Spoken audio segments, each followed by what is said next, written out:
to this day, largely bought off and paid for by criminals and by any special interest group, like whether it's a corporation, whatever, to just do what they want. That is Mexico's problem. Yeah, they also have a much different problem where I understand that. Nepotism is far worse in Mexico than it is here. Like it's illegal to do that. For the type of nepotism you have there is highly illegal. On the street, I'm talking about in government.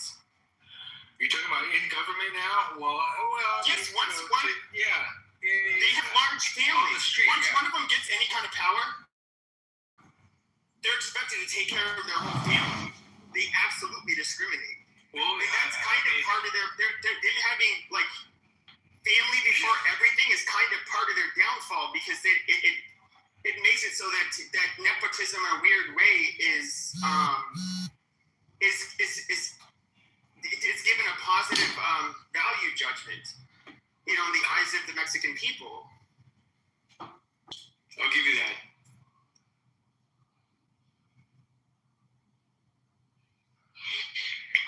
Out of all countries, who is the most corrupt, do you think? Like, just out of all the countries? Anybody have? I think there's a ranking, isn't there? They do have a corruption index. Yeah, I gotta look that up. I'll look it up. Colombia.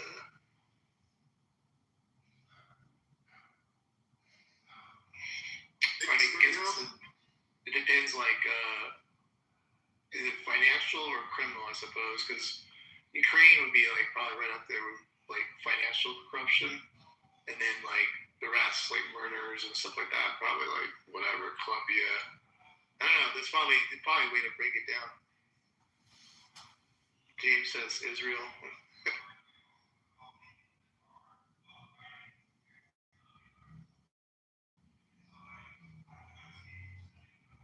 I forget the name of the word for it in Israel. It's like anybody who I guess is familiar with Israel, they know this word. I don't know. I forget it. I think it starts with an S, but it's what you would call like a sucker.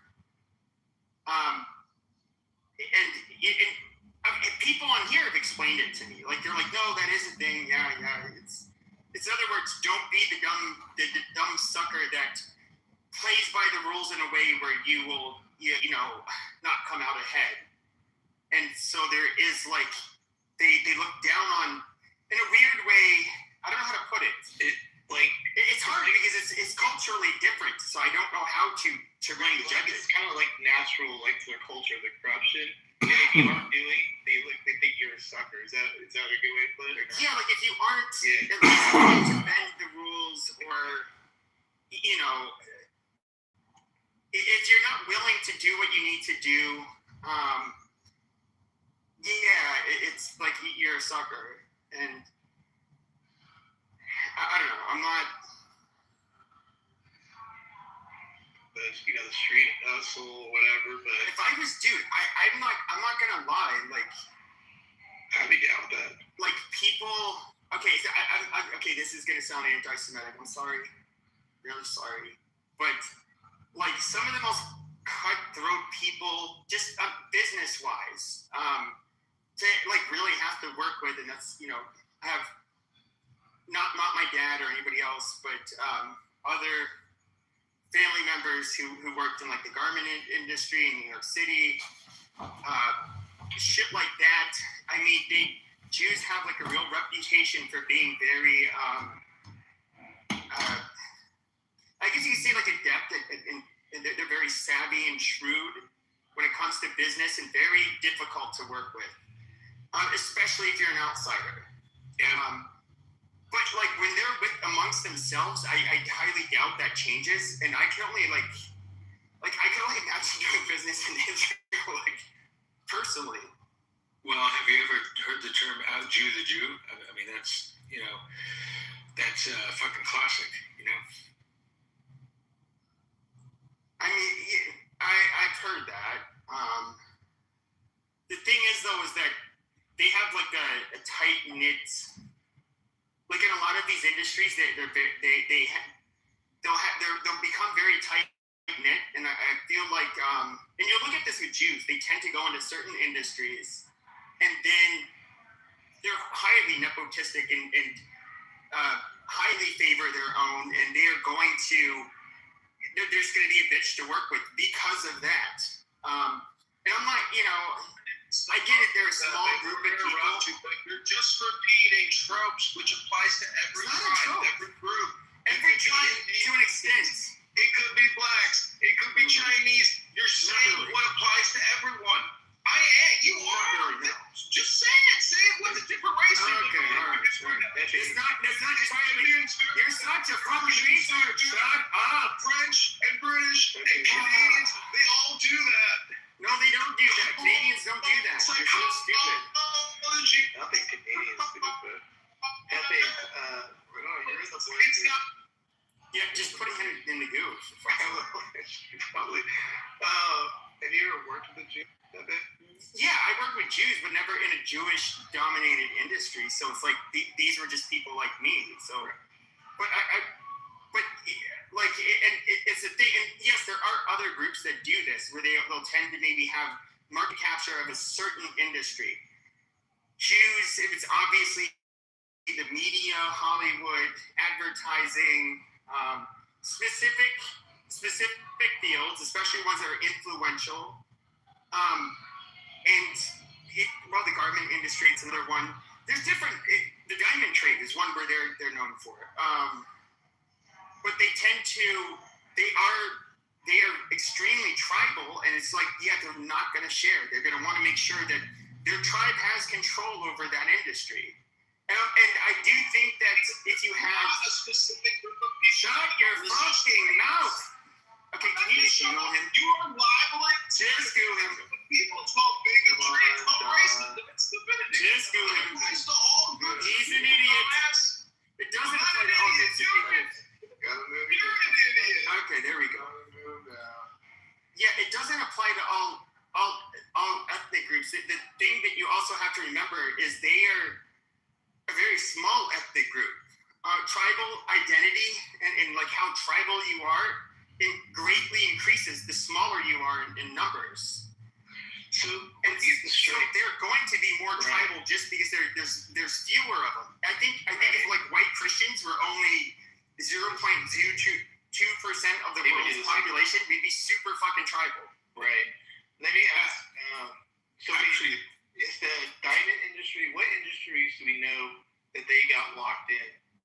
Like is that really like definitely for sure the diamond industry? I'm gonna look all this stuff up. So Hollywood's a given. You can look at just the media in general, whether it was print media, it was broadcasting. Here's the thing. If you look at the 1970s, 70% of the ownership, just the ownership, was Jewish. Then if you start getting into like who was also in other words, they were so saturated in the media in general that if you start looking at who was on the editorial board, I'm sure she'll show up. She made some good arguments. She showed that they're not Jewish owned, like most of the Hollywood. No, I said in the 70s. Oh, you're about the 70s. So yeah, 70s was at their peak, and so in the 70s.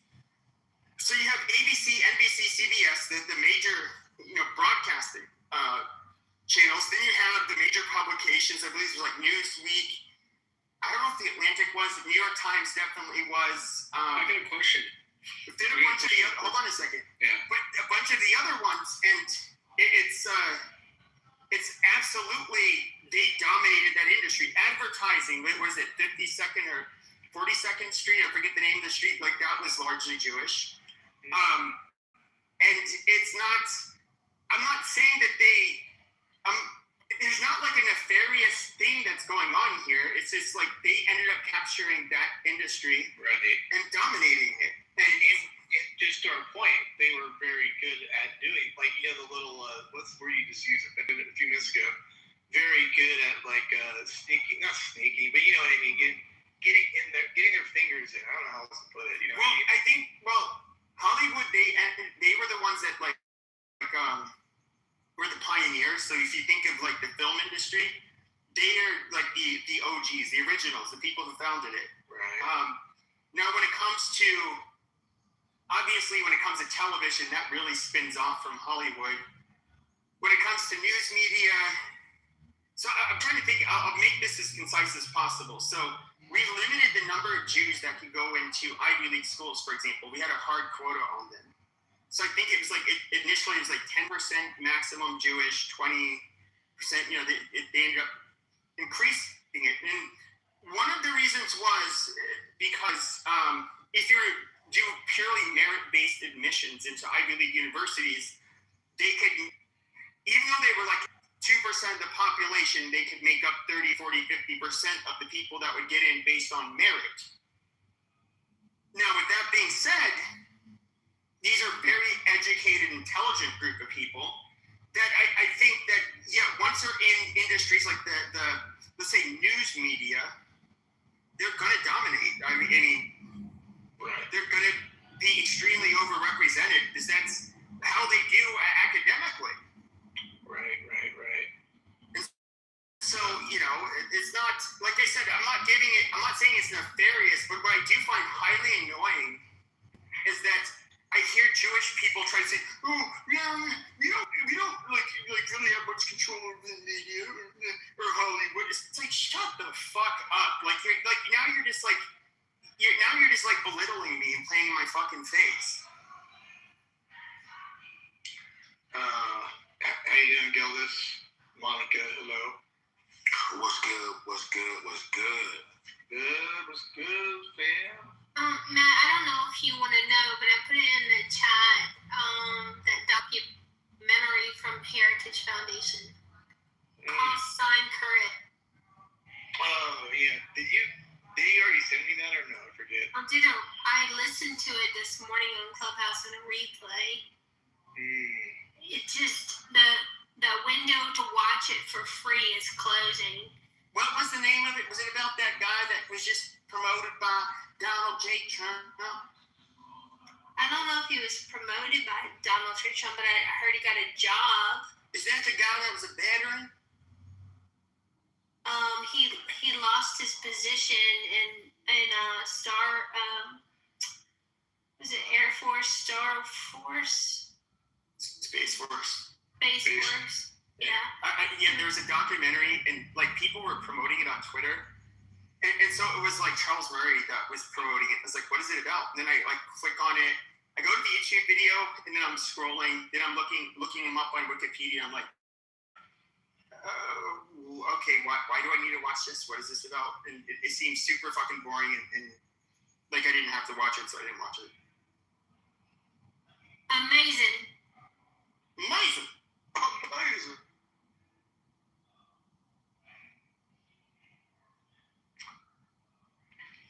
Well. Pepe ruins everything, man. Like, everything. I ruined everything. See, you just wanted to come in and talk about your documentary pace, and then I ruined it. I ruined the flow of the room. Matt said hello to me because there was a lag in conversation. Bright spark. You brighten up every conversation, sunshine. I love it. Maybe they were coming kind of hard on you last night. What did you think? I don't know. I had a few drinks, and I was like talking to them, and like Adams is being just a sassy little faggot. Is what he does, and I was just like, I don't think they got it. Like they did, yeah. Like I came from another platform, and so I've been doing this for a couple of years already, and managing rooms and stuff. And I felt it out for a couple of weeks. I was going into all of the pro-black rooms and listening to all the shit. So then I open up my own rooms, and I literally start saying how I feel. But this is where I was kind of like, my goal is to be their narrative destroyer. And I would say, oh, we're killing you guys at such a high rate. Okay, let's go ahead and look at the statistics. Let's look at how many white on black homicides there are. Let's look at how many police officers are killing blacks each year versus whites. How many police officers are getting killed by blacks versus whites. Let's just look at all of that. And then, they can't really come up with anything other than a narrative in response. And then, a lot of them because there's a good chunk of the black population on Clubhouse that does just resort to being fucking ghetto and so they go, oh, I'll fucking kill you, cracker, and all of this other stuff. It's like, okay, mate, thank you for proving my point. Amazing. Oh yeah, games for me, chimp. Amazing. Thank you. You proved my point even more. And that was what I did that kind of stuff, but then at the same time, I was allowing. I was giving him the same, like when you would go in those rooms back in those days, they'd be like, you just start talking and then a black woman would start talking over you. They'd be like, hey, cracker, you hear that sister speaking? You shut the fuck up while she's speaking. Mind your fucking manners. And then I'm like, oh yeah, okay, sure. And so if Miss Monica wanted to come off mic while one of these Tyrones were speaking, I'm like, whoa, shut your goddamn black mouth. There's a white woman speaking. Who the fuck do you think you're disrespecting in my room?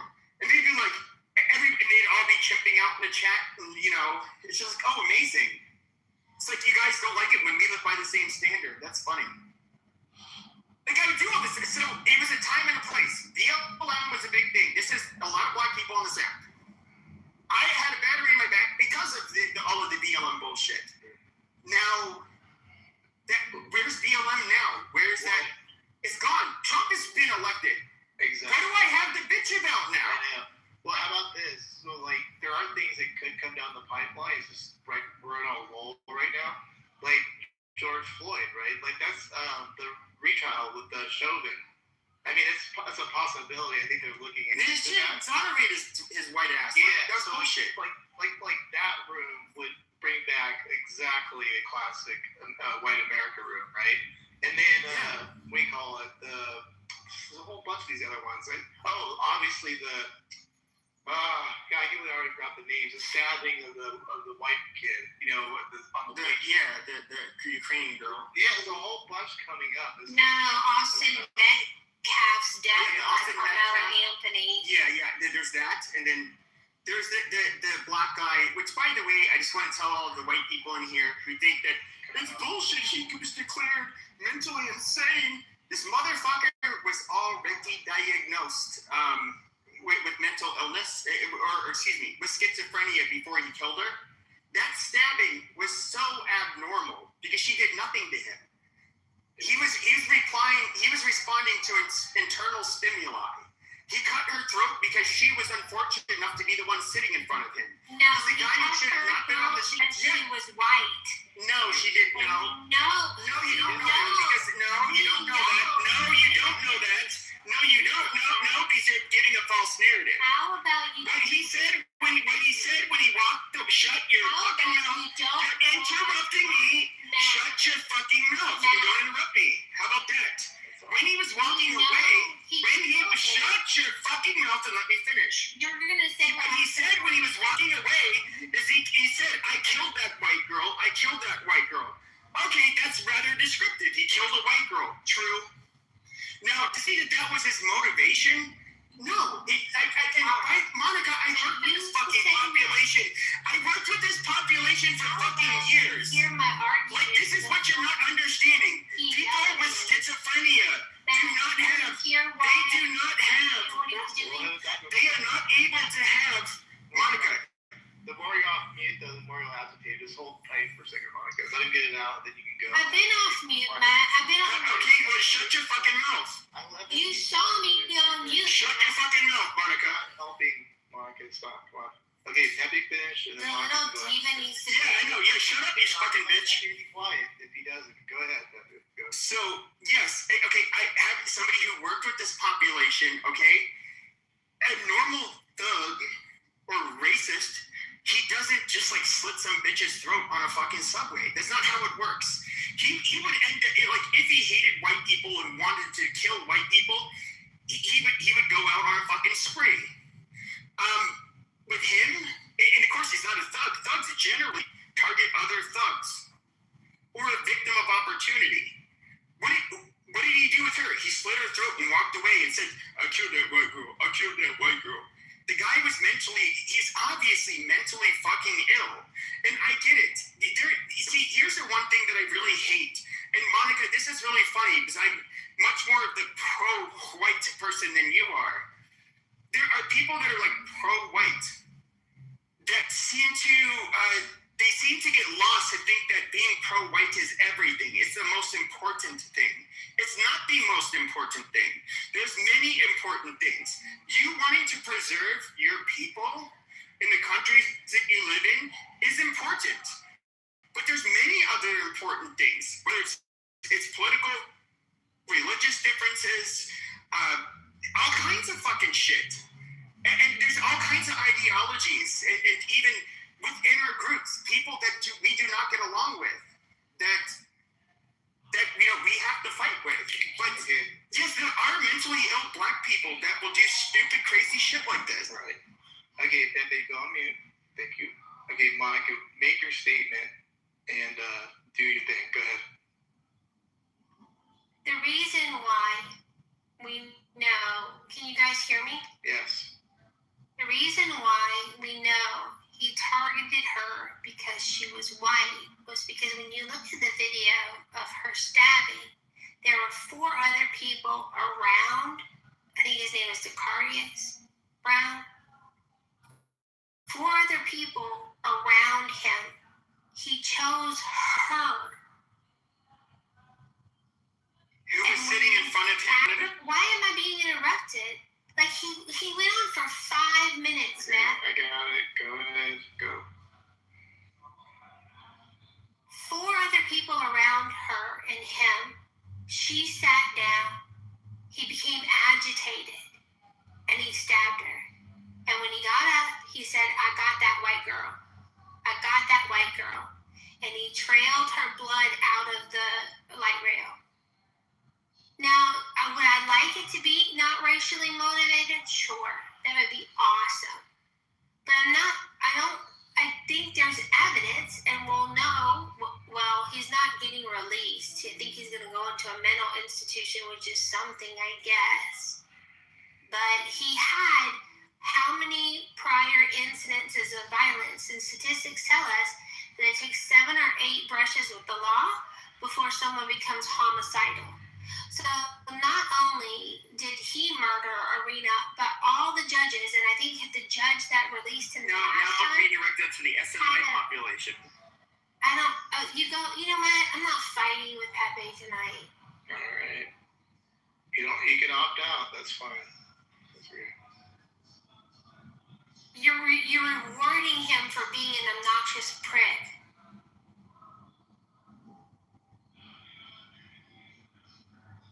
The judicial system failed Arena. Do you think so? He's already been convicted. Is that right? Anybody know? Oh yeah. Yeah, sure. And so when that happens, is that you end up getting a civil commitment generally to your state hospital. Now, people who commit crimes like that generally never get out of the state hospital because they're considered a risk to public safety. So if you being locked in a loony bin, I'd rather be in prison personally. And by the way, a lot of people don't realize this. Our state hospitals are actually a lot less safe than our actual state prisons, because the people that get sent to the state hospitals generally they have very few beds, so they basically consist of a lot of people that were civilly committed that were not found fit. I'm talking about the state hospitals, not the county hospitals, not the private hospitals, but in the state hospitals, like here in Arizona, we had back in 2007, we had 90-some beds for Maricopa County with over 4 million people. Now, that meant that basically you only got like murderers and people who did horrible shit that ended up having to stay there. And the assault on patients and assault on staff ratio was fucking insane in comparison to our prison system. I was actually interviewed for a job there, and I was going to replace a guy who had to go on permanent disability after an attack. It's it's not. These people do usually end up spending the rest of their life in these fucking facilities. These people like him cannot be rehabilitated, and he's gonna prove that while he's in the fucking system. I mean, that's just how it is. And Monica, I get it. It's you hear what he said about a white woman that he killed brutally, and you want to just like. You see red, but we have to be fair. The motherfucker is mentally ill. So how is that determined again? Like to diagnose that? Because I mean, can you like a lot of people commit some pretty gnarly crimes and then they claim that. Is there a way to do it? Sure. And find out that you're not like that. I mean, yeah. So what they do is in court. So they're gonna have. What the judge will do is they'll have you go to an inpatient, generally at a county hospital. And the county hospitals, because they're a lot more locked down, and they have that's where a lot of the people that they're trying to restore to competency go. And they will have and of course you have the physicians, everybody, the psychologists. They're trying to restore you to competency and see if you even are capable of it. He is somebody who was diagnosed with schizophrenia, and yes, he had a lot of problems, and he was criminal. You can be mentally ill and criminal, absolutely. But the hard part is, especially when it comes to an illness like schizophrenia, is that it's highly. Some people with schizophrenia, it's on a spectrum. Some people. Yeah, it's on a spectrum, and it's a radius. Yeah, but there's a lot of people even with the most. The strongest medications, you'll never have a lucid person that is not having some, is not experiencing psychosis. Because because we all have issues, so like there's got to be like this. Is the bar high? Like what I'm trying to get at is like I could go out tomorrow and kill somebody, and then we all have something going on, like something. Can I just claim that? I mean, well, no, you will get tested. I did have one person. I did have. Yeah, like how? Sure, I had one. I can't, and I have to, because I will literally get in trouble if I talk about this. But I did have one person I case managed that went into the state hospital, and he was a bit different though, and I would say it's not a typical case, but he did have mild mental retardation. It's MMR. Yeah, if you sign into this shit, diagnosis. I would say just back away and let somebody who's not, don't have that same commitment say so, right? Yeah, so he's basically somebody who is cognitive, had a low level of cognitive functioning, in addition to having a psychotic disorder, who did something, I can't talk about it, but nobody was killed. But there's a very high likelihood people would have been killed if there wasn't an intervention. But he was, found. He was unable to be restored to competency, and I do think, like with this guy and his history, that is absolutely likely the case. And do I think we should make exceptions because it's a racially motivated? Which even then, I don't know that it was racially motivated. He literally just made a descriptive claim. I killed that white girl. Yeah, he killed the white girl. But does it say why he did it? What was his previous problems with the police and the justice system before this incident? Like, what were the crimes that was there any racial stuff, Monica? Do you know if there was anything there? What do you got on that? What's the history on it? Because didn't they say that he was arrested 7 times or something? Yeah. Because it showed, I guess then it still doesn't matter because he's been deemed mentally incompetent. So, but why wasn't he deemed for those other ones? Like, this is also Right. With a lot of the criminal justice reforms that you've seen in different states, I believe in criminal justice reform for one reason. It's unfair that somebody who commits a serious crime that is rich gets to post bail, and while the other person who's poor or who committed the same crime doesn't have the money to post bail, and they have to rot in a jail while relying on a public defender, and they're more likely to plea out. All that bail is traditionally, hey, okay, I'm glad you paid your bail, but here's the terms of your release. you're to abstain from alcohol, drugs, possession of firearms, committing any crimes. You were to check in when whenever we ask you to. Any interaction with law enforcement, you have to report that to us within 24 hours, yada yada. Otherwise, we're going to end up revoking your bail, and you're going to be remanded into custody until the conclusion of your trial. Okay. Now, It's called conditional relief. yes. Now, I agree. Okay, so you traditionally, even the rich person, they get bail, but they can't fuck up. Now, with the criminal justice reform, what they did is you get somebody who committed a robbery, they get released because they have no money, and then the motherfucker goes out and commits another fucking felony a few days later or something like that, and it's like no. We need to have the old system where, like, okay, if you can't afford a bail, fine, we'll let you. Because all bail basically is to make sure that you will remain not a threat, up until trial, and that you will come to court. But once you fuck that up, okay, your bail's revoked.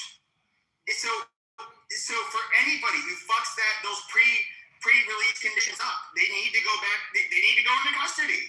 That's that. Like this idea that we should just be able to just like keep on giving people second chances after they're committing within days or weeks of each other serious felonies is fucking retarded.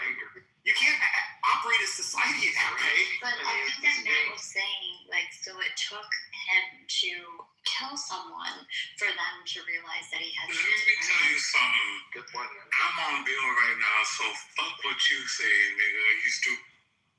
But you're gonna get pounded in the ass and you're a faggot. You're out of jail? I'm actually like that in real life. I really do be slapping niggas in real life. And you get your cheeks slapped by or clapped, I should say, by niggas in prison. That's cool. Yeah, wait. Man, come on, Pepe. You gotta do better comebacks. What the fuck, man? I haven't been on my trolling comedian shit. Like that shit, it's a use it or lose it. It's like it's a Yeah, like, skill. you need to put you in a conditioning camp or He's some always shit. kept Like, those Education camp, a right wing. yeah, it's like, bro, I'm waiting for him to say some shit, and now my fist be poked. I'm like, yeah, here he come. And it is like, It is called Kitover. No, but we gotta know. You're gonna get rammed in your fucking ass by a nigger dick until you're farting cum bubbles for weeks, you fucking faggot. Yeah, there you go. that's a little bit better. Yeah, I ain't gonna lie. That was a little bit better, man. I ain't gonna lie. We gotta know the tea. Why did you get booked, Miguel? Why are you a convict? Why are you a criminal? Tell us what happened. Come on, don't be shy now. Prostitution, we know what it was. He was at the bus station begging for customers, and then he got caught. No, he stole nail polish after he had his mani-pedi. Oh, shit.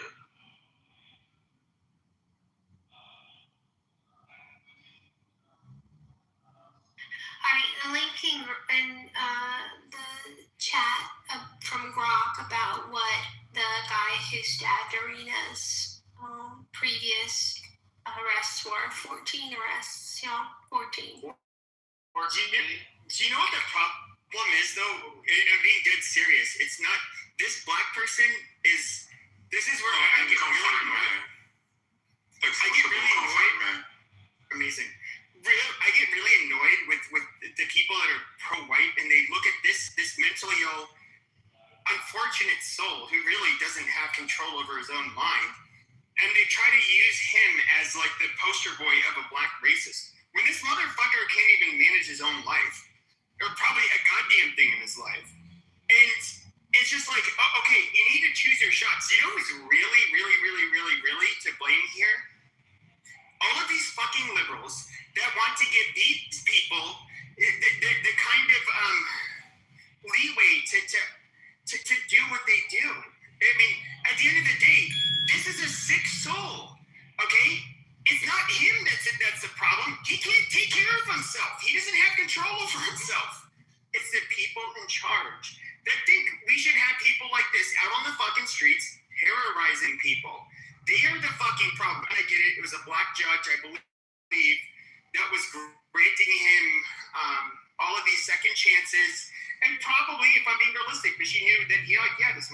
crazy. He has shit, who wants schizophrenia? I wouldn't want it. That would be a horrible existence. But at the end of the day, the biggest problem in America is literally white people. White people that want to maintain control of the, especially the Democrat Party by weaponizing shit like this. Like, oh, bail reform. Oh, these poor blacks. Oh my God, they do nothing wrong. That is what they do.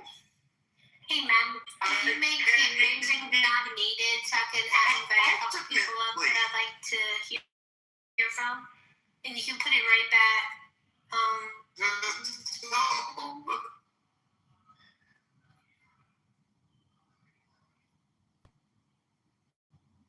I just came to just be as I drift off to bed because, Pepe.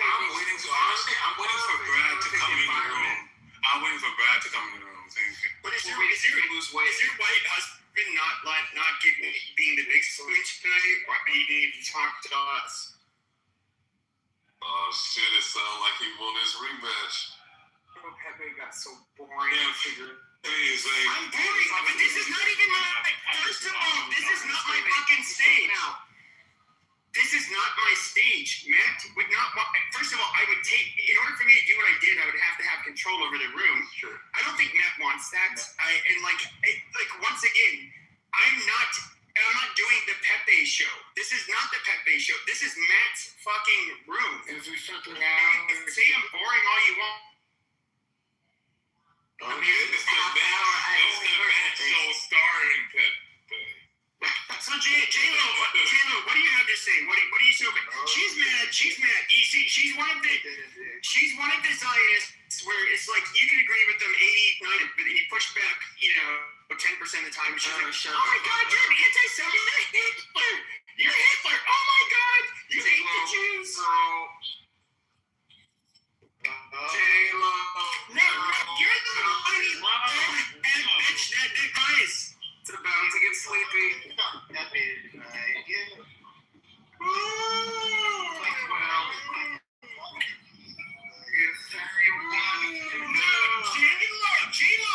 J-Lo is one of those women where she would come into my room, and I'm calling her really important about the goddamn war, and then all of a sudden, like, you're an anti-Semite! Oh my God! Why would you? They fucking yanked to tears. That's exactly what happened. But you didn't have a problem with the racist like me, so he ended up being critical of Zionists. That's a really funny part. Nothing to do with Zionists, you're a racist. Yeah, no. It has everything to do with, you're full of shit, ma'am. Because we know that for years, you've been following me, but you did not have a problem with me until, I know, this is a new account, that's fine. And you did it until a month or two ago? You did it until a month or two because You're a racist. you had no problem with me being a racist, ma'am. It was literally up until a couple of months ago when I started being critical of Israel. That's when you started unfollowing me. That's literally how it started. That is how it started. At least he called you ma'am. The Yenta crocodile tears.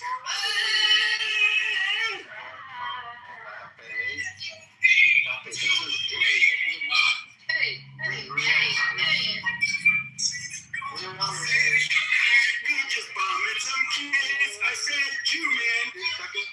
You. Hey, I'm not gonna do it.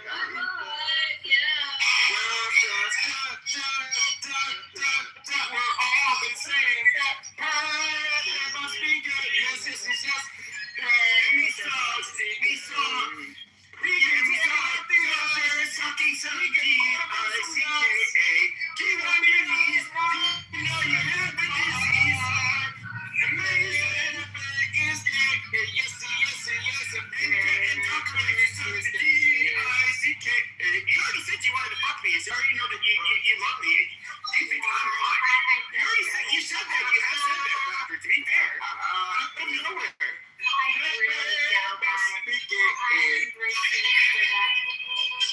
No, he actually did say that. I'm not. These are the conservatives. That's crazy. Yes, they are, Matt. Holly, but everybody here knows. Hey, Holly. But yeah, Monica, shut your carrot mouth, bitch. I literally am not a conservative, and I made that clear. I've been a Republican my whole life, but that does not make me conservative. Can you shut your goddamn whiny bitch ass mouth, Monica? Why you whiny bitch? I saw a pay-per-view video that showed niggers are monkeys, but I don't really want to. I want to go around the fence with it, and I don't want to say how much I hate niggers. And so I'm just going to go ahead and bring up my talking points going around the I fence. see you, Matt. You're letting this border hopper yell at a white woman. I see you, Matt. I'm literally 100% white. That's retarded.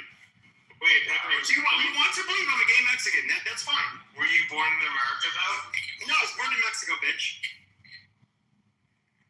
Interesting. He's a current Mexican Napoleon. My mom was swimming across the Rio Grande on her back, and my little spick arms were holding on to her kinky fucking spick hair while we're getting caught. Luckily, I didn't drown.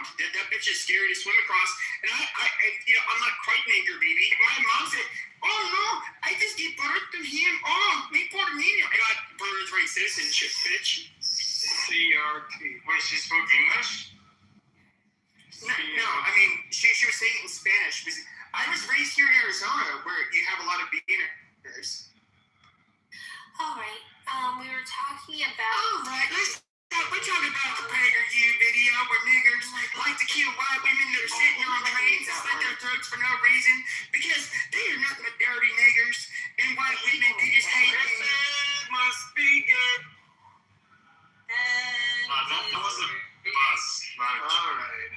This is what happens when you have a TBD title we all didn't talk about, so it gets kind of crazy. But anybody here want to pick a topic? It's open. Go for it. I want to talk about why I hate niggers so much, and people call me a Karen for it. Stop trying to destroy the room, please. I'm not destroying the room. People want to speak. All right, Alan, because you're that fucking place. Okay, we're good. Alan, We all. Yeah, Alan, wake it up, Alan, here. pick the topic.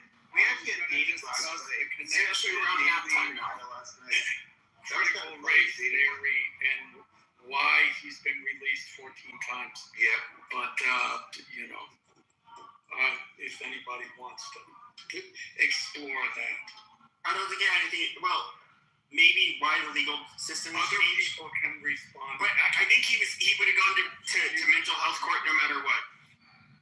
Try to change my mind. Dan, did you post it in what he was charged 14 times with it? Yeah, I pulled it up. I looked it up on AI.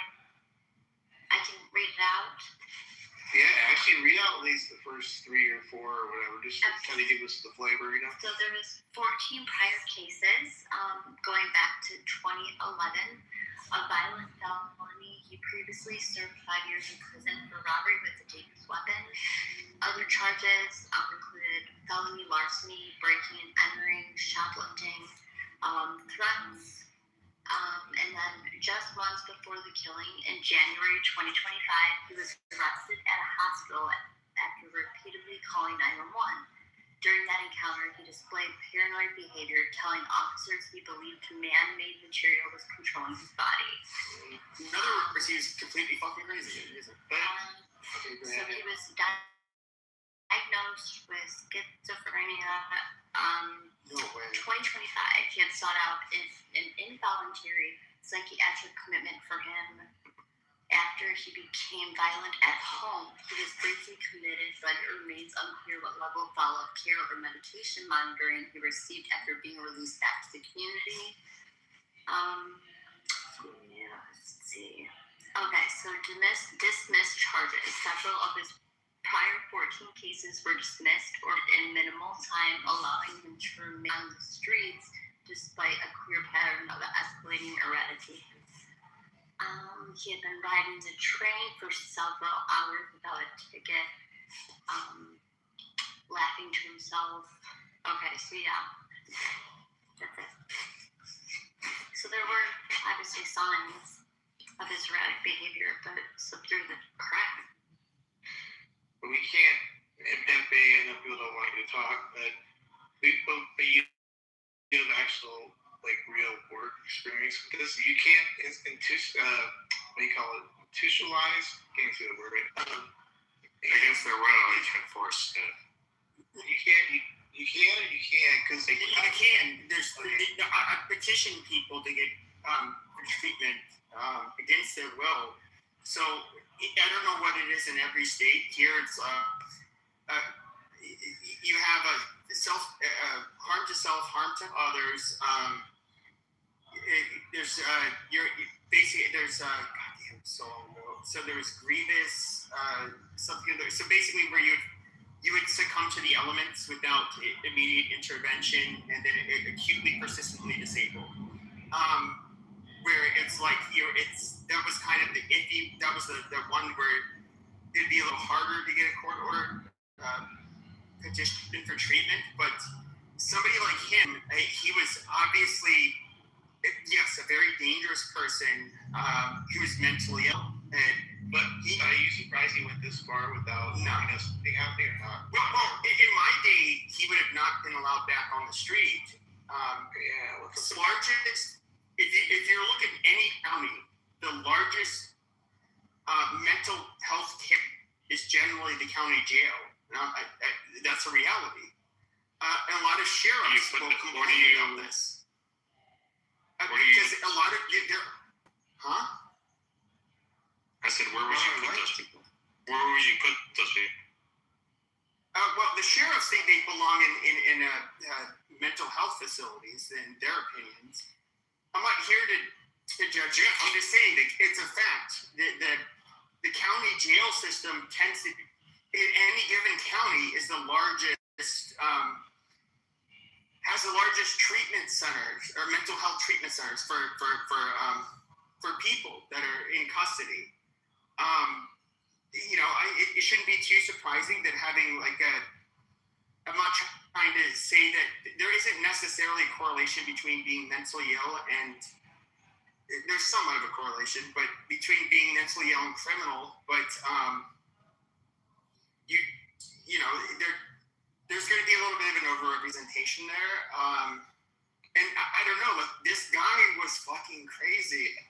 Is there anybody here that opposes people being put away, whatever you might call it, early on?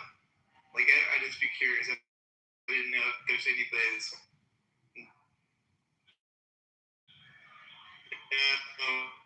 I'm so anti all that shit. What's that? Who's that? Is it Mikhail? Okay, I can't speak. No, Mikhail, are you being serious or are you trolling? He's full of shit. But no, seriously, in our county, he would have not been released from jail.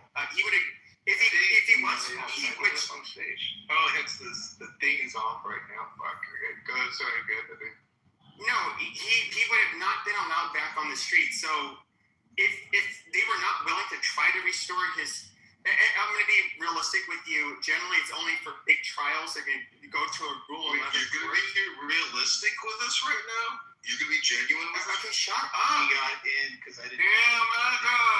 Hey, Monica, you got to remind me to turn it back on. I got in. It's what? All good. That show every single night dominates talk time. Okay, because you want to dominate it, but nobody goes to your rooms and nobody listens to. Nobody listens to your rooms. How many people do you get in your rooms, you fucking retard? Show every night. At the height of the app, you only got one person in your room, you fucking retard. Why is that? Why is that? And only J-Lo is gonna laugh at your shit because he's against the Jews. Teresa Stokes has interest. Let him cook. Wait a minute, Kitover's not against the Jews. What? Is that? Yeah. Oh. Yeah. Why? Hitler's against. I mean, Hitler's against the Jews. He's the next Hitler. Oh my God. First step is admitting all your racist shit. Keep talking. Go ahead. I'm just like Hitler. I love him so much. Kitover is definitely against the black. It's like, no, people getting up on stage. Yeah.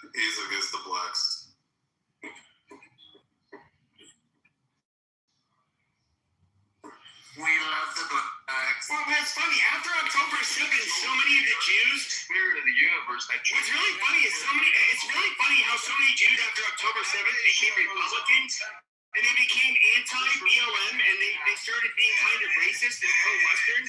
When you guys were the most annoying fucking woke liberals that fucking existed, that were like would target white people. Like, this is retarded. So, sir, when you say John Kitover doesn't like the blacks, sir, that's you projecting onto me. Yes, 75% of Jews are Democrats. Exactly what I'm saying. Hold on. And why? You try to say I am black. You a fucking troll. You definitely said bad shit about black people. Kitover, you a fucking piece of shit. There was an accusation hurled at Kitover, accusing him of hate.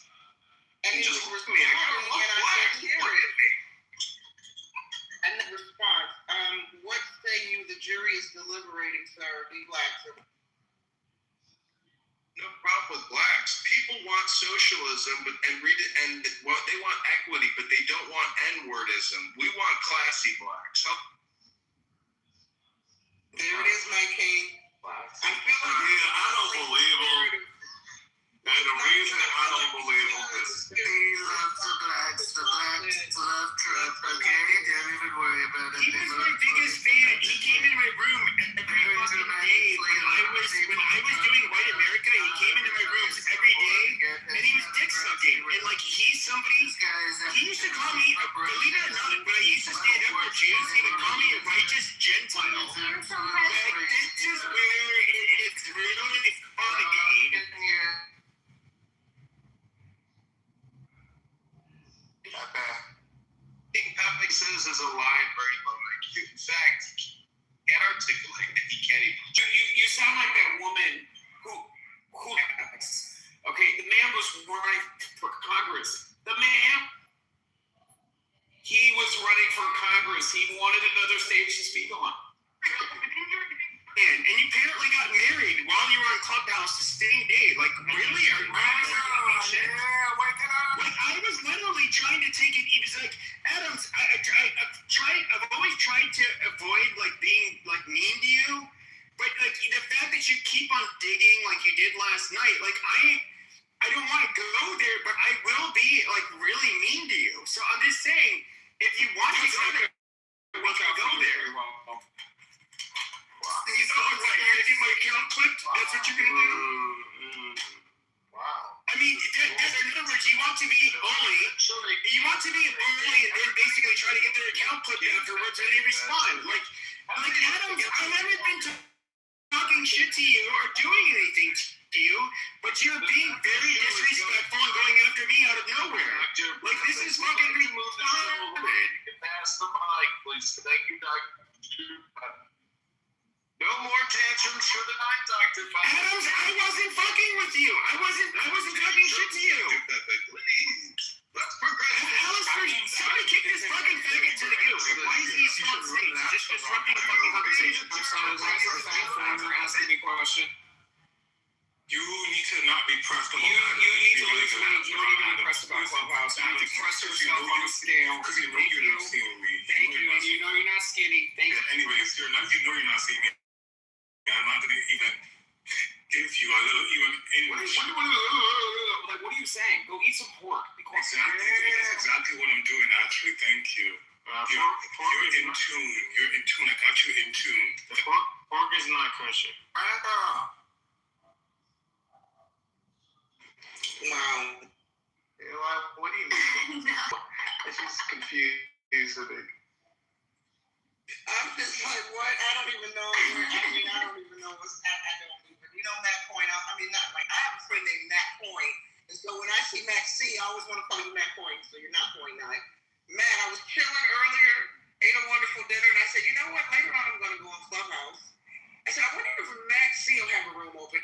I said, he probably does, but I'm going to wait until after 10 because that's when it gets truly litty. And sure enough, it's after 10 my time, and it is litty up in here. Right on schedule. Right on schedule.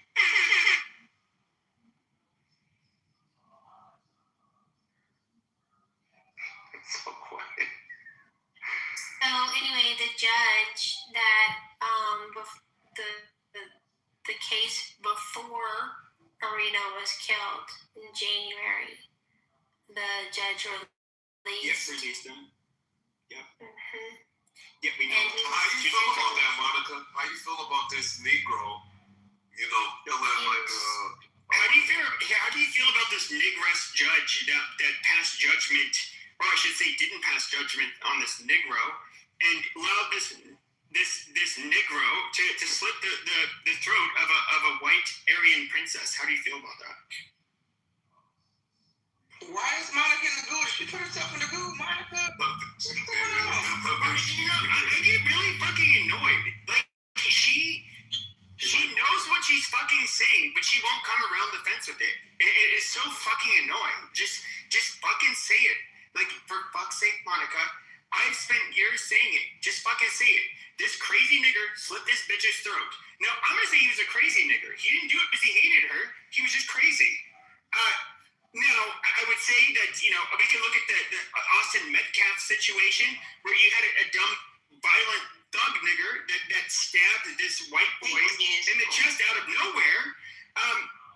Fine, he should definitely go to prison, not to a fucking mental hospital.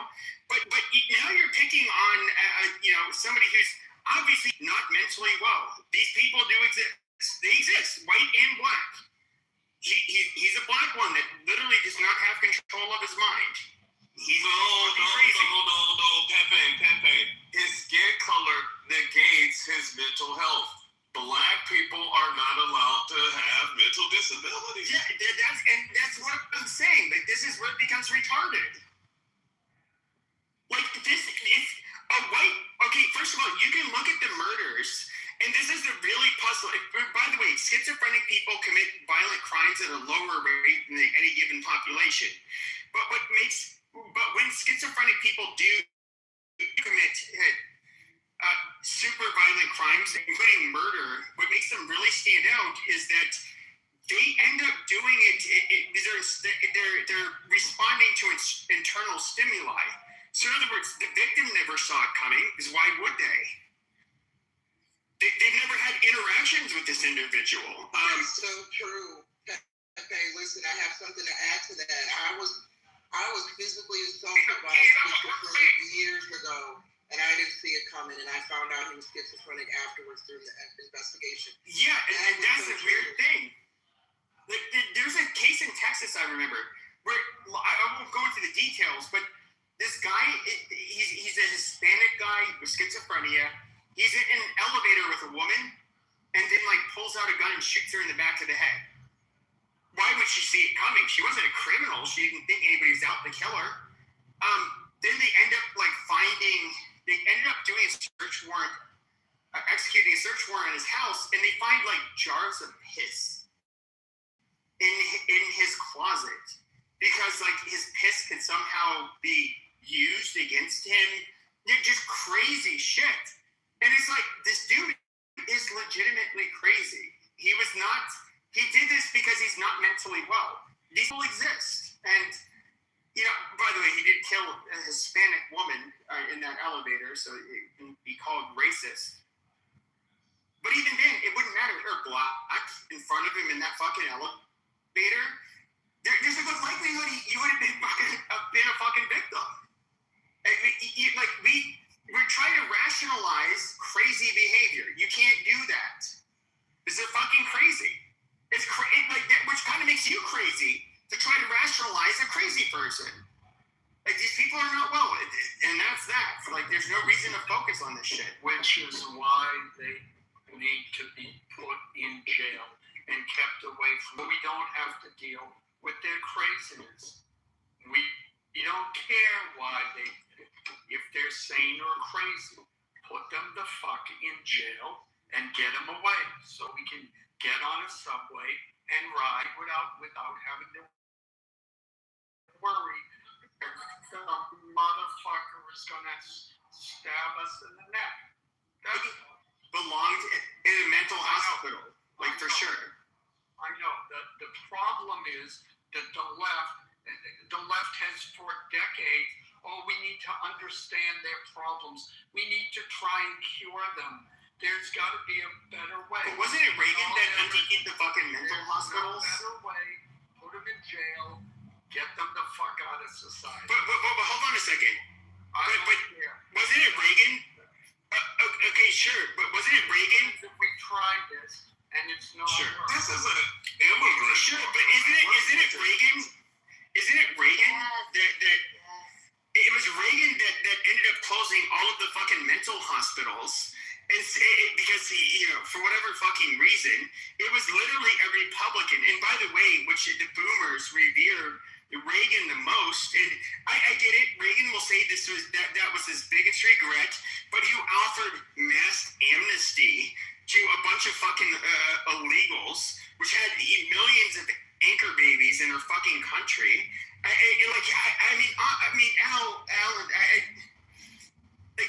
why should this was something caused by Republicans? And if we look at who was most hawkish about immigration at the time that Reagan was president, it was the fucking Democrats. The Republicans were far more for the free flow of commerce and people. Reagan he was good in some areas, but he was like a fucking disaster in many others. What does that have to do with anything else just said? He's the one who opened up the insane asylum, or closed down the insane asylums. Yes, because we had just gone through a period in the 60s of the left wing especially,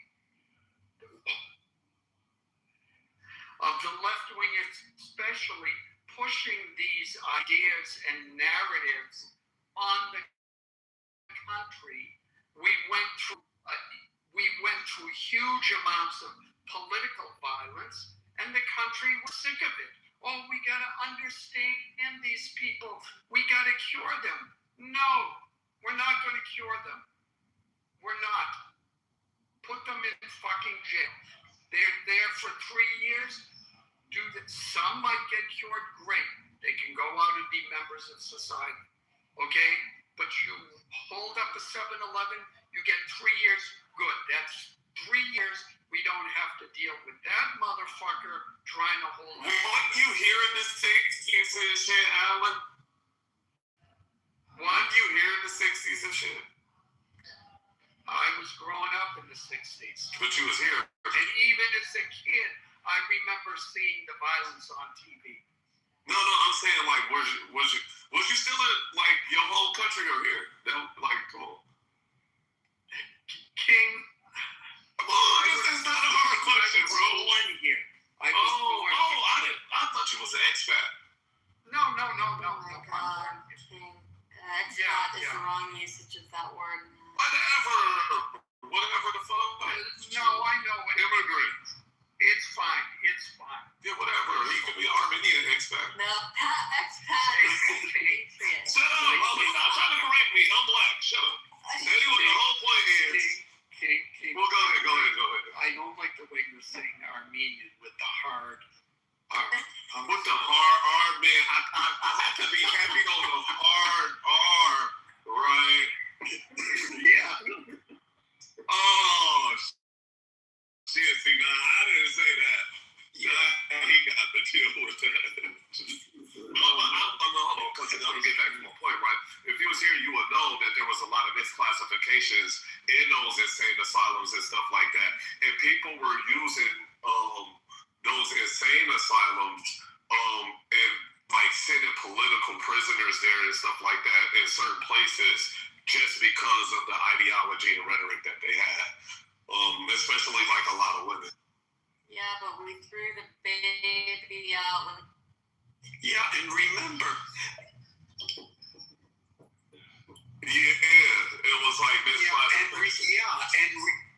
They have for some of the old antipsychotic medications and tricyclic antidepressants, which have a lot of side effects. And I would say, like with the advent of the SSRIs and SNRIs that you had in the early 90s, or it could have been late 80s, where basically things that could have been somewhat disabling for some people could be treated or remedied with an over-the-counter medication. I know a lot of people say SSRI is bad, whatever.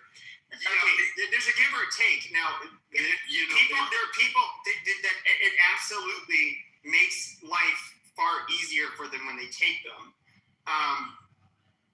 So there's one instance where I think they shouldn't have closed down the insane asylums. There was a point where a husband could have his wife committed to an insane asylum if she felt she was getting to be too much of a problem. And I think we should bring them back just for that point. There we go. What cases that came with that stuff too, and I forgot her name was like a Mary Renee something. It was big, back in your days. I think if you're a husband sending your wife to an insane asylum, you don't care anymore. But there was people doing that just to commit extramarital affairs. Okay, but King, you're from New York, right? Mostly. Okay, but I'm sure you guys have all in here heard of the son of Sam, this Jewish guy that would, he would kill only blondes, and he believed the dog was giving him. What did he take his name? Not that I know of, but he was killing these blonde women, and there was some kind of directive that was being communicated through a dog, and it's just we have to think about this. Is he a heinous person? Now, that's in a weird way asking, are you a heinous person for killing for your country when you're in combat?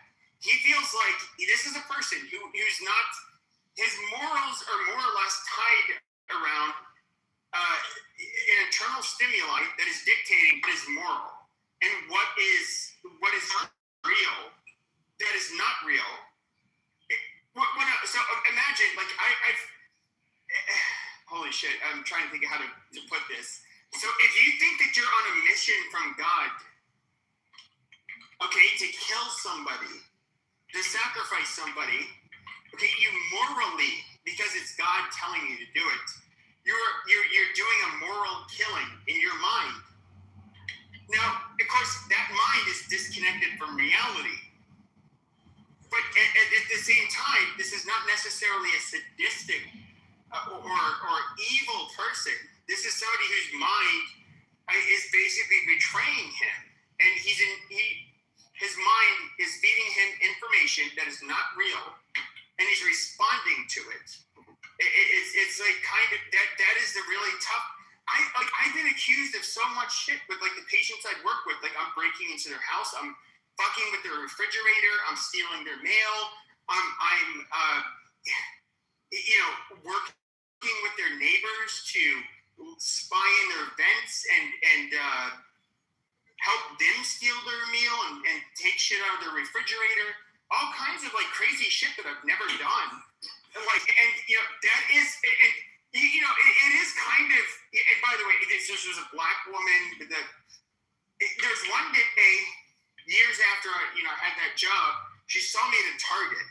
I was shopping, and then she came and locked arms with me, and she one side of her head was matted, kind of. I don't know how to put it, but then the other side was poof, there's a huge afro, and then she's kind of singing, and I'm just oh my god, she's walking I'm hello, how are you doing? And then she's walking with me. I'm trying to be really cordial, but I actually feel bad for these people. They are not just trying to punch down on black women. This is not punching down on. Schizophrenia affects every fucking race and both genders. This is fucking retarded. Schizophrenia is really sad. Yeah, you shouldn't joke about that. And no, yes, there's this black woman that I said, she's the one that was accusing me of doing all of this stuff. By the way, this is not an uncommon thing. They will think that people that are they're involved with in any capacity, whether it's through their treatment family members, anybody, somebody with schizophrenia they will have like paranoid delusions where you're somehow caught up in this conspiracy to harm them. And, that's happened to me. And this woman is fucking suffering. Like, that is, fuck the race bullshit. Like, imagine you are literally not being targeted, but you believe people are out there fucking with you. They want to kill you. They want to do whatever horrible shit to you. And they actually fucking believe it. Like, that is torture. And it's not their fucking fault. Like, they literally don't have control over their own fucking brain.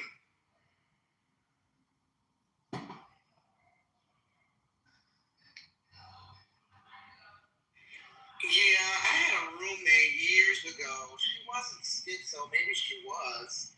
She was definitely bipolar.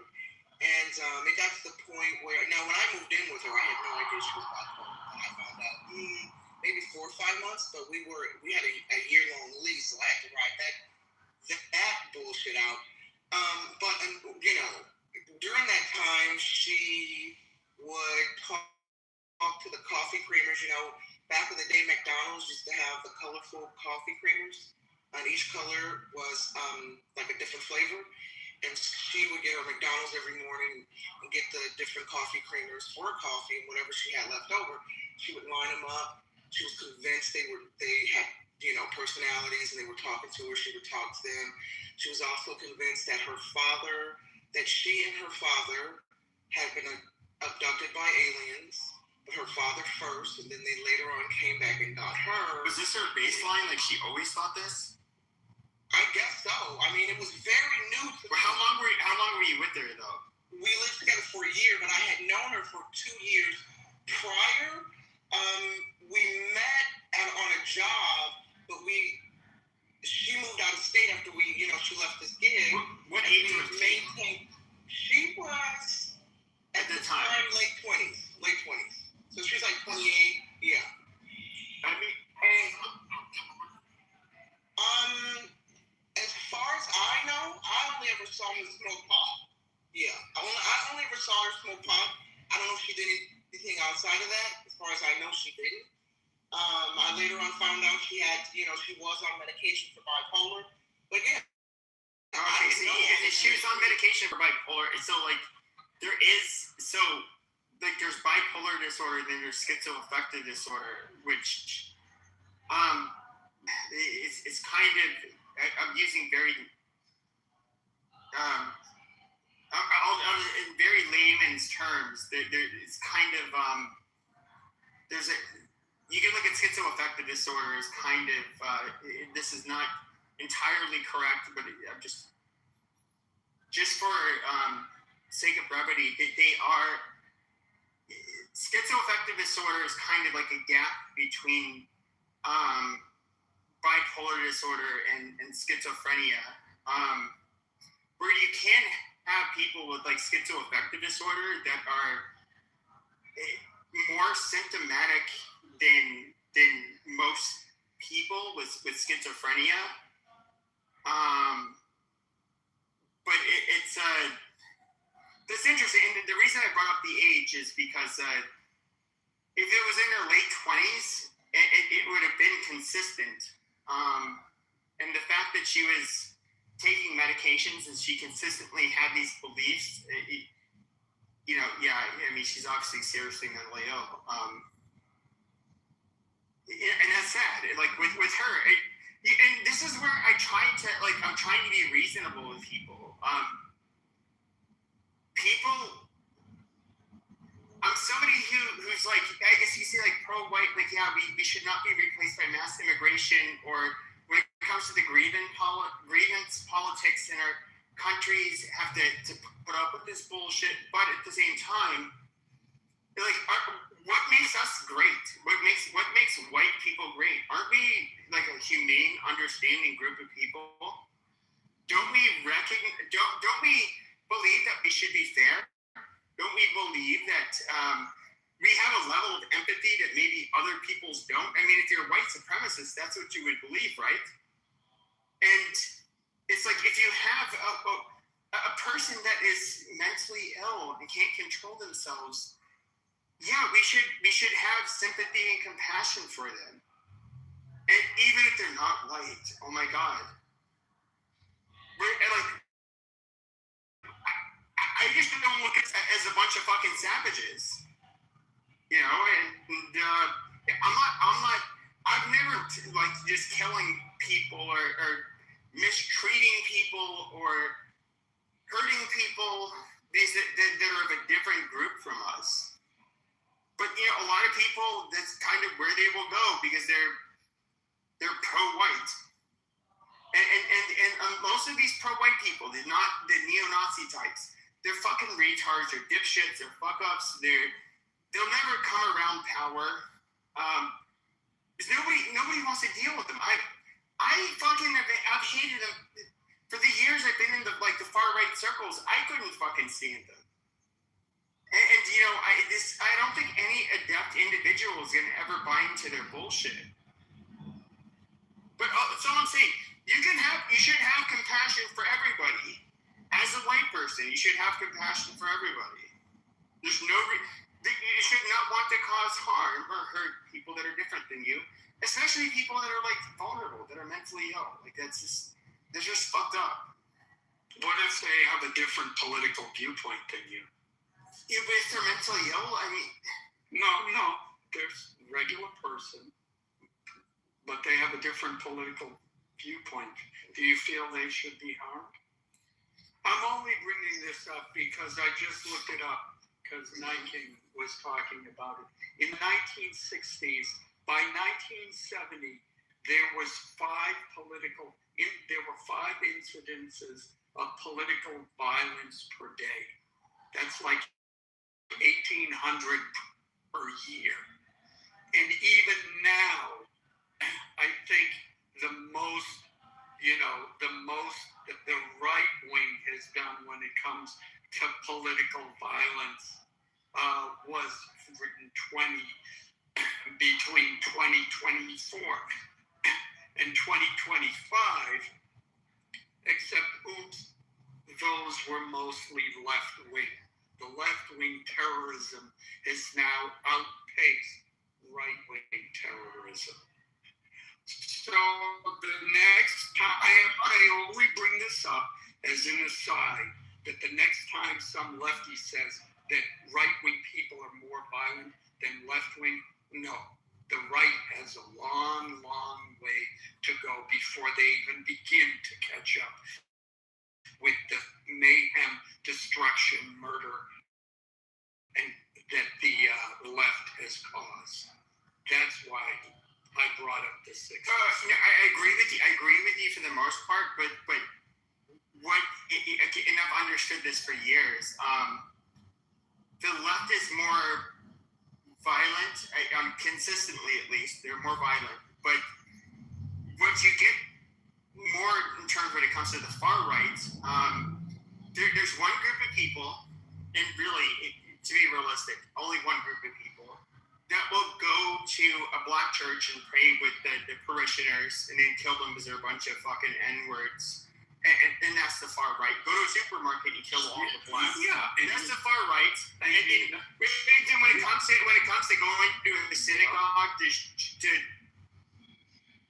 to rack up a body count, amongst Jewish people, it's the far right. And you know what? We have to be realistic. The far right does not consistently do this, but when the far right does commit violence, it tends to be very horrific. And you're right, Pepe. And the vast majority of people on the right condemn that.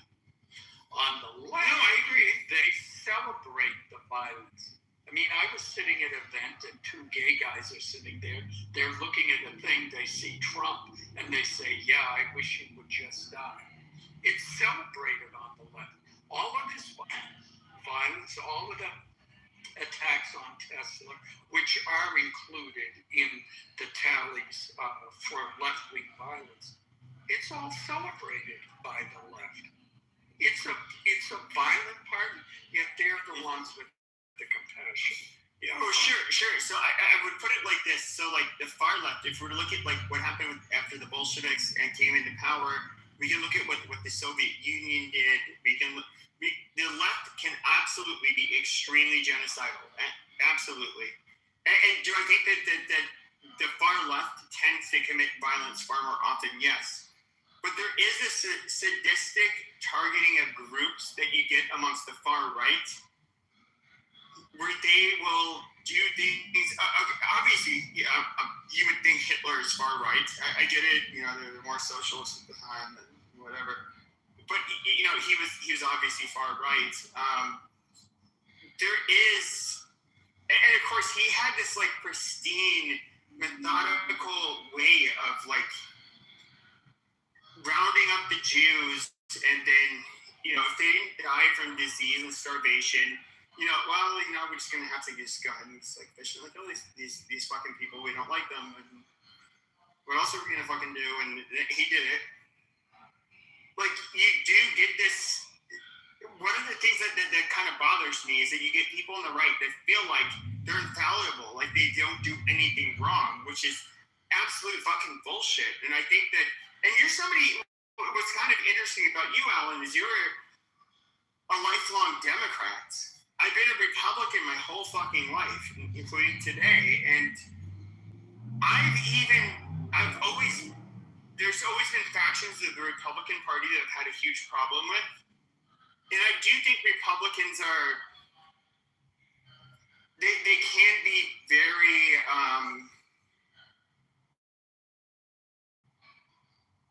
I don't know. I feel like they can care less about the well-being of the everyday American. Kind of like if I go back to Reagan and what he did. I mean, a correction. I was always independent, and I leaned left, but it was around beginning in 19 where things shifted, and it's interesting you say that because Democrats portray the right as not caring, but that was never it. Now, this is not true now, most likely. But the difference was Republicans cared, but they thought the government should not be involved in creating the institutions that take care of those who are needy. It should be done by private groups, like churches, like charities, etc. Sure, but do you remember what the big differentiation was between, I'm somebody who's more aligned with the old right, in term, like, you do understand, like, know better. Because I really wasn't paying attention to the right that much. It was like I completely bought into the left's narrative that, Republicans are stupid. They don't care about anything. A lot of them are. We're all racist, etc. But no, a lot of them are. To be fair, a lot of them are both racist and stupid. No, I'm being realistic. No, I'm being. I grew up around. You want to know something else they are? They're happier by a significant degree. Well, no, I agree. And the other thing is, you don't have to be a genius to understand right from wrong. A lot of these principles, be kind to your neighbor. Do you need a 150 IQ to be able to do that? No. So, anyways, but yeah, I mean, I'll take your point. But then we can say too. Now I forget where they stand. Tennessee is always the butt of the nation's joke when it comes to education. They stopped following all of these newfangled, supposedly better ways each day, and went back to hooked on phonics, and they went from being ninth to being in the top 25 for reading and mathematics for their kids. So, the problem is, and I'll end with this, the left says they care. Elon Musk said it perfectly. He's tired of people who claim that they care and yet they do harm. And that's of what the left does. I agree with you 100%. I agree with you 100%. I would just say this. I forget the name of the example that you have to use, where they do end up globally as assessing the education and the intelligence of students nationwide. Now, if you were to look at white Americans, Asian Americans, I think Asians might do better in one country, or they might do best here. I forget. If we're to look at, Black Americans, all kinds of Americans, we all do better here. We all do better in our country. However, significant gap does exist between the different ethnic groups in America by a long shot. But when they say our education system is failing, this is where it becomes really weird. We have the most educated Hispanics, the most educated blacks, the most educated whites, all living in a place, which, by and large, we at least if we judge by the demographics of the United States, we're succeeding there. But when it comes to the overall national averages, yes, if we only had whites and Asians, we'd obviously be doing a lot better. Asians do better than whites, obviously. I think a lot of you guys know that. But the blacks and the Hispanics don't do as well as us. And we can look in Israel, even, for example. We were talking about that country earlier. There's a huge gap between the Mizrahi, especially the Mizrahi Jews, and the Ashkenazi. A huge fucking difference. They're not the same. They had different selective pressures for a few thousand years. But wherever you have the Ashkenazi Jewish population go, they tend to do really well. Nobody can deny that. I mean, well, yes. I'm sorry. Yes, there are differences between different racial groups or ethnic groups or groups from different areas and the environmental pressures that may have helped or hindered them. But I just as to point it out, in that the Tennessee example I gave, it was majority black. So it's not that somehow in this particular case there's a deficiency within the population of black people in the United States where they're not doing it. I think that the problem there's two. Let me finish. It's number one, they're being taught with crap methods, which include, again, the lovely CRT, and look up Teaching for Social Justice, which is a big, that's a group that has a major influence. They had a major influence on when they redefined the math frameworks here in California. That's number one. Number two, Asian students do more homework. They know this for a fact. They're doing much more homework than everybody else, including white kids. That's double that of white kids. No, I absolutely understand that. Yeah, I guess makes a difference. My position is, though, and I'm just going to be very frank with this. I do believe there is nothing you can do in terms of human intervention to make it so that white people can be on par with East Asian people as far as academic achievement.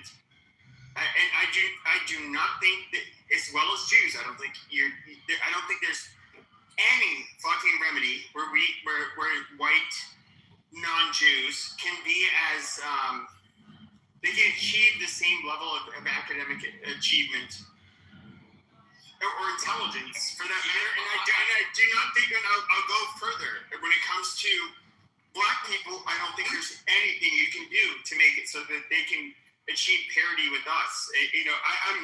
This is not me trying to shit on people. I'm not saying white people are the most intelligent people, but this idea that we can achieve parity through nurture, I find. No, It's kind of silly. There are mitigating factors. First of all, one of the things that is assumed when it comes when we talk about IQ, one of the things that is assumed in all of those things is that when you look at a person who's say 120 versus a person who's 140, that the person who's 140 learns things more quickly, but it assumes that both people will, given enough time, or that the 120 person, given enough time, will learn that material. And that's the mitigating factor. So one can say, well, is it that Asian people are smarter, or is it that they have a culture that pushes them to study more? But what comes first? Well, is it the their high IQ parents make it so they raise their children better? It's both.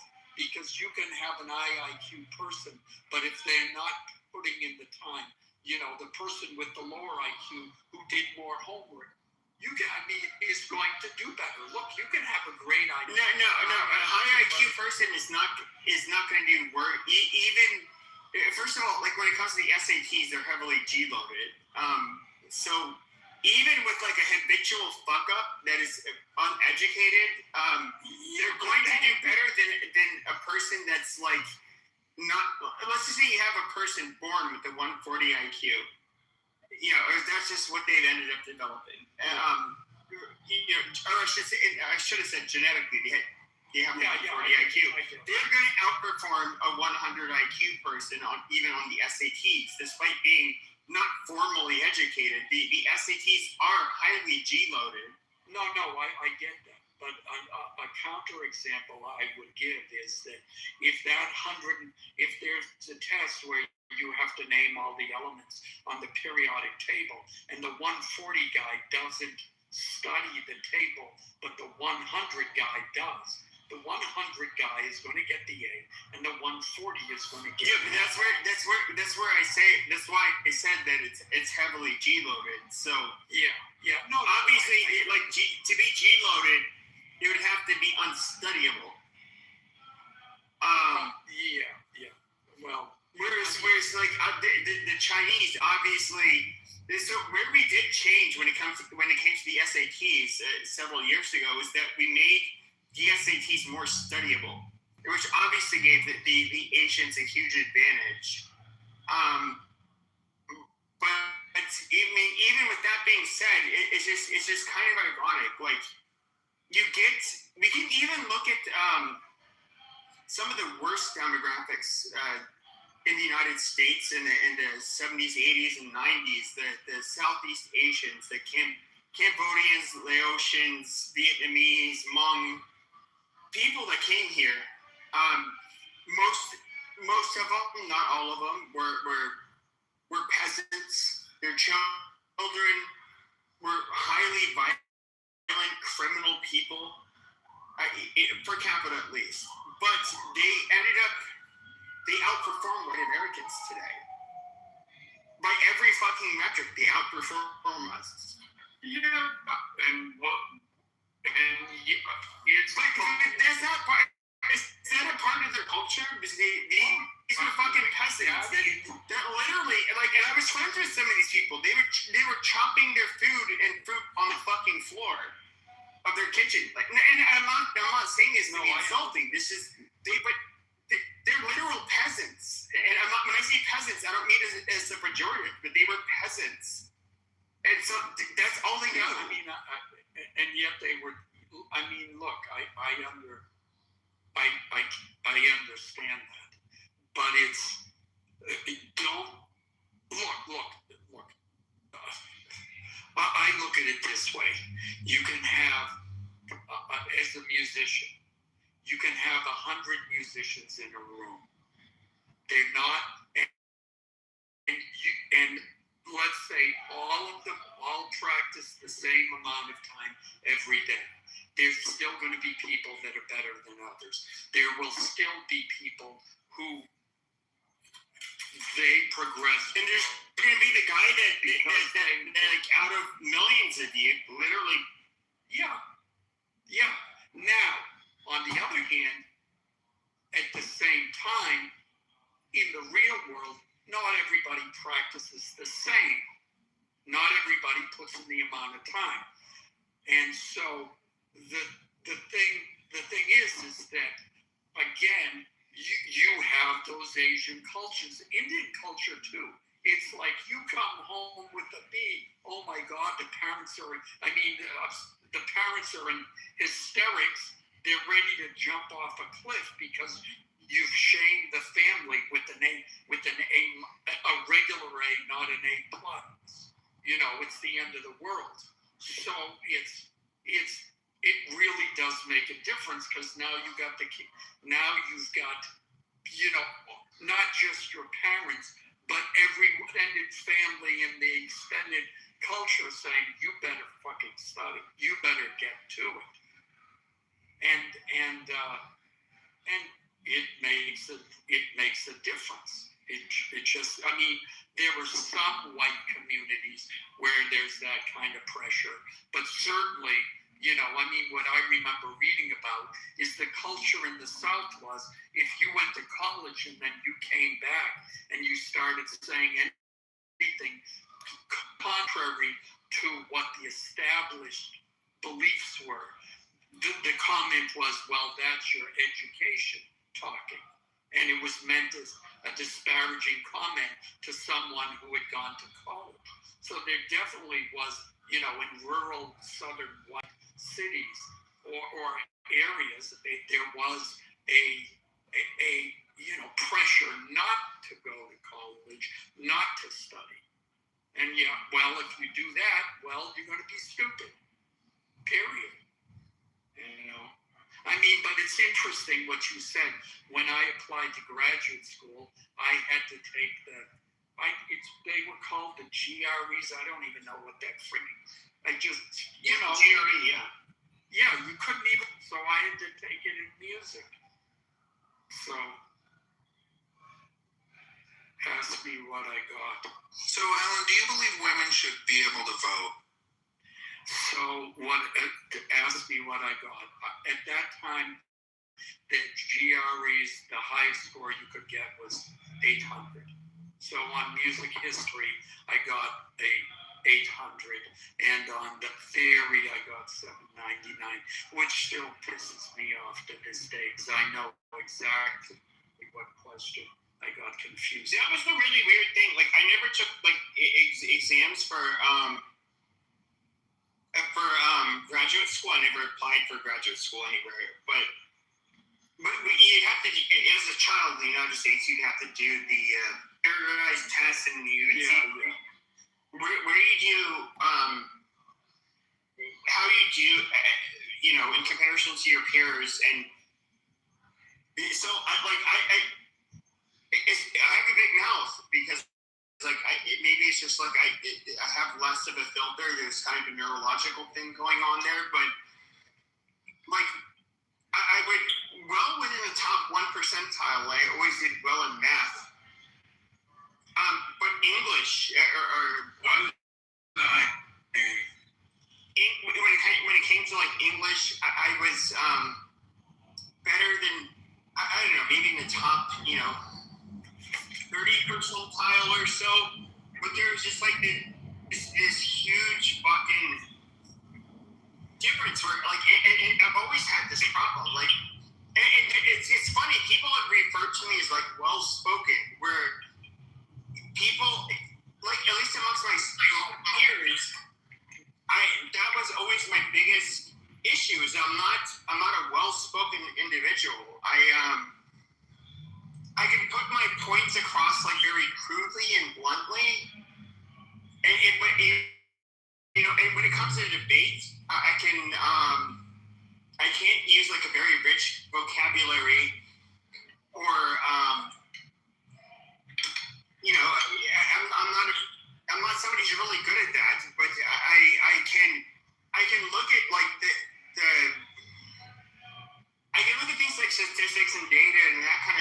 just say like, okay, well, this is bullshit, and I can easily debunk your points. But I'm not, for whatever reason, like I do think that's genetic, personally. I've always struggled with, I've always struggled with, I guess, putting my thoughts into words. And I almost, it's almost like a high five when I hear people who disagree with me and they say like, well, no, actually you are well spoken, which it's been done a few times, but it's like, I do.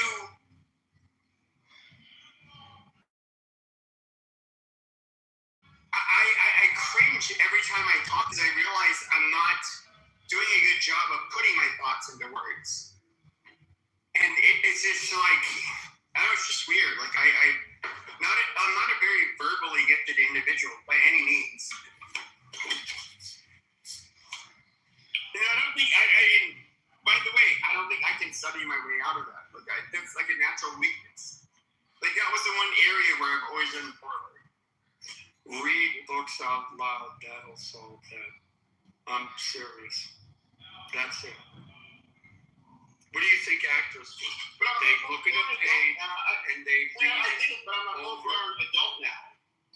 Doesn't matter. Can adults learn? Not at the same, no, but here's where No, they won't learn it as quickly, and they not even close to as quickly. In fact, if you're exposed to another language growing up, since birth, yeah.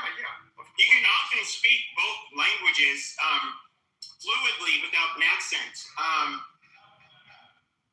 Let's just say you pick it up a little bit later because your parents want you to learn only English. Still, you're going to have much more advantage. But even if you were to move to another country and neither parent spoke that language, let's just say you moved from England to Turkey. But the child was, 6 years old. The likelihood of that child speaking fluent within without an 6 accent months. is pretty high. Within 6 months. I've seen it. There was a family from Argentina. The girl was 7. They moved in next door. The 7-year-old within 6 months, she sounded like an American. The 16-year-old had a very difficult time. Yeah, the neuroplasticity that we experience is so like just in the world of boxing. Here's one of the things a lot of people don't understand. It's like, yes, as adults we're much more intelligent than let's say a 7-year-old. I think we all agree there. But you teach a 7-year-old boxing. Within months, you can transform them to be a much better boxer than you can train a much more intelligent 20-year-old to be in years. Like they just absorb it, and they the way they move, how fluid they are, it is so much different. Well, it's on the other end of the spectrum, it's, starting a kid on dance and ballet when they're 5 years old compared to an adult.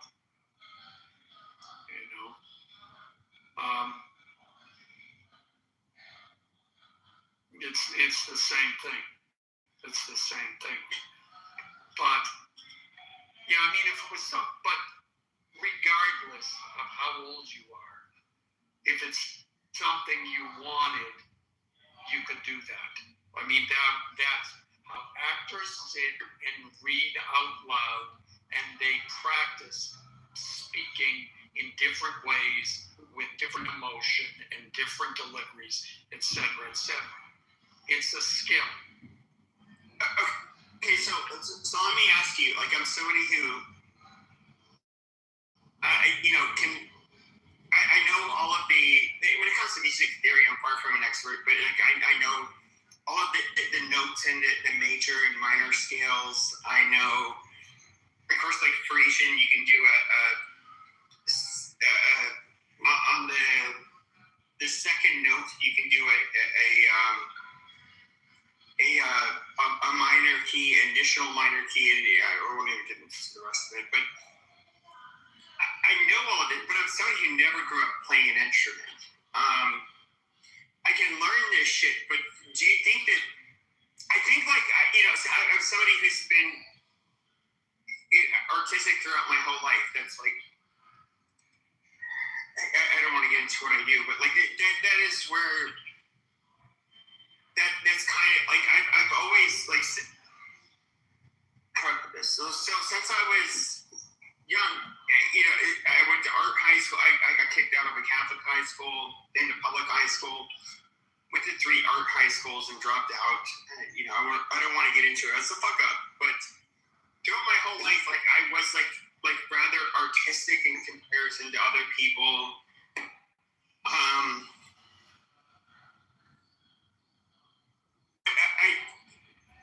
So like, I don't remember my question, but Yeah, I'm not sure what you're trying to say.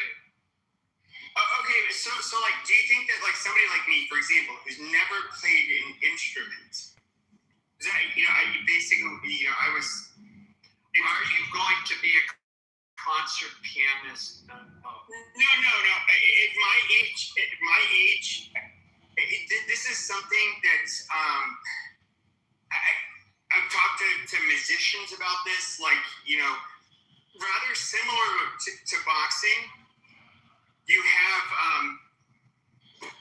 those that started very young absolutely dominate. Yeah. And in your 40s, I mean, it's a joke, really.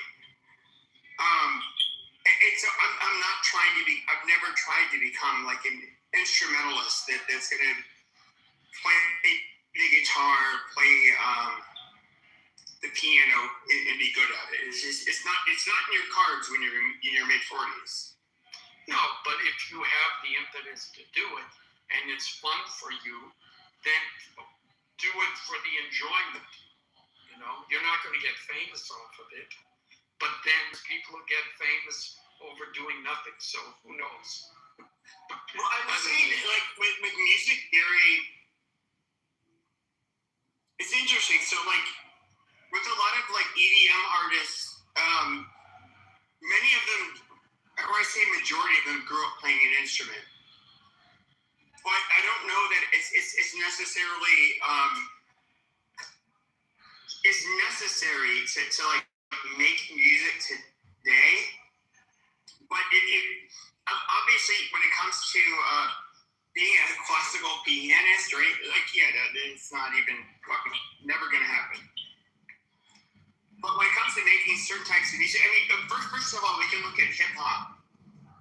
I mean, I don't know what the fuck that is. They'll use terms like, we'll supply chords because, the melody and whatever. It's just like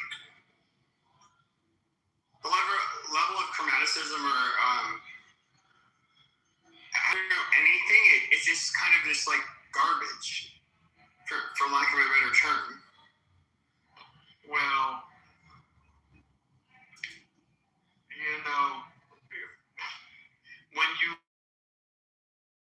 when you compare hip hop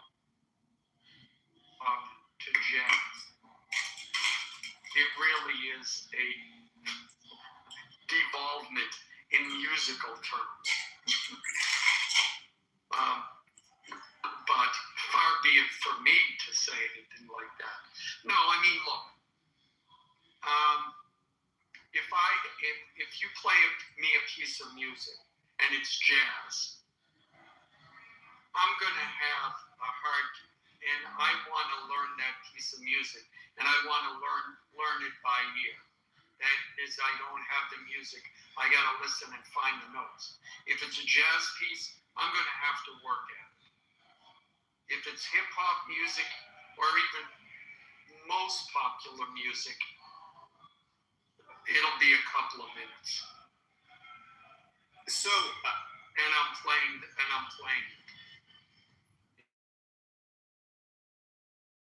I mean, yeah, I know, absolutely.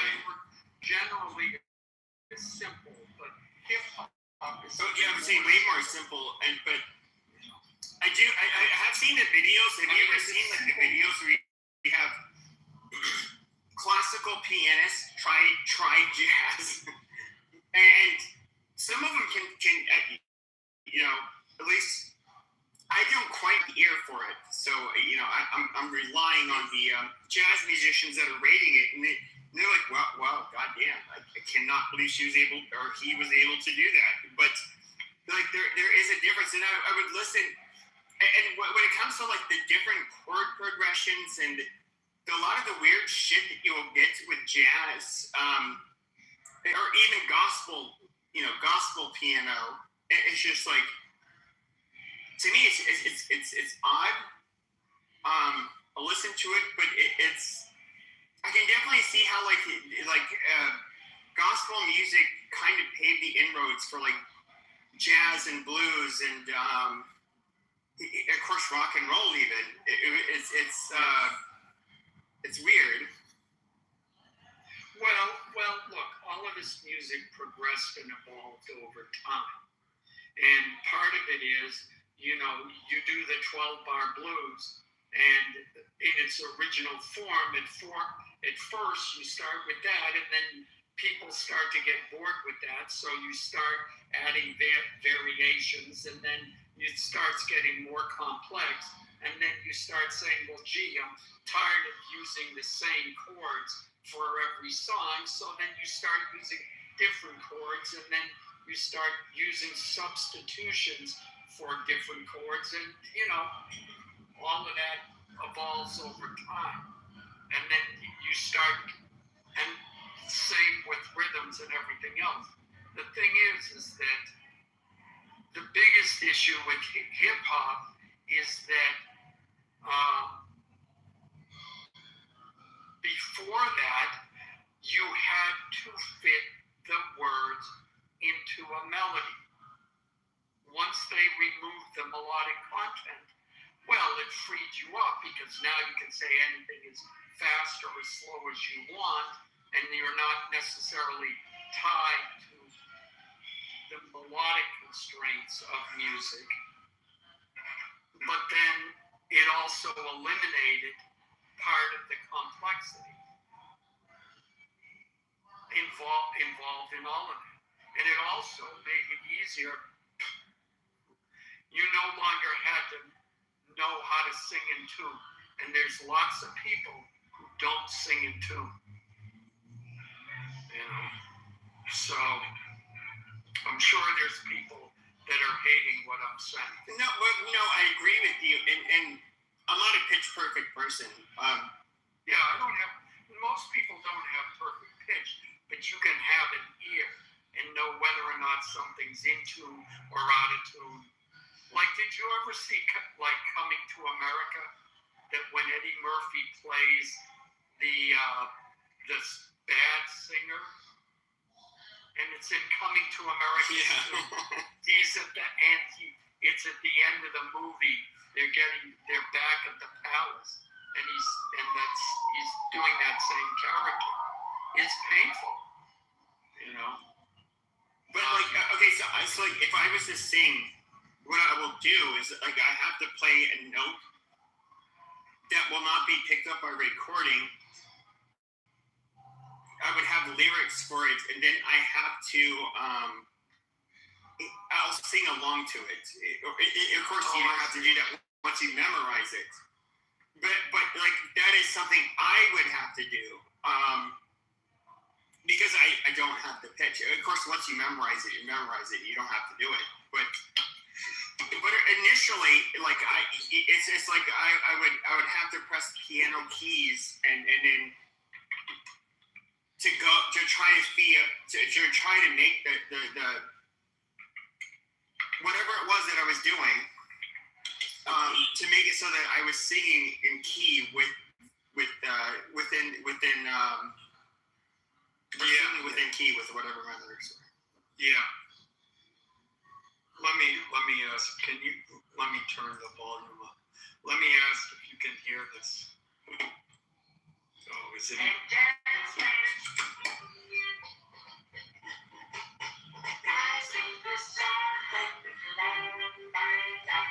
Can you hear that?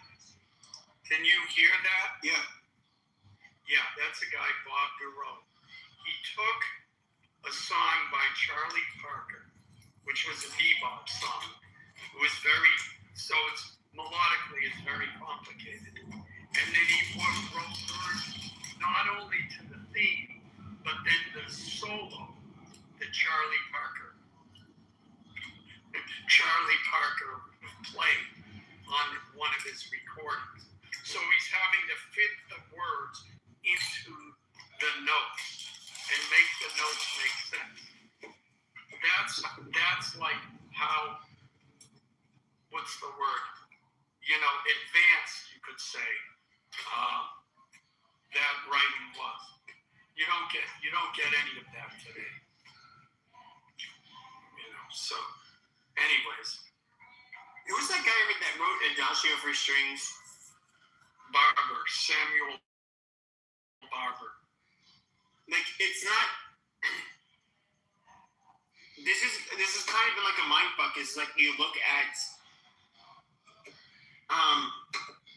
Doesn't look complicated. There's not much like modal interchange. But he like I don't know how he made it so beautiful. Like I don't like, to me, I'm somebody, when it came to visual arts, is what I was into. Yeah. But just like, and I have very limited experience in music, and like how he can make such a beautiful song with what does not seem to be with something that complicated. Well, that's a question people have been asking for thousands of years. Look, the practical answer is you write 100 songs. And Stevie Wonder did this. Like, there was a period where he hadn't released an album in a long time. And then I remember reading an interview, and he said, yeah, I got like 150 songs I've recorded in the last few years. And then he goes and he picks the ones he likes the best. Some of them might be dog crap, but you start working on whatever it is you're doing. You start working on it.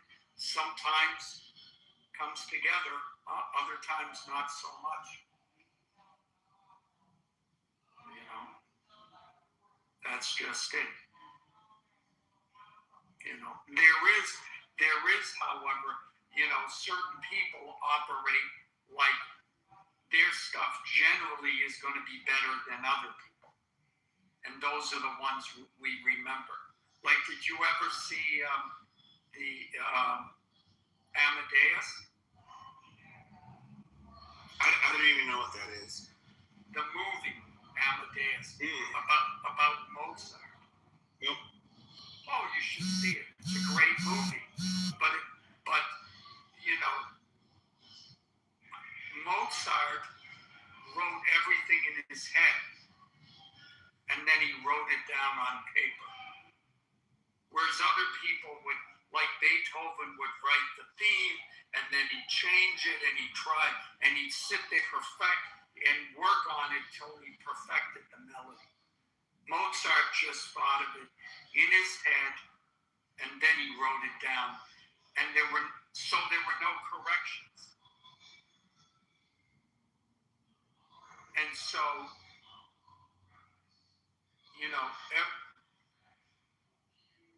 everybody works, everybody's different. But in the movie, it sets up a fake, which never happened in real life, but a competition between Salieri and Mozart, that they were both composers in the same court, and Salieri was always jealous of him.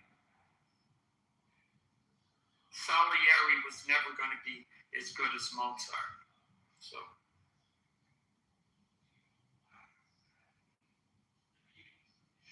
What's it called again? Is that one watched it? Amadeus.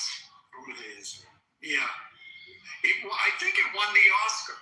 I'm not sure. Let me see.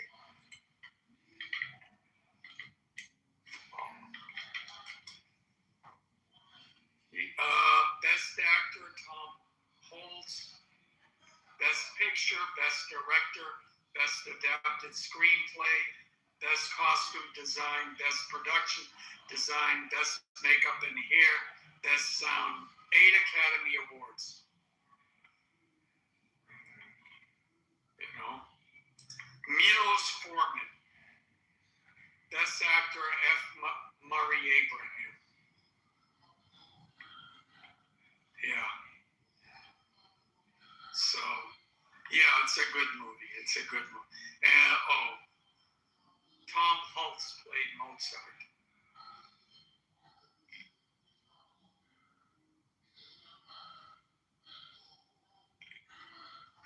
What age did you begin playing the piano? 6. 6? Oh. See, I didn't start. I was like 30 when I started playing around with drum machines, and then, just out of boredom, when it came to painting, I went through really large swaths of time where I just stopped, and then I would get into the music shit, and then, of course I would learn all of the when it comes to just when it comes to snares and drums and the different patterns, and of course percussion and all of this shit. I don't want to bore you, but I got into it. It's like around 30 years old. So, which is obviously a super late start, and I don't have anywhere near. I would say that I don't have the. It's a lot easier for me, obviously, to paint than to make music. As somebody who's done it since I was a child, my mother was an artist. She also did music, but I only participated in the painting. In the painting? You only participated in the what? In drawing and painting. Yeah, well. I mean, that's what my mom was best at too, by the way. She was the best musician. My dad's side of the family's horrible. It's a running joke. I have one cousin that is a real. She went to I forget the name of it. Was it University of Boston? It's a Catholic university there. She had a full ride scholarship. She sings basically like opera. She's like super talented. Other than that, we all make jokes about that. Like, she's half Italian, and we're like, that must have came from her side of the family. It's like nobody in her family can do that. Yeah.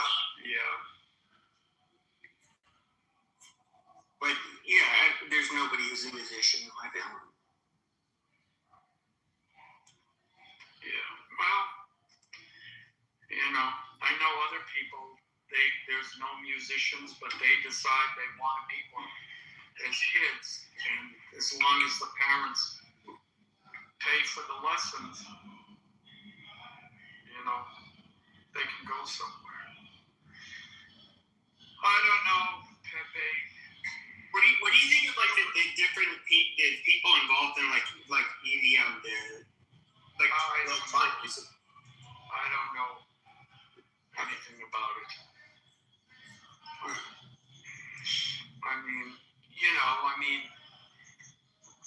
Once synthesizers and drum machines and everything came into being, it created a whole new, way for people to create music. And it's as popular music. It's very different than traditional music. You know. Yeah, no, I mean, no, I agree. You're 100% right. I mean, the thing about the reason why piano is the most difficult, they're all difficult, but with all instruments are difficult. But with piano, or let me put it one way, when you play, say, the oboe or the flute, you're playing one line and you only need to concentrate on making that one line musical. With piano, you've got two hands, so both hands have to operate independently. And then within each hand, you can have one or two melodies, I'll use that term, which both have to be independent. And you can have, you know, typically 4 is the most, but there can be more. And all of that the person listening to it has to be able to hear that distinction. That's what makes piano more difficult. Well, I mean, it's okay. So, like, when I listen to, I'm somebody who can only memorize the different notes by looking at piano keys. And of course, you have the different octaves and all that. But like, if I was, that's the instrument I have to refer to when trying to think of keys. But when listening to, this is the weird part. So like, you can with modern day DAWs, you can arpeggiate the different chords, and you can automate a lot of shit. So where it sounds, it's easy for somebody like me. I'll just put it like that. Without playing an instrument, we can create a sound. But when I look at what's weird is looking at the classical pianists that have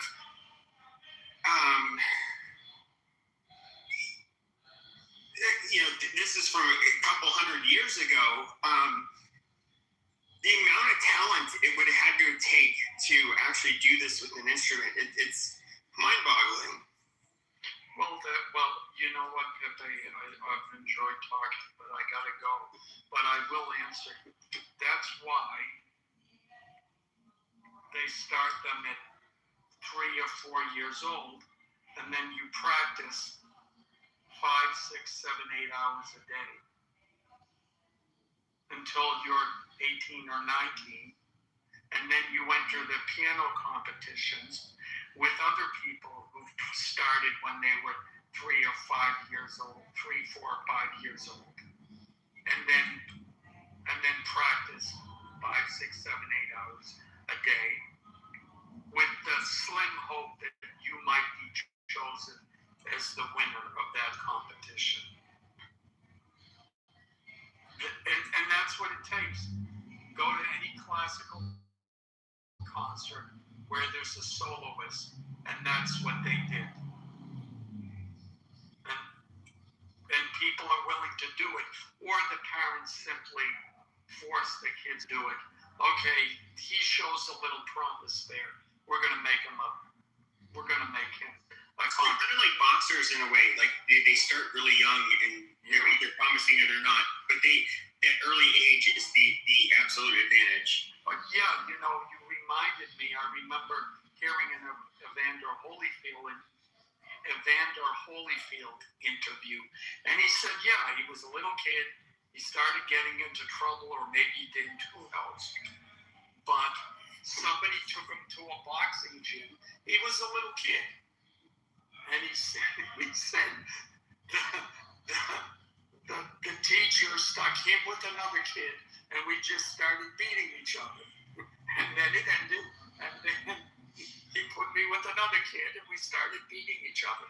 And that's how he was introduced to boxing. But he must have been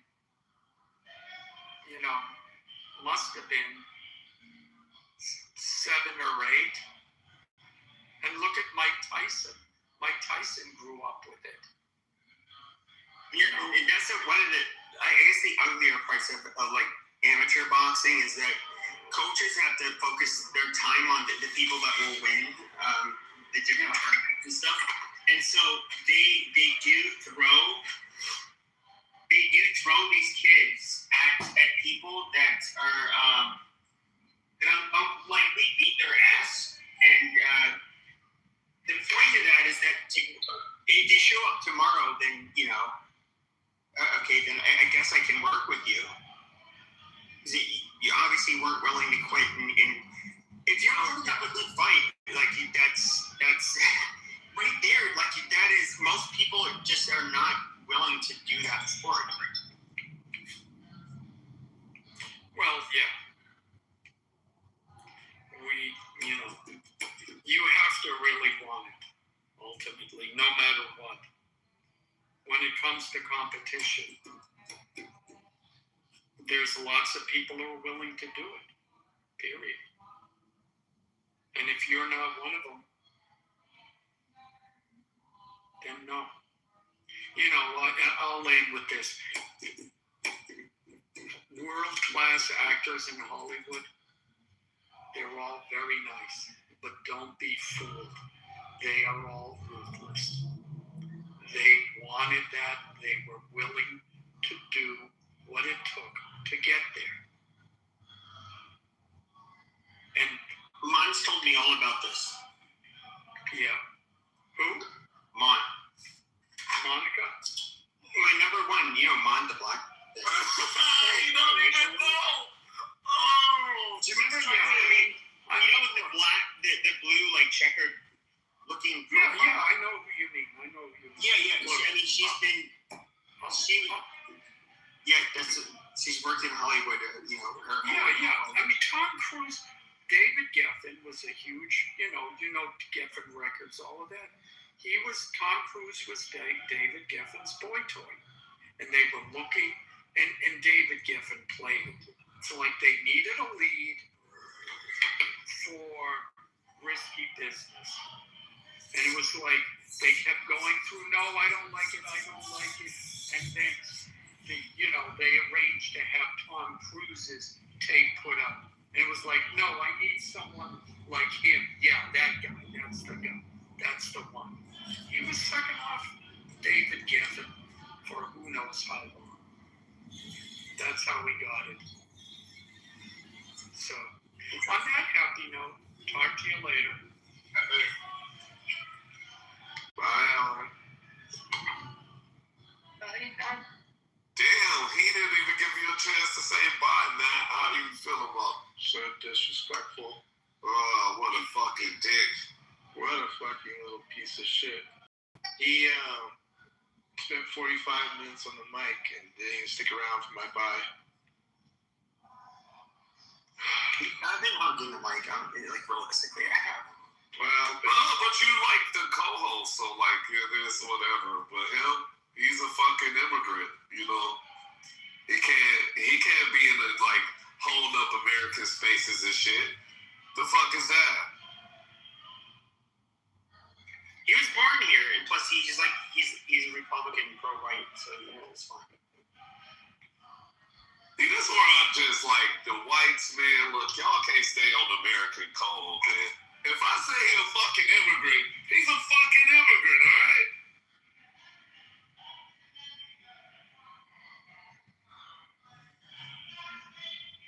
If he was born here? The fuck, Night King, your profile still has that fucking glitch. Yeah, I need help. What's the fucking annoying, dude? I know, I'm trying to fix it, all right? Damn, kick you out just for that. Jesus Christ. Oh, man. That's twice now I've done that tonight. Man, look, I was tricked, man. Nobody click on this profile. Yeah, don't Could click. be in it for a rude awakening. Do you guys have an iPhone? Yeah. And it kicked you out? Yep. Yeah, it frees you. But for some reason, Androiders, they get the bad. I really need to fix that shit up. I don't know what's code is. I think someone just tried it. They disappeared off the stage. It was Holly. Yeah, I So I was like, oh, okay. Profile, Daryl. No, don't do it. Come up here, Joe. Daryl. Oh wait, y'all. Oh yeah. He needs a Fucking Canadian. Yeah, come up here, Canadian. Yeah, that's the fucking goddamn fucking Canadian. Oh shit, he has it too. You got Yeah, he do. Am I still on the mic right now? Yeah. He got it too. I'm stuck right now. Watch this. I'm gonna get crashed out. Watch. Are you guys still got me? Yeah, we got you. You're still with us, man. I'm gonna disappear in a second here. He has the same issue. This is fucking hilarious. Let's see, it's gonna crash this second here. Hold on. Unless there's something else going on right now. My hand racing is off. That's I can get on for like a whole hour because it's fucking shit and nobody can get off. I'm stuck right now. I can't get back on the screen. I can only hear you guys right now. Bro, come back. Just swipe out your ass. Swipe out. I can't do anything. It's stuck. It's spinning. It's actually not the glitch. Usually I could do it, but now I'm stuck here. Oh yeah, he got a different one. Yeah, he got a fucking like Who's glitchy? spinner one. yeah, a better one. You He has fucking a bitch. Canadian one, like this fucking No, weird no, Canadian. I wonder He got the Canadian death lock. I got a hard Hard reset. Oh shit. I'll see you guys in a bit. Holy shit, that's a bad one. Right. Yeah. Did you try it already, Knight? Is that why you're joining me on this?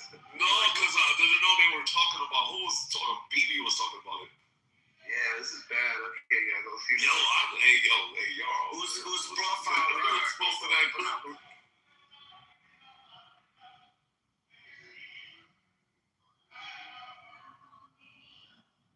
Is it Jarl or is it Yarl? It's Jarl. So his name comes from, a lovable Elder Scrolls series, and he's a fucking Imperial spy, fucking damn, king of like a village and shit. Account is about to get fucking closed down by Clubhouse No. because they're cracking down and they're actually closing down people's accounts who are putting the shit in. Their accounts are like fully suspending them because everybody who had them has to reopen up new accounts now. Putting what shit in? What are you talking about? If he has that code, it's a code that you put in your bio, and it glitches only Apple users, only Apple iPhones. If you have an Android, you can bypass it. If you have an Apple phone, you are gonna get glitched. It glitches a whole. I don't know. It's some Somalis. They got the code. There's a Somalian flag in it somehow. Surprisingly. Dude, is that what Mountain sent me, Matt? That Somali link thing? Is that what's going around right now? I don't know. So it's basically what they're doing is they're putting in fucking it's like letters, it's fucking flags, it's like emojis, it's like fucking hieroglyphic letters, like weird shit. And once you open up their bio, your fucking thing goes gray. Like it pops that thing open, but it doesn't allow you to like mute or anything. It just glitches your phone. But it only works on Apple against Apple phones. If somebody has an Android, so now when you run rooms, you should have one person with an Android phone modding with you because he'll be able to silence them, put them in the audience or anything that matter to control the room. What was that in Night King's profile? I don't know. Wait, I'm about to put somebody on blast. Y'all know, like Othello, whatever his name is. When I click his page, it does that to my phone. And I have an iPhone, so he has it. Just saying. So you could test it out with him. Night King, do you see that in your profile? Yeah, on. If Night King has an iPhone, he wouldn't be even able. So once you put that code in, you're not even able to remove it. That's even more. You have to log in with your number with an Android phone to be able to remove it. What the fuck? Y'all enjoy specking. This is all fucking. But his account will be. But on this Clubhouse. But would the person with the profile that has it? I'll be back. I'm cool with Rich. Yeah. Night King, no. Yeah, Rich, we gave it to Rich Night King, so you have it, don't you? We are the ones. Look. I had it before him. Okay, I got it. I can't like Jarl up because he has the fucking Canadian virus. Can you invite Pluto? My man, y'all fucking trying to snitch. Oh my If god. you could try, You're it's fine. What you're gonna need is trust. You're raise your hand. So Okay, you but can here, press Yo, that. so What you need, find somebody the who trusts to glitch in log that on kid's Android. bio, I'm actually the creator. To control your room. you created the virus, Potato? Yeah, I created the glitch in his bio. You're a fucking idiot. Get back down in the audience. So yeah, Matt, find somebody with an Android phone that you can trust to run your room, and yeah. Well, Beaver and Peppy both have Androids, right? Also, I'm Android. So So what do I need to do? So click on Joe's profile. You should you're anti-resistant to this, so you're good. Alright. Are you able to view his profile? Yo, Mikey, you left my room to be in these fucking morons' rooms? Like these. I don't know who that retard was that used the audience. What the fuck? He has 2,000 friends, and you kind of want to hear who he is. Well, he's dope. That's what I So hold on. So Something about Brad. Beaver, you're able to? Yes. Yeah. So Beaver, so I'm going to bypass it because it was like these Somalis apparently who created this code, and all these fucking people, Somalis and all this and Middle East bullshit. They all use Androids. That's how they bypass this shit. And everybody here in the West uses iPhones, and this is how they keep themselves on the stage, unmiked, and spewing whatever they want to spew. And you can't do anything about it. Can somebody bring that Potato guy back up? Sorry, I want to ask him something. Yeah, I'll bring him up. Potato, how do you have 2,000 friends in such a Shut the fuck up, bitch. How does that even What work? do you want to ask me? How does that work? It sounds like Rich a little bit, but not. Yeah. Rich. It's not Rich. No, it's not Rich. Yeah, like It what's did wrong? sound like it though. Rich, that guy. He doesn't sound like Rich at all. Just a little. 2,000 friends. I get it, but just a little. Not even a tad bit, bro. Just admit that you're rich. Just admit it. No, it's not. And I'm following Potato too, so I must know Potato. I think, does Rich have plus size on a couple of his accounts? I used to have another account. I used to even follow Pepe.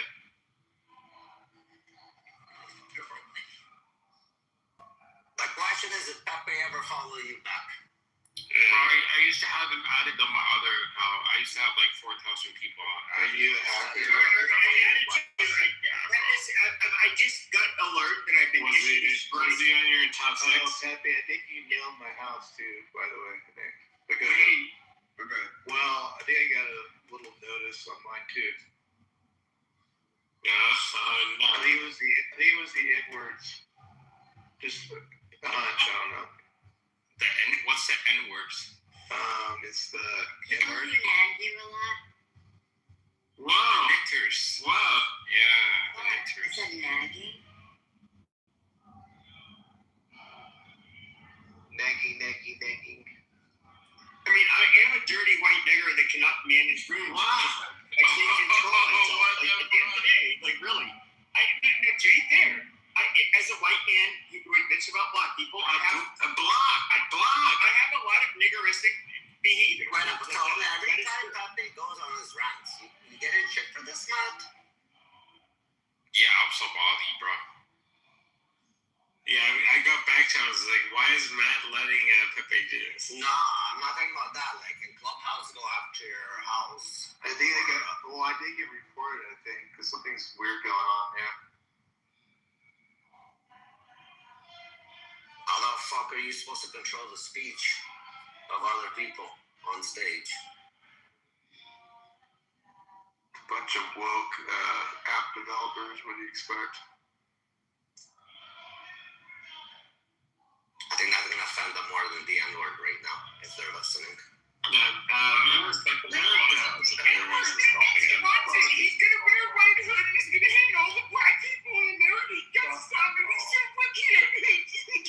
In all honesty, Fuck Pepe, you, Rohan. Isn't it Paul and Rohan?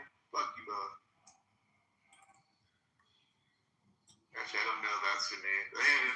Paul's one of them, right? But Rohan's the other one, I think. Bunch of flaming San Francisco freaks. That'll get me tossed out here. Coco.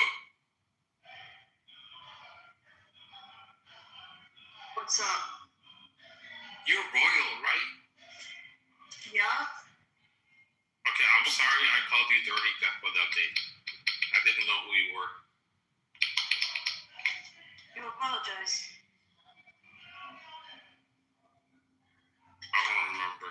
Coco, is there another royal on this app? Because I got a confession, I think, too, but I'm considered to be I don't. I Lord. think there might be.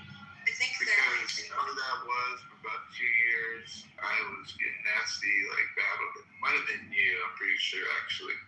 What's better, a sir or a lord? I don't know, but No, somebody bought me like some plot I of feel land, bad, and like- I became Lord. Whoever that royal was, I don't think they recovered from what I did to them. But You guys are actually No, that wasn't me. I don't think I ever fought with you on my old account. okay, thank God. I'm not even kidding. I had some of the nastiest. Okay. Some of the people. Whoa, how bad was it? What the fuck? No, not like that. But Not you. you know how it gets thick through the night. You know. Yeah. Is there a creepy picture of it? It's speed. Charles, you gonna fix your shit or what? 'Cause I can't move you down. Like that's the other issue. It's like if I have to move someone down, I can't. If they have that shit going You on. can only tell an Android user to do No, Matt, you can still move them down, bro. So you can move me down from the chat is what I'm told. And also, if my bio is clear now, so you can. Yeah, right. You may want to try it. Matt, if you hold down on their profile, you can get the option to move them to the other. Okay, I clicked on he's good. He is? Yeah, you Okay, got it. I'm gonna try it. You guys are gonna fuck with me about that. Let's see. Gila, on a scale from 1 to 10, how much am I pro Hitler and anti-Jew? From 1 to 10. Wow, you have I'll do it on behalf of G. I'll give you 11. Oh, wow. How about that? Wow. Do you feel honored? No, I'm not a Hitler follower. what is the scale again? By having 11 questions, did your pockets become any bigger? Did your dick grow? No, that's why. I'm not a Nazi. I'm not German, and I'm not. None of my ancestors were German, and so like it just doesn't mean anything to me. So like it's just wow. You can always LARP as one. It's always free. No, but I'm not That's what German. usually peasants do. They take anything advantage of free. No, I don't need to do that. At the end of the day, like if you're gonna die or live with your father's last name, why do you want to LARP with it? Like that's just retarded.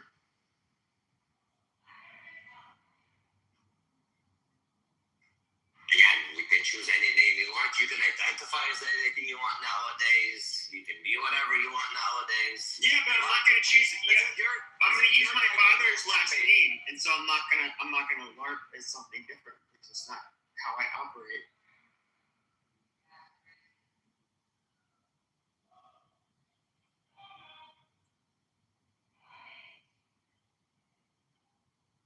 See, Pepe, make money. Don't be racist. Learn that. So much more funner to make money than instead of being racist. I mean, I know J-Lo, and J-Lo doesn't like really act like some of the claims you put on her. I criticize Israel. She thinks I'm like Hitler reincarnated. J-Lo's the sweetest person you can find on Clubhouse. Yeah, why do you The go sweetest person.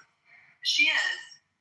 Pepe, I've what never happened? Where did it go sideways with you two? I don't even know the Because story. I criticize Israel over basically over people that I would say are more Israel first, that are influencers, and then even the shit with the war. But other than that, I'm not like a hater of Israel or Jews. But What? she apparently thinks I'm like Hitler because I think that. I think it's kind of funny. I want you to show me on the doll where Israel touched you. I don't know many Israelis. I mean, there's a yogurt shop I where just they're want you to really. point on that doll for me with your finger. Point. The yogurt, but there's dispense of the yogurt button. That's the only place. Is that why you can't get your yogurt? Is that why you're angry at They want my money more than they want me. So you're saying that Jews control the yogurt supply? I mean, yogurt. They did control that frozen yogurt shop for sure. Why won't you open up like a Mexican yogurt shop? Like a bicycle. Like riding around a bicycle giving out yogurts. I don't know of any Mexican yogurt shop. You know, do Mexicans eat yogurt? I don't even know. You could be the first, you see. You gotta be creative like the Jews. Be the first one. I'll open up a paleta stand with you have to, you know, what the gringos see. As a good salesperson, you have to convince them that you're a dirty Peruvian spick. Shut your mouth. See, I can't argue with Pepe on that one too, David. I'm sorry. Do you think my house is gonna survive tonight, Pepe? I doubt it. I'm here, but not. I might instigate. You guys are here. You guys are here for instigate. You're here for the disaster, aren't you, Rafi? I'm just here to instigate here and there. You know what I mean? I figured. For entertainment purposes. With all due respect, man, I'd never put a thing into. You never follow the house, yeah. Yeah, I don't even know how you do that. Like, no. As far as like, so bad. He's talking punching somebody. He knows exactly how to do it. He just thinks he's better than you. That's why. I've never done it. This piece of shit thinks he's. I know you. We're able to do that. One piece of shit like David just can't. I mean, you can turn. It was like you guys. I think are admins on it on this account, but like even turn the White America one to like fucking Trump house. I don't really give a fuck because I don't use That's it. hilarious. Everybody, that'd be kind of weird. I don't know. Nah, it's gonna be fine. That'd be good. I'll get through this. Wait, how did David I get don't in know why. there? Wait, what, Coco? David get in here?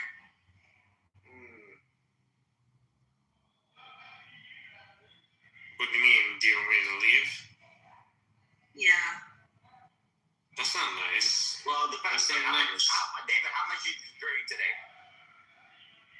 Well, I went to WrestleMania party. I don't care where you went. I said, how much did you fucking put in you? I'm not gonna answer that question. So why did you even start fucking answering me then? With nonsense.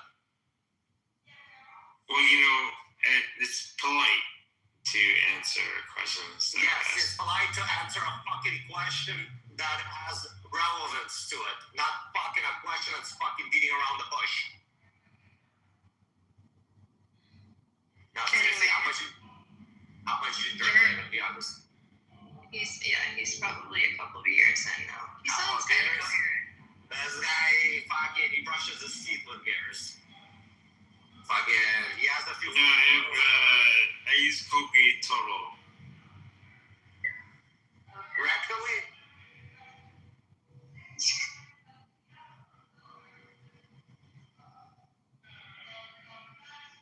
Yeah, if you ever want to save money, David, if you fucking put it down your anus, you'll get drunker faster, and it's like a cheap drug, just let you know. It's like a sponge and absorbs different. Yeah, when I was in college, I heard about, I knew about people doing the easiest way to get drunk is through other avenues. I'll put it that way. The anus cavity? Is that what you want to say? I didn't say that. Yeah, Tennessee fraternity got busted doing that. They had a press conference. How do you think David joined the fraternity? Butt chugging. We can't talk about that. It was a butt choy. It was like bok choy, but it was for David it was butt choy.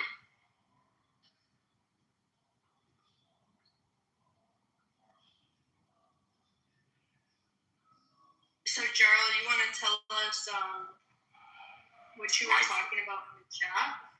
No, Joe, probably tell us why Canada sucks. In the chat, I was just saying I was congratulating America on winning the war today. Fuck yeah. It wasn't the Olympics. What has Canada won? Tell me that. How about that? I don't know what the Canadians have won. That's squeaky cheese. Well, they definitely didn't win the hockey in the Olympics. Let's go. In the past fucking 30 years, what has Canada won? You know what I don't get?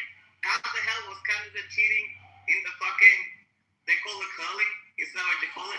How the hell was Canada cheating in they got curling? into a And nobody fight. does fucking curling in the entire world. They even had a video cheating in curling. How the hell do you fucking cheat in curling? And nobody even plays fucking curling anywhere. I don't know, a single country that does curling. They were cheating in They curling. were the only team. I was like, what the fuck is going on? They cheated against themselves. They were the only ones Against competing. themselves against cheated in fucking curling. Nobody cares about fucking curling. And you're cheating at curling? Give me a break, bro. Wow.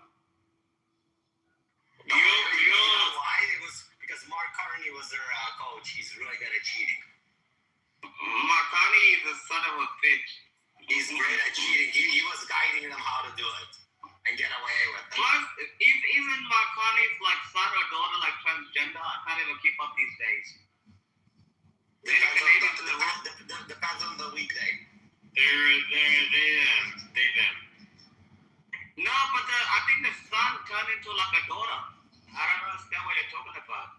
What happened to Marconi's son or daughter? I think they're like transitioning. I think Mark Carney just likes wearing women's underwear.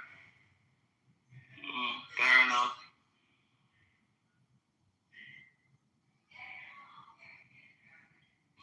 No, I'll be honest. Just playing a song. I like Coldplay, by the way. Great artist. Hey, check you. It's a song, yeah. But Coldplay is very lefty. I don't care, bro. It's still a great song. Great artist.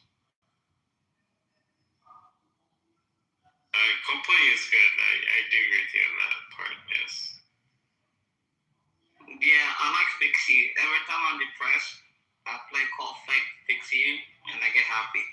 So that's why I like them. There you go. Nice. Okay. Yeah, don't be depressed, by the way. That's no bueno. Yeah, but shit happens in life. You get depressed sometimes. You don't. Like, I'm not being human. Like, good things happen in life, terrible things happen. It's like, yeah, sometimes you get depressed. I get depressed. I listen to Coldplay. It makes me happy. Hey, check. What's the best song of all time in your mind? Bittersweet Sympathy, the verb. It's a good song, yes. And for me, it's the Smiths. For me, it's the Smiths. Oh, yeah. Smith's That's a good one, too. And the best song for me to get me going is still Drake. Well, that's a good one, too. Mine's probably Big Country by Big Country. I don't know that one. Everybody here has great taste. Wait, what is Big Country? Big Country? Yeah, just look it up. There's a song called Big Country, and the band's called Big Country. I'm gonna look it up right now. The song might be In a Big Country. Don't quote me on that. There is a song called In a Big Country. That's a good song. It's like, in a big country, dreams stay with you. Yeah, it's a good song. Like, yeah. You know, it's one of those songs that's like, I have no idea what the name is, but it has, if I hear it on the radio, it's like, it just makes me happy. I always dance. Yeah, exactly. I just feel good. I love it. But do you hear, like, every time I hear it, it's like, when you try your best, but you don't succeed. Bum, bum. When you get what you want, but not what you need. When you feel so tired, but you can't sleep. Stuck in reverse. And the tears come streaming down your face. When you lose something you can't replace. When you love someone but it goes to waste. Could it be worse?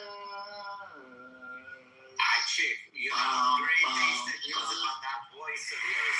God bless. It sucks, but I still want to speak it. I know it sucks, but I want to speak it all the way. It's a voice only a mother would love. I know, but I still want to sing it. I love this song.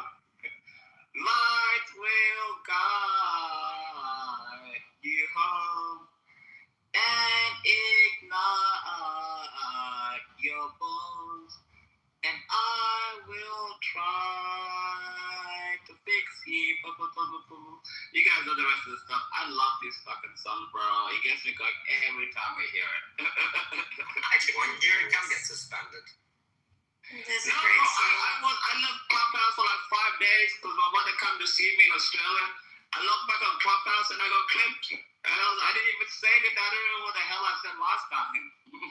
I heard that Fix You was written, that Chris Martin wrote that song for Gwyneth Paltrow when her father died and she had to go back to the States. That's what I heard. It could be bullshit, but I heard it's about her and her relationship with her, like him saying, fix you, like he wished he could like fix her. Yeah, it was like I remember like when Gwyneth, Gwyneth Paltrow, when she won the Oscar, like she was very emotional talking about her family because there was a lot of that was on her shoulders as a young person in that family. So yeah, it was giving obviously to her mother. Obviously, her mother's very famous. Her father as well. So yeah, it's there's in the current environment, a lot of people are very anti quote unquote nepo baby, but it takes a lot to be involved in the family who's very successful as a kid. So I think sometimes we have negative connotations to those people, but they're going through hardships as well. So we need to give like some leeway to those situations. I'm done speaking. Sorry. I agree with that. I think you're right. I mean, people think if you're not rich, I think you get this perspective that wealthy people, they have everything handed to them or something, and they don't experience like the same pain that they do. But everything's relative, right? Different pain, different, but they go through their own stuff, and sometimes it's maybe in a way it's even a little more isolating because you feel like you can't. I'm just thinking. I'm not speaking for myself. I'm thinking. I can imagine that nobody, like kind of like how sometimes you hear white woman tears, right? Well, like think about wealthy tears. Nobody cares about that. Like that's like the worst kind of tears.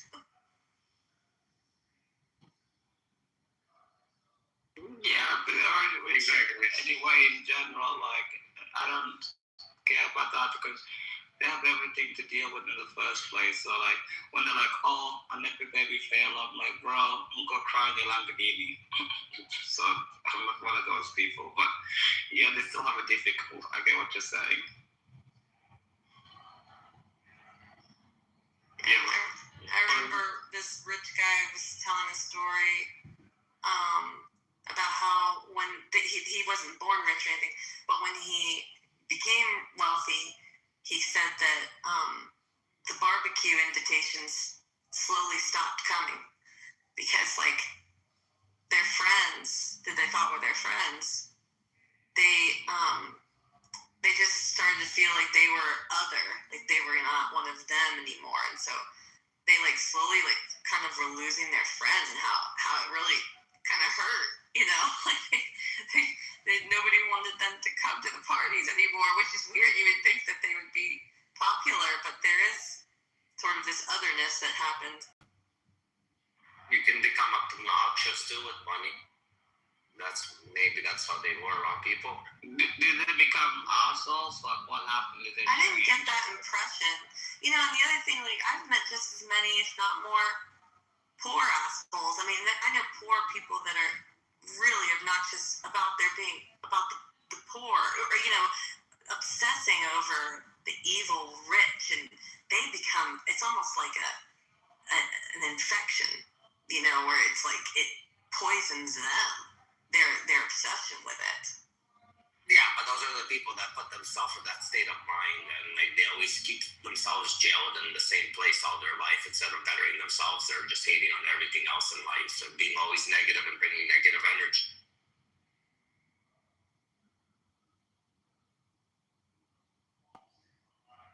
See, look at Jarl. He's perfectly exhibiting what I'm talking about. The poor rich. I mean, yeah. I have a friend. I know. No, I know, but I'm just thinking. I'm free. The reason why they do this, Polly, in Canada, they train you from early age how to oppress them from an early age. They don't feel it. It's natural to them. Yeah, I could see that. Like, I know you're joking, Joe, but like, I do think about that because I have a friend who's wealthy, was raised wealthy, everything, but her brother committed suicide, and it's like, I don't know. I mean, I just think about the pain. People go through all sorts of pain, no matter what level they're on. What's that, Nike? Oh no, you don't. You got rid of it, Nike.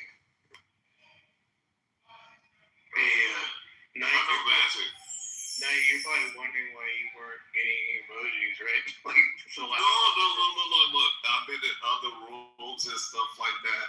And so people want to coin me. They didn't want to fucking react. They didn't want to like my profile. They didn't want to suck my dick, right? And I haven't been able to like get any of that. Especially. And the secret was, how did you get rid of it? You went on an Android phone? No, I got a computer. Oh, you did it through the Discord? Or whatever that thing is called? Wait, This guy don't know ball at all. Did you do Club Deck? Not Club Deck? Yeah, I got Club. Holy shit. Who uses Club Deck? That's wrong. So wait, you can actually remove it through Club Deck? That's how it works? Like, why are you know what I'm saying? What is this investigation? No, yeah, you can remove it. No, I have an iPhone. If I want to fuck around with it for a day or two, because I don't want to put it in there and get my account. Look, now you want to fuck around with. You just was complaining. You was the main one. You was the staunch. Well, yeah, like, what is this guy? I never complained. I was just giving a breakdown. Oh my God. Was it your account that got me and Pepe all clip started? Is that how it happened? I think Pepe's frozen. Pepe, are you frozen? He's frozen. He's probably clipped again. Look at that. He's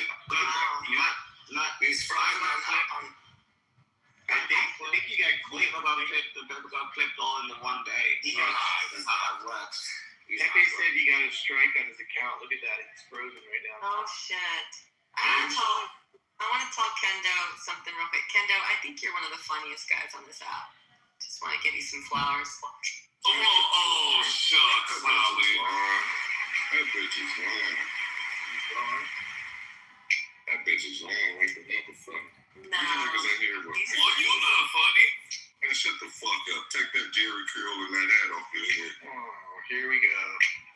Well, then he attacking the wrong person. This is a real. He's not talking to you. Yeah. He attacking the Y'all niggas scared of Mark, though.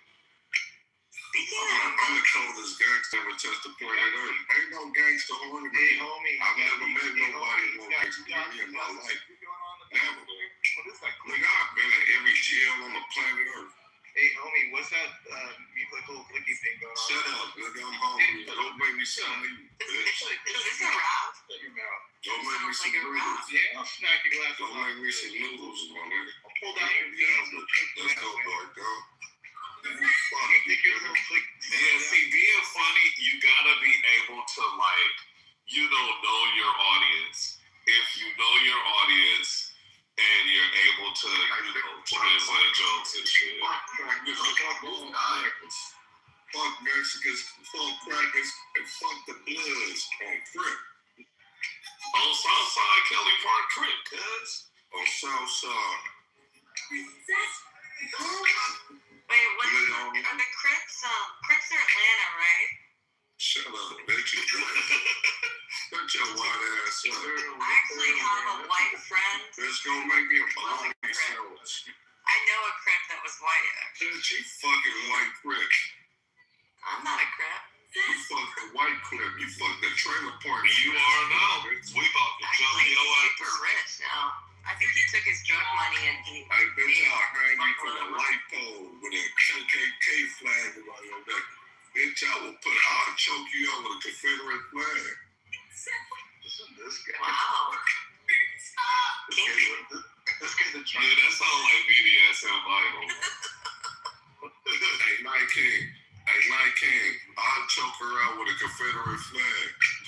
Yeah, we heard I think she'll like that. We heard you the first time. She might like it. You gotta get a new one. I'm gonna say this. Did you get chucked out in jail with your boyfriend? You gotta choke her out with like the rope from like the Barney and shit. I'm gonna pull up to her house with a Ku Klux Klan outfit on. Oh no, he not Cliff. He there. Pepe just left the room. I don't see it. Wait, let me refresh. No, like his light was moving. I mean, man, change that picture. He's a kind of clip, bro. That's all right. He there while I kill you. He's what are you gonna do? What? You's a bitch, nigga. You a bitch? Dirty bitch. Wow. That's scary. What the hell? Yeah, that's really creepy, man. Yeah, he's one of the only Christians I can relate to. Hey, look, I'm about to whistle. You're gonna show Chris, bitch. Yeah, man. All the Crips come outside. All the Crips come outside. All the Crips come outside. You're the Compton, man. Every Crip come outside. Wait, is it like a gang thing? Yeah. No, it's a political party. If the Crips don't come out, I'm gonna fuck up the Crips. That was hilarious, Ollie. If the Crips don't come outside, I'm gonna I have can't the believe blood. it's 2026 and somebody's bragging being a part If of the Crips it. don't come outside, I'm gonna go hang with the blood. Yeah, it's so 90s. It's 2026 and you're bragging being a part of a gang like it's some fucking Hey, weirdo. yo, Ollie.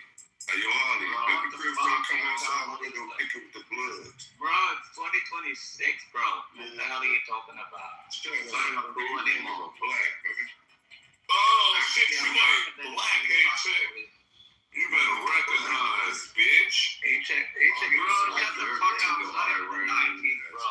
Paycheck is acting like you're You can't even drive through the state. He's OG black. He's OG. Not just OG, ancient OG. More Iranians. I'm darker than you. I'm You not ain't Neolithic.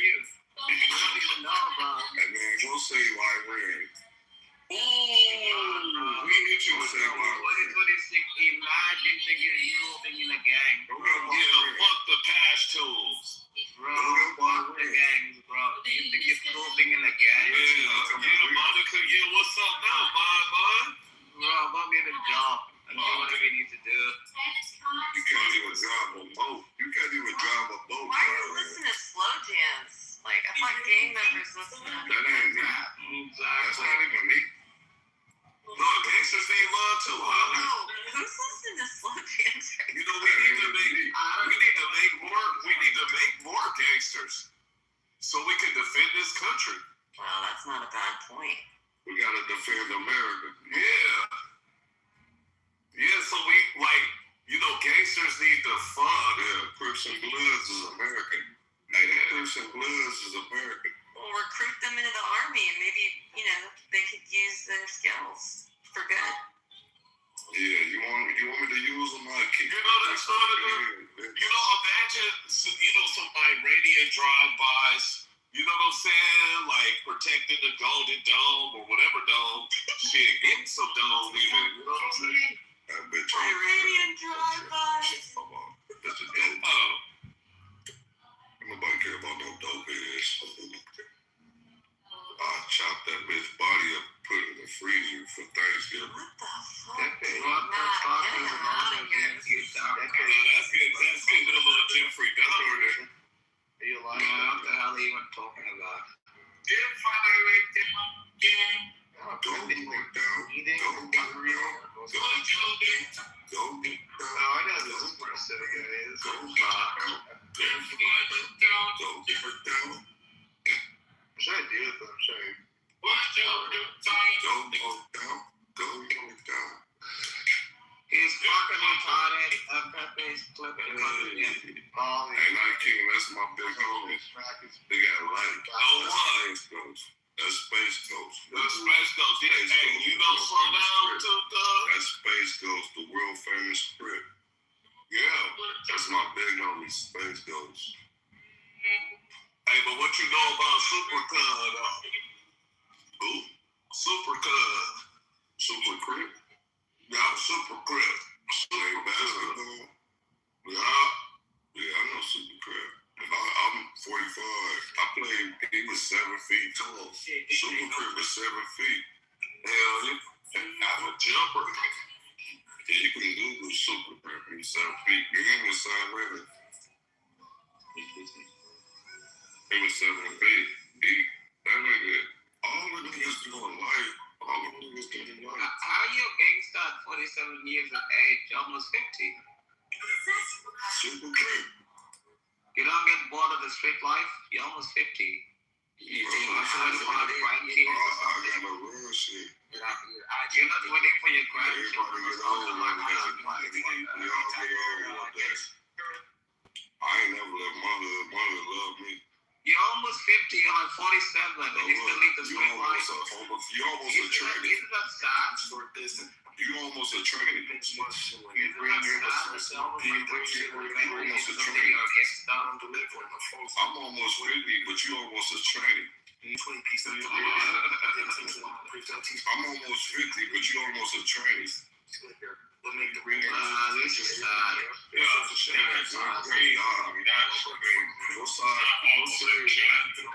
save your country, my nigga. Go save your country. Oh, damn, he talking to you, Mikhail. I know you're not talking to me, nigga. You're not talking to me. I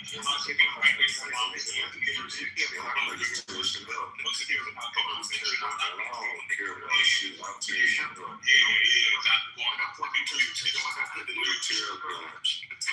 Your mother Taliban pussy with a Taliban.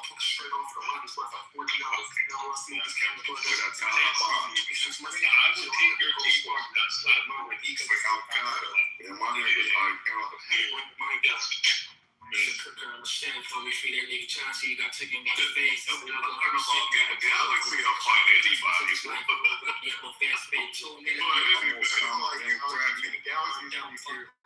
They call me Osama Night King. There's a rabbit. They call me Osama bin Kraken. They call me Osama bin Kraken. Night King. They call me Osama bin Kraken. Packing a cop and two low, shaking ass for the guys. Nasty. They call me Osama bin Kraken. Give me top, give me Bin Kraken in the ass. Automatics and rockets, you work it, I'm watching. I bet you ain't nobody gonna put it with me. Nigga, you are the game now. You are the game. I'm a kill. I'm 6'3", 230. I'm 6'3", 270. I'll knock your ass out in front of my mama's house. Bruh, I'm not the average size. The King 3 morning place at Tim Silver. 6'3", 230, bring it in. What the fuck you talking about? Ain't your bands?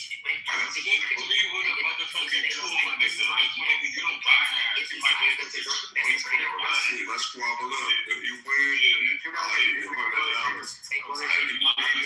give you $100.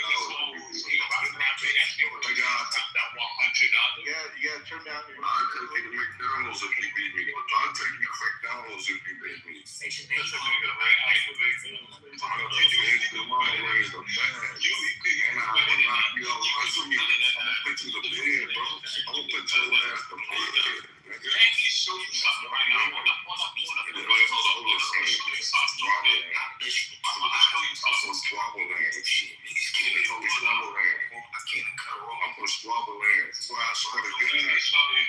Come on, turn down your music. And I live with the streets with the Mexicans watching. layer for your bitch, but the cheese still is. Catch your last break if we cream through me. Niggas sneak things on my back. I need to sleep through. Worry about your bitches up, please, you know. Beaver. Yep. What's up? Oh, thank God. Oh, my God. I wanted to hear his pack up. I didn't want to hear the music, you know? He's not going to stop. Oh, where is he? He's down the goo. I wanted to turn down the music, so I wanted Come back up. Come right up. Are you good? He's not going to stop with the music. Just Yeah, he won't turn down his music, so I can't really do that, but... we all like really incoherent, stupid bullshit. Low IQ. Terrible, horrible. Terrible. It's a terrible thing. So about what you're doing. You know, I blame Beaver for this. I said that enough times, Beaver just said it, then everybody just keeps saying that. I'm like, but it is a bad thing. It is harmful. Paycheck, you realize I go in rooms and people are saying it, you know that, right? But I know you. Like random rooms, I'll come in, you'll hear one person might say it once in a while, yeah. Like, no joke. You're an influencer. You know what you've influenced me to say, Check? I say this all the time by accident. And everything else like that. You said that? So what's happening?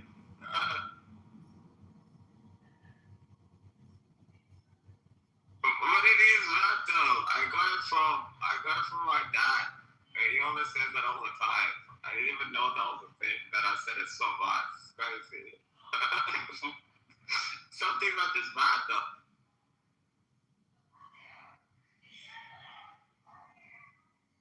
No, but I blame you, Beaver, for your bullshit. No, I blame Beaver because he said that. And then now he said that.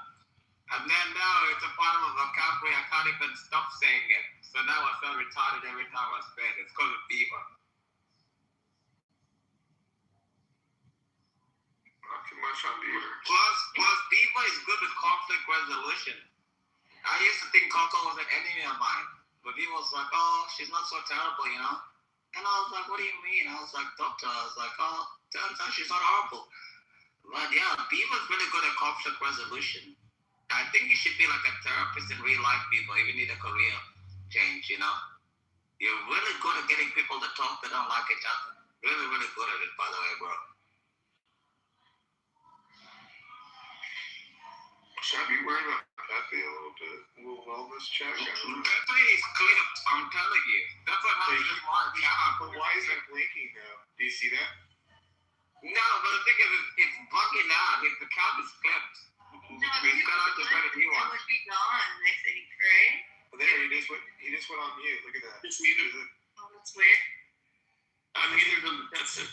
Oh, is that right? Okay. Maybe he's still stuck. I don't know. Yeah, no, like he's not clipped. If he's still in the room and like he can function with it or whatever, yeah, like he's a clipped yet. It's fucking weird. Whatever's going on, he's got.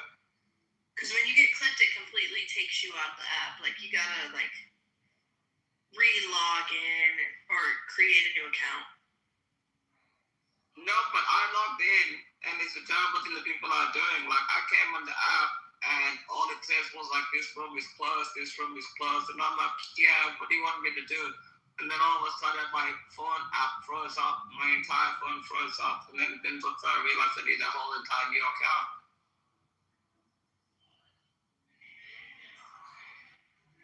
Oh, is it because of the glitch? Yeah, it fully glitched out. Like I came in the room. There's a second guy in the room, and I couldn't get in. Right before this happened, he said he got it straight. So it's obviously it's been clipped. It's just taking a little while. Oh. Did you guys not hear that? He said he's like, oh, I've got a strike on my account. And it was like 5 minutes later, he's over there right now, just hanging out, you know? Yeah, maybe he's asleep though. Yeah, it's true. It's late. Late for Pepe. Marshall, you should come up here and tell us what we should be worried about. Right? I think Marshall's pretty balanced. I'm not particularly worried about it right now. What's up, guys? What's up? How you doing, guys? What's up, man? Well, hey. How you doing, Coco? How you doing, Pepe? Pepe's clipped, we think, so. He's just trying. Marshall, what were you saying? Something about, well, what's going on about worrying about black guys? I didn't get that part. I was just saying I wasn't worried about much at all. Oh, just in general? Just in general, I'm not really worried. Nice, Marshall. It's good. That's the spirit. By the way, have you had any more meetings with Trent at all recently at all or no? Or hung out with Trent? No, but I'm supposed to in like a week. Nice. Yeah, dude, he's a fun guy to chill with. He gets shot on pretty good by the other side over there. I don't know why. I mean, just because he doesn't completely on board with them, I mean, I don't get it, but I mean, I get why we get shot on, but like Trent, that's kind of messed up, but that's just me.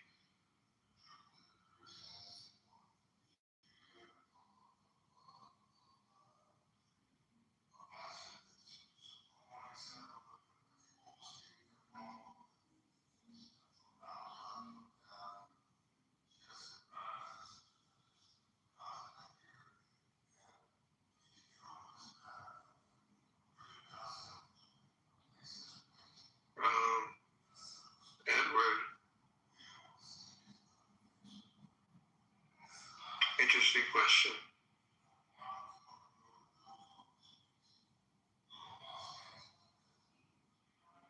Shit, my clip. I think you're trying to earn your identity because you don't know who you are till you grow up. You know, this is what you're saying, Edward. You become the person you are through your actions and through your convictions. You don't automatically have an identity being born that way, honestly.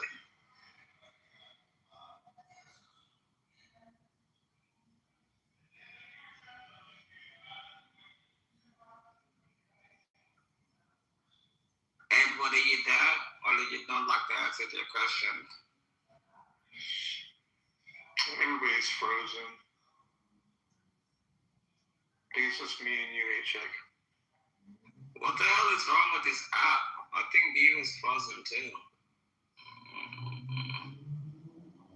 Are you frozen also? Or John frozen? Or Marsha? No. Oh, you're not frozen? Okay, good.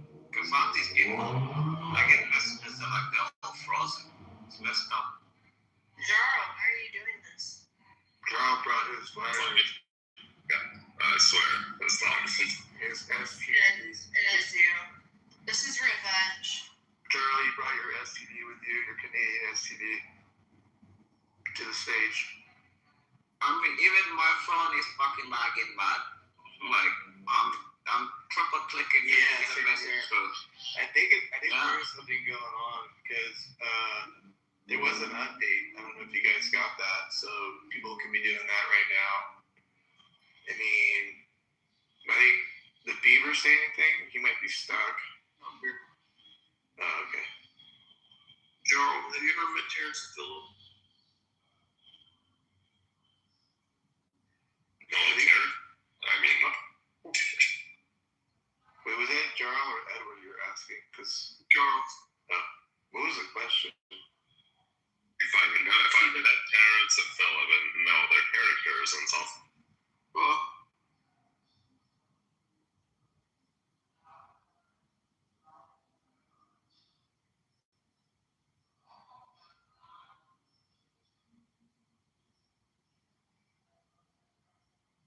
I don't know, this is fucking weird. I'm gonna leave, man, and come back. I have to click like 8 times to get my phone to even work. I'm just gonna leave, delete the app, re-download it. It's fucked. Like, it's not working properly.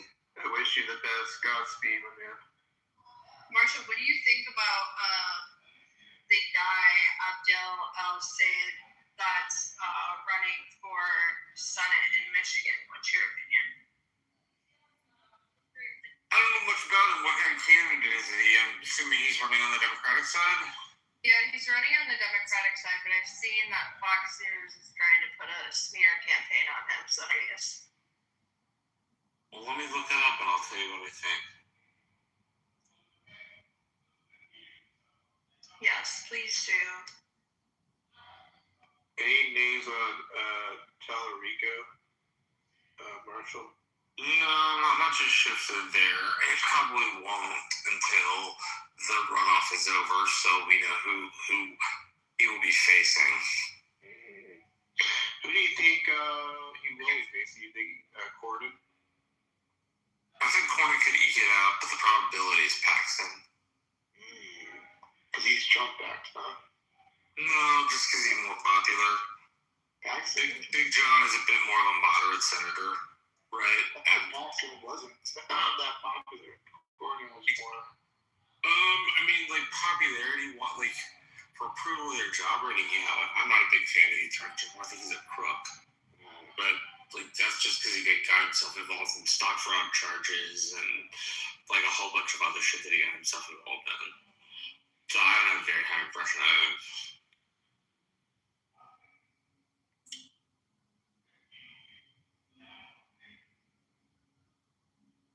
Paycheck you make back. Yeah, it's much better. I just like close on the entire app and everything. It just works on the first go. My thing those profiles when he went to club deck or something. Something weird is happening, man. But yeah.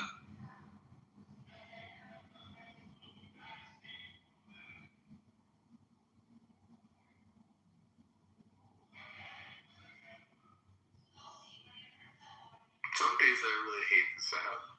Not gonna lie. But then there's days where it's like, yeah. Never delete it. Yeah, it was glorious when I came into the room and HX like sounds like he's on cocaine, all excited and happy, talking to Bima about her voice on a movie, and then Peter comes in and randomly asks in the middle of it, he's like, "Guys, what do you think would happen if the Earth went out of orbit? Would we survive?" I lost it. Yeah, I don't think I've ever heard you laugh that hard. You lost your mind. Peter kind of got off the air yesterday. Who was it? That guy used to be. It was Anthony. It was Anthony. Got off the Anthony. Yeah, I was glad he came in. Sometimes I don't like what Anthony says. Sometimes I really agree with him. Hit or miss, but yeah, he caught him up. It was really weird because Peter goes, he was having this I guess he was getting emotional because Adcheck was kind of coming down on him. Like, what will, Adcheck was explaining how he went back to fight for his country. Yeah, you were putting pressure on him, and I think he became emotional. His regular, I don't know if it's performative or what. He does seem kind of performative to me. Peter does, but that came down, and he goes, I don't even want you guys to get the uranium anymore. I just would rather you guys just keep fighting. Yeah, that was shocking. Triggering for Anthony. Yeah. Hello. Yeah, crazy. When Dexter and DC3 were talking about something, but when he said that, I'm like, you don't want the U.S. to get the uranium, and then that's when Anthony got pissed off. Oh, he got so mad. He got so mad. He's like, "What the fuck are you talking about?" That was funny. Yeah, I was glad he called him on that. He's like, Peter, hold on, Peter. Anthony gets that way. He goes, "Come on, Peter, hold on."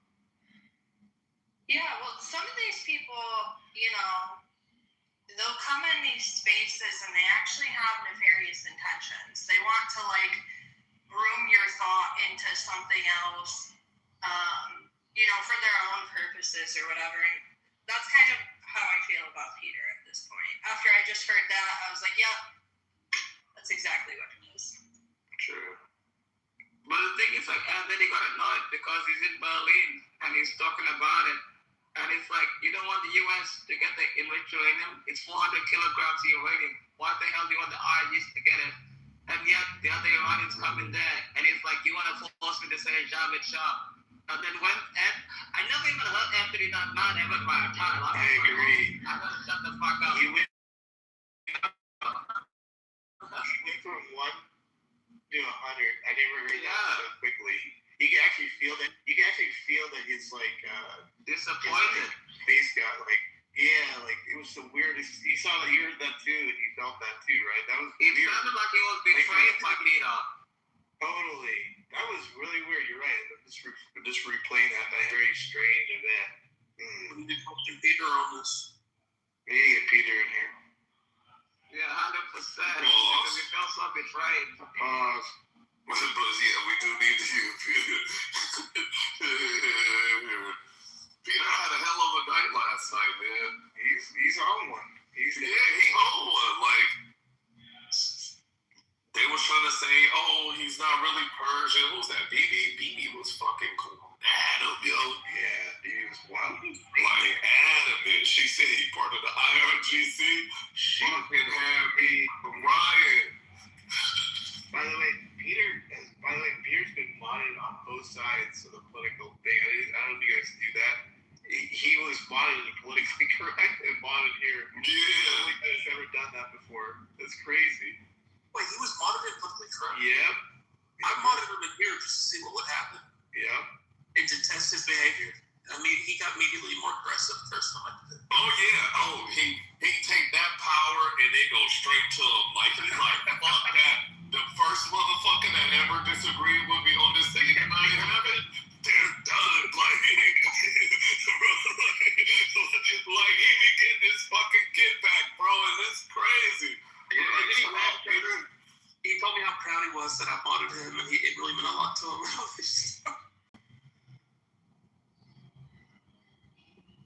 Yeah, Peter is one hell of a He doesn't have to do that. Like, I'm always like, don't want me, because I get sensitive easily.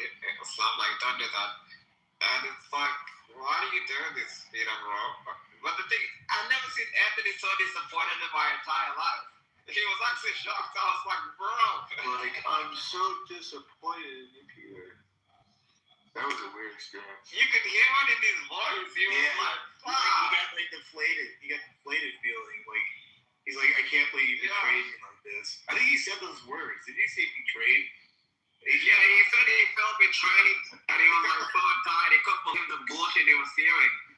That's the funniest thing. I was like, yo, Peter. I was like, why you saying all this damn stuff? He's like, Knight, you know, you don't understand. Anthony's disappointed in him. He's here. I never heard Anthony like that. That's my boy. Oh, there he is. Fucking Peter, bro. Peter. Bro, hey, let him know, bro. Like, when I asked you, it's just... Even you betrayed Anthony yesterday. One of the uranium. Just, yeah, bro. Peter, Peter is great, bro. Don't fall. Why don't you want the U.S. to get the uranium? You betrayed Anthony. You broke his heart, Peter. Why did you do that? You made him very sad. Yeah, Peter deflated Anthony. That was... I think he's reveling in it right now. He doesn't want to, you know...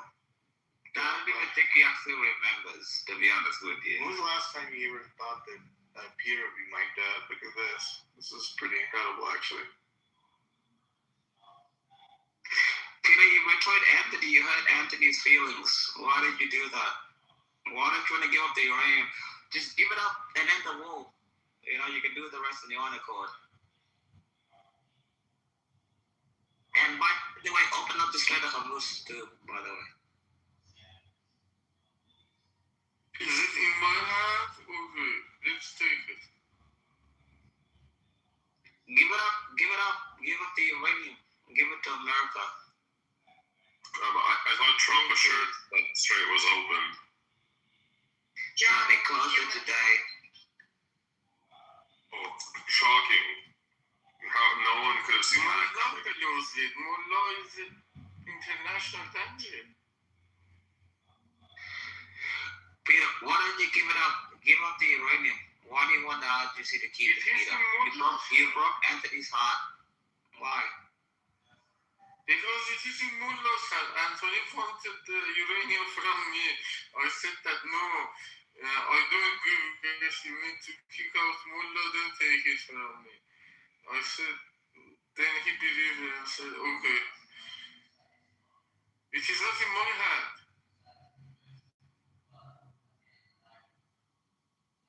But do you want America to take the uranium? uranium? Or Yes. I want Mullah out of the politics and all these would be solved. Why should I need uranium? Then why did you say that to Anthony yesterday? What was so wrong about that? Because I want Mullah out of the politics. That's it. Mullah needs to go. Mullah, we have no killing with Mullah. Anthony, you have 92 million people in Iran. Why can't like 1 million of you men just go overthrow the government, do something about it? Why do you need American boys to do that for you? No, I don't want American boys to die. I want them to dance on Mullah Symmetry together with us. I don't want. Yesterday you did one. So what's changing today? Be sobered up probably. I think there are some misunderstandings. Why can't you do it? It's been 47 years. Why do you like living in misery? Go change the government, bro. Okay, I am going. I am taking the bus. No worries. Actually, take a plane. Alexi, if you join the resistance against the IGC, I'll pay for your plane ticket, Peter. Do we have a deal? If you are rich enough, pay for another thing instead of plane ticket. No, I want you to fight. I'll pay for it. Your plane ticket back to Tehran to fight like a man. I fight. Okay, I fight. Peter, you pull a lot of ass in Germany? Sorry, pull a lot of ass in Germany. Nah, he said that clear as fuck. I don't know, like, what's going on? He sure did.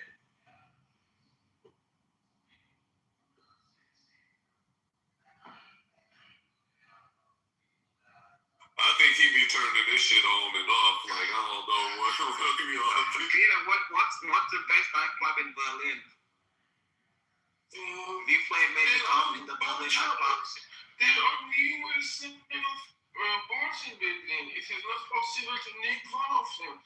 For example, it is like you ask Bayern Munich is better or Real Madrid or Manchester United, Man U. All of them are good. Each time one of them will win. That depends. Do they play Major Tom in the nightclubs? You know the song, Major Tom. I didn't. Sorry, can you repeat what you said? Do they play that song Major Tom in the nightclubs? Like I am the best dancer on the gravity. On this planet, I am the best dancer. I proved that. No, we're not talking about gravity. I'm talking about do they play Major Tom, Peter, in the Berlin clubs? Peter, can you explain to us your belief system? Belief system? I believe in humanity. I like how he just answer things, sir. So simple, like. I don't think that's an answer though. Like that's not really a concept or a model of anything.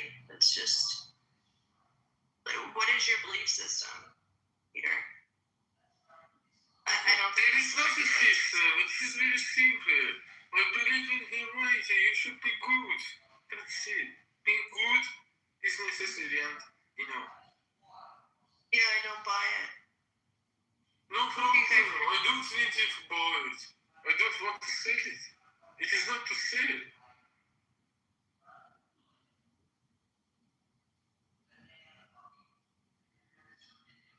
No, she didn't say I don't buy it. She said I don't buy your premise. Two different things, Peter. Okay, clarify what her meaning says, please.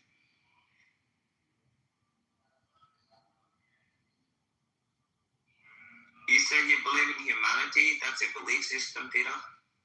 Yes, I believe in it, and I love being confident. For example, yesterday I became a moderator, and I am still enjoying that.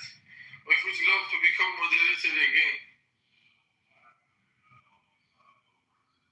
Okay, well. Yeah, he got a thirst for power. Yeah, he's like that's why I said I don't think he believes in what he's saying. It wasn't a real answer, and you just tell us what you like about self-serving things. I don't only do explanation, I think. My functions are on the ground, and my background and experiences shows my futuristic moves. It is not based on gossips. You are good, you are bad. I did something that put me here by now, and I will continue that. You believe in God, Peter?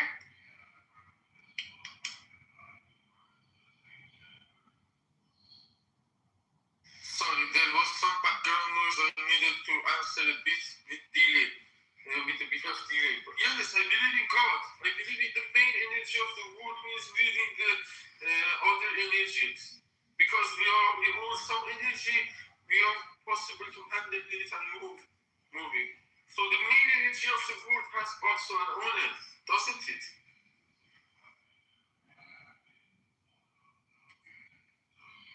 That's right, Peter. Trust in the Lord.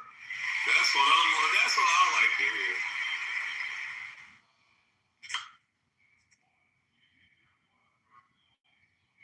Somebody said you a Zoroastrian. Is that? Sorry? Are you a Zoroastrian? I don't know what the heck it is, sorry. Yeah, maybe you are part of that. How are you running and you don't know what a Zoroastrian is? Oh. I don't know what to say, sorry. No, I said, how are you running and you don't know what a Zoroastrian is? Don't make me I don't understand you. Maybe I know the word, but I can't understand. I'm saying, how are you Iranian and you don't know what a Zoroastrian is? The religion. How is that fucking possible? Paycheck, I might have to get Sarah in here. Everything is possible, no worries. You say how it is possible, and don't worry, everything is possible. You can pick anyone here you want that. But Peter, it's like being like from Alabama and you don't know what a Southern Baptist is. Fucking hell. Exactly, it is fucking head. Peter, are you Zoroastrian?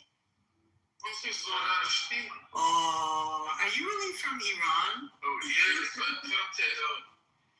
Okay, you're not Muslim?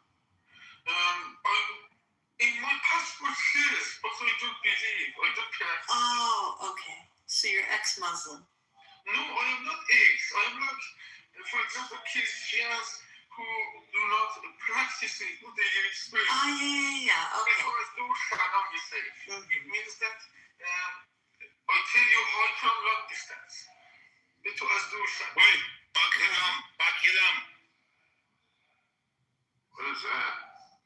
Needs to be quiet. Peter, are you I knew that was you asshole. Who is this, mate? Who do you think it is? Oh shit, is that Rich? It's fucking obvious. It was fucking inappropriate. He wants to speak in Tagalog and decide. Yeah, like.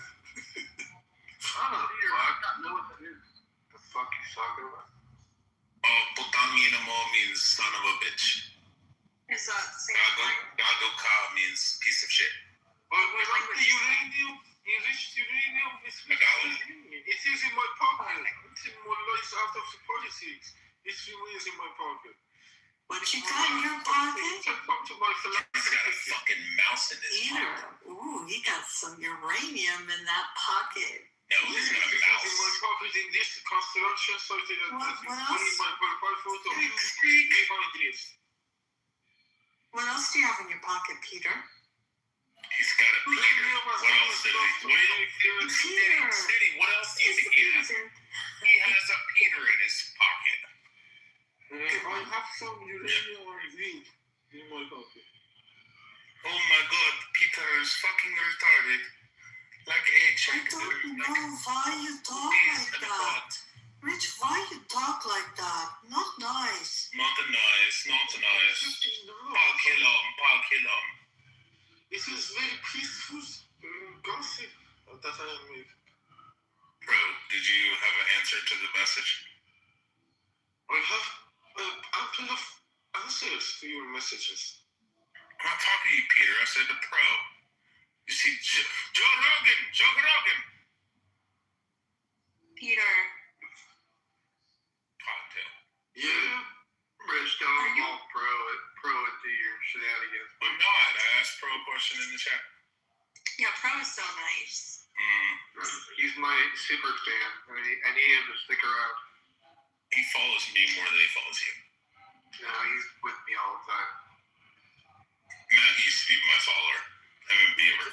I never followed you. You always follow me. Every room I went, I look down and be like, there's Beaver. There's Matt. Shouldn't Peter know what that is? Isn't that an Iranian religion? He's supposed to know what Zoroastrian is. He's supposed to know what every step of the way knows what Zoroastrian is. No, but he literally didn't grow up and... Okay, so look. You fucking bitch ass nigga. Shiva, should he Who told you to come back? What do you mean? Who told you to come back? Finally ask wherever you came from.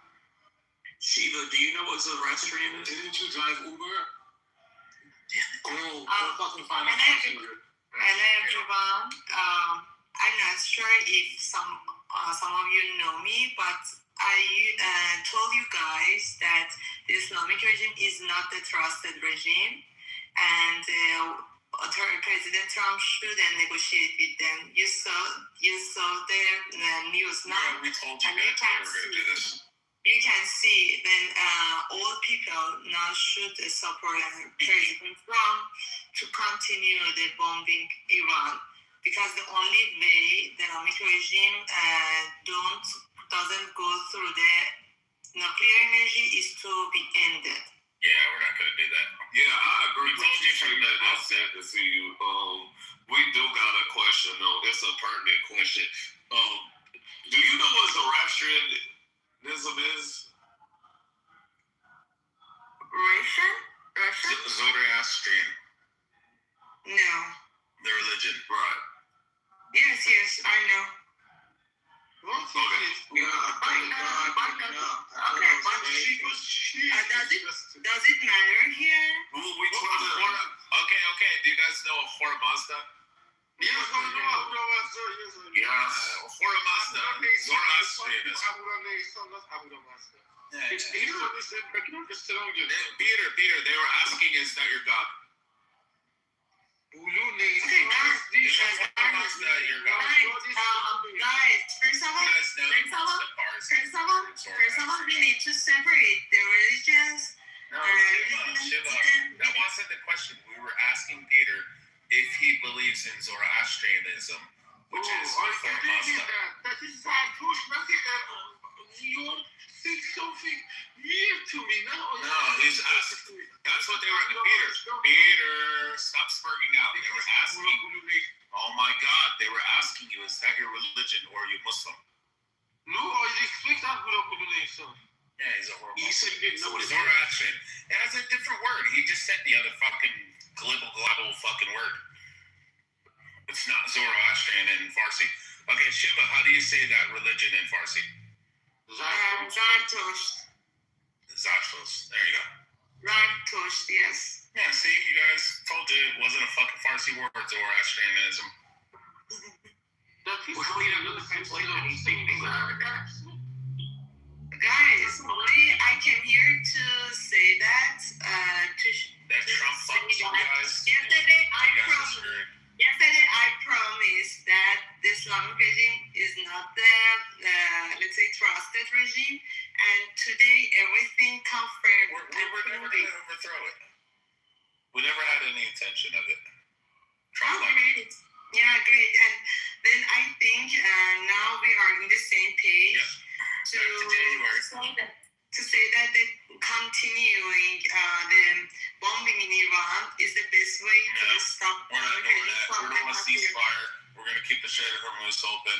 Okay, one ceasefire with the liar regime. Who cares? As long as they stop fucking shooting rockets. Hold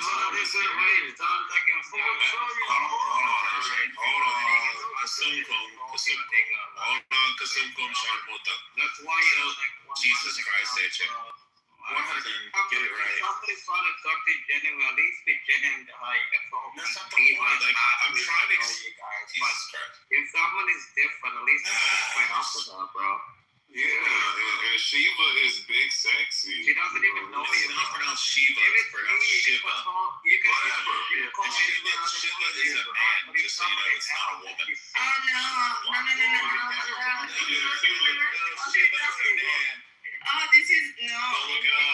In Iran, guys, it's not the topic of this room, but Shiva is the name of the girl in the Iranian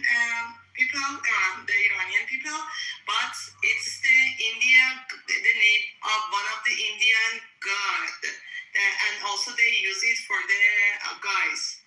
And and you I'm from Iran, but I'm from Iran. Yeah, you should have did Inanna. Why you ain't do Inanna? Setare is name of Gil in Iran, isn't it? Shiva is the name of Gil, but Setare was a boy who was having a name of Gil. No, all I was saying to her just like Shiva is wait and don't do that. It's a horrible thing you're doing. Don't do that, Aaron. No, all I was saying, like, she's not trying to troll you. So, like, be genuine to her. You can troll me and other guys who annoy you, but she doesn't know the hell you are. So, she's actually trying to have a conversation. It's weird when you're trying to troll someone that doesn't even annoy you. That's the weird part about it. That's all I was saying.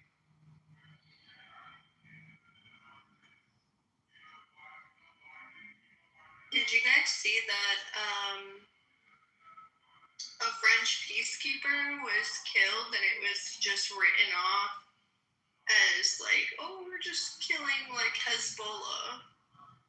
Did you guys see that? Because I'm reading their news right now and who killed it, Papa? Was it the Israelis that killed him? Let's see.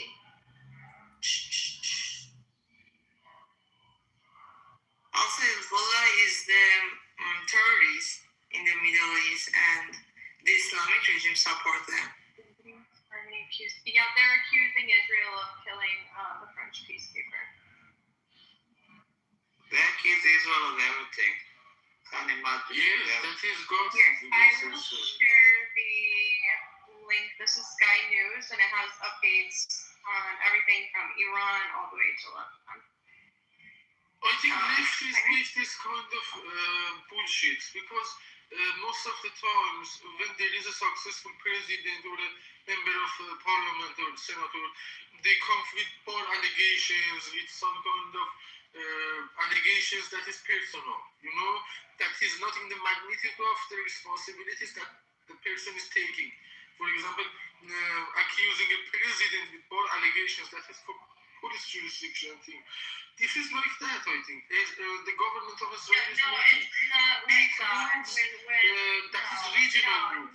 No. Each person is out of this. Peter, shut the fuck up, Peter. Hey, everyone. Hey, V. Anyways, when somebody fucking dies, that's not leftist doing, propaganda. No, that's somebody fucking dying. Hey, Coco, I have an opinion. Peter. No, Coco, can I talk after you? No, fuck after you. You after Coco. Okay, yeah, after me. Go ahead. But, anyways, like I was saying, you can't just, kill somebody and then write it off as, oh, they just blame us about everything, blah, blah, blah, blah, blah. No, listen, the French had a corridor inside of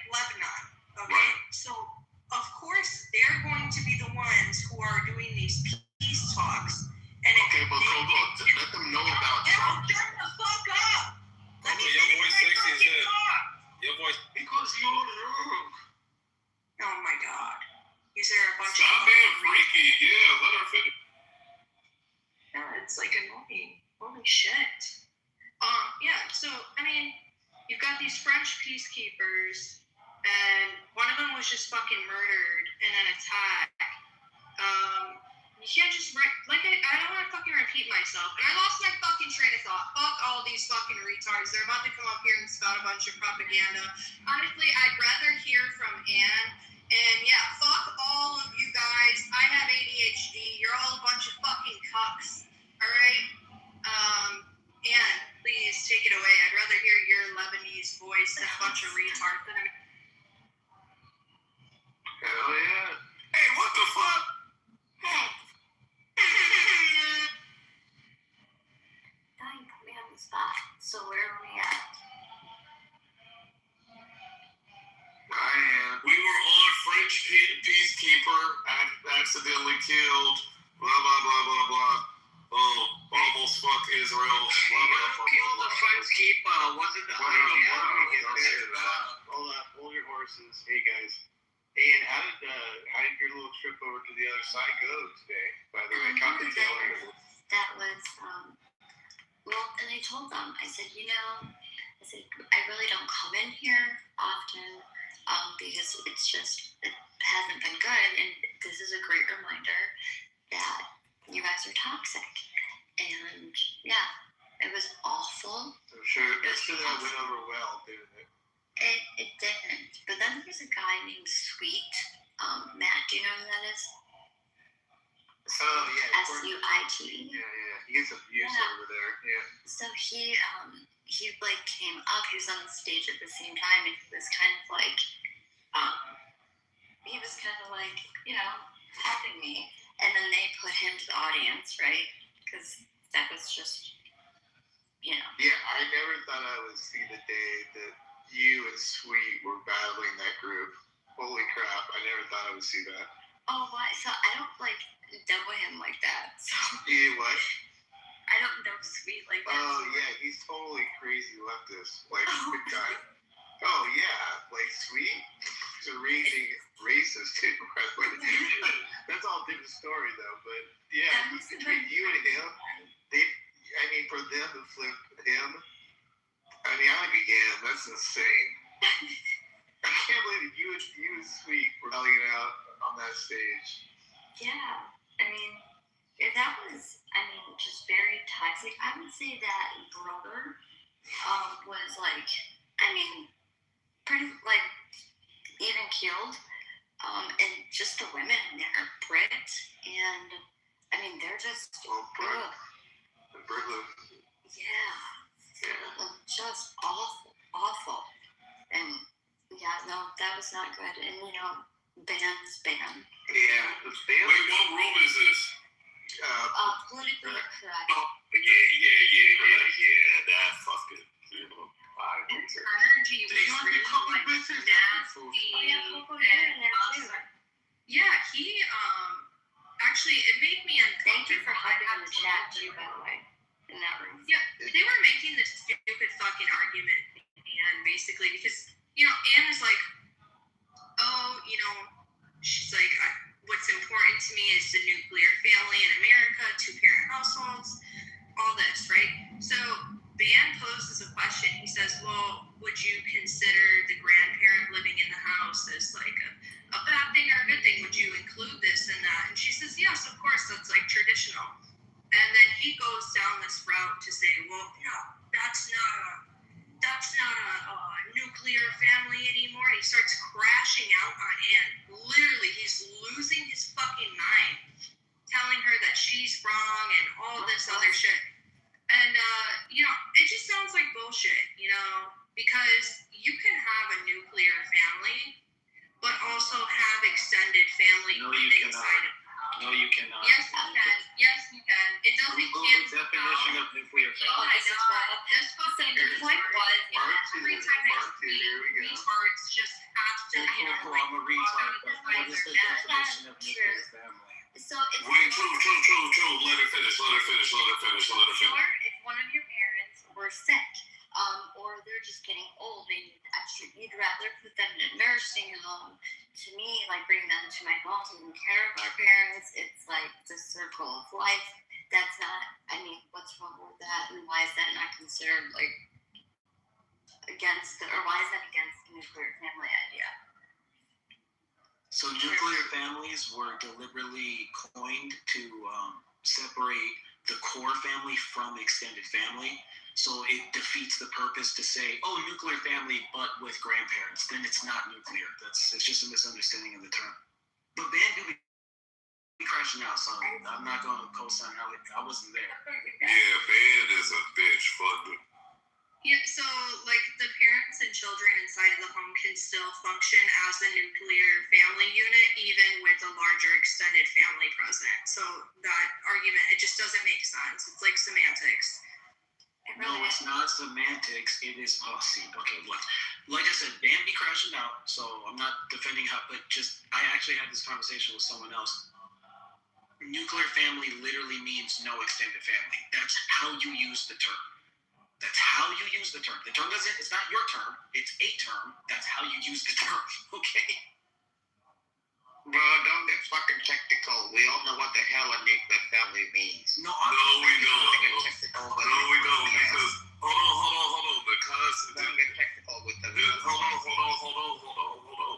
To truth point, it's right in context of the American style nuclear family. Now, if we were talking about anywhere else and shit like that, which, this is where I gotta be like, hey, it is what it is. She is in a disaster-prone country. Maybe they have a different standard or rule set of what nuclear family is in that scenario, right? So that can make sense why she's defining it a certain type of way. And this is why you're probably agreeing with that too, HA, because y'all are in proximity of what is more, I would say, that kind of, style of what she's thinking about. But definition-wise, and here go the timer on the land, we're thinking about where it comes from in the American sense, and this was that, Red Scare, right? Time in the, late 40s, 50s and stuff like that. That's actually where the definition in America comes from. So.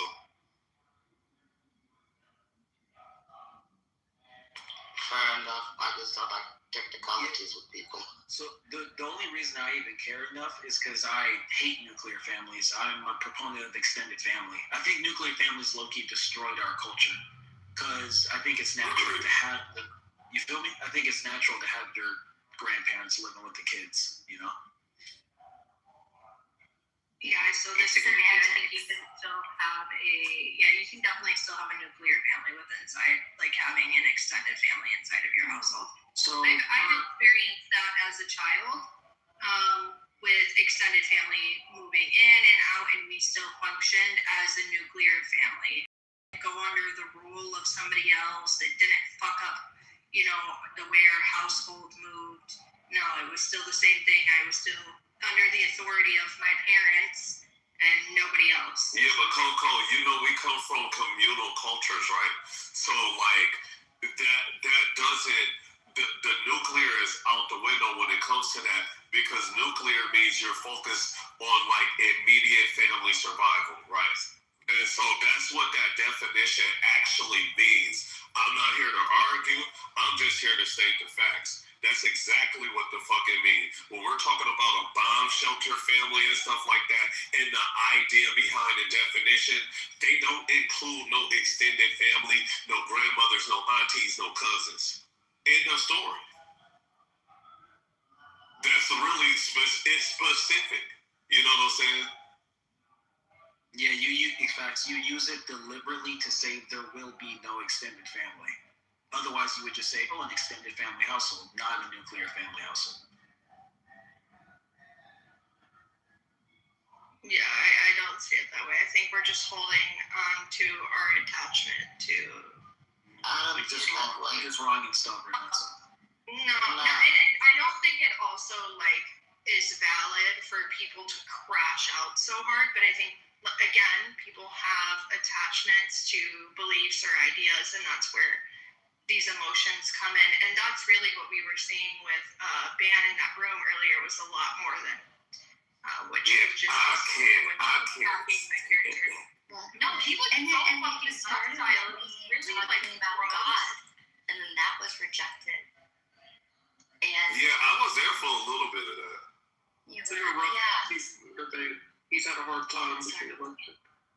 Yep.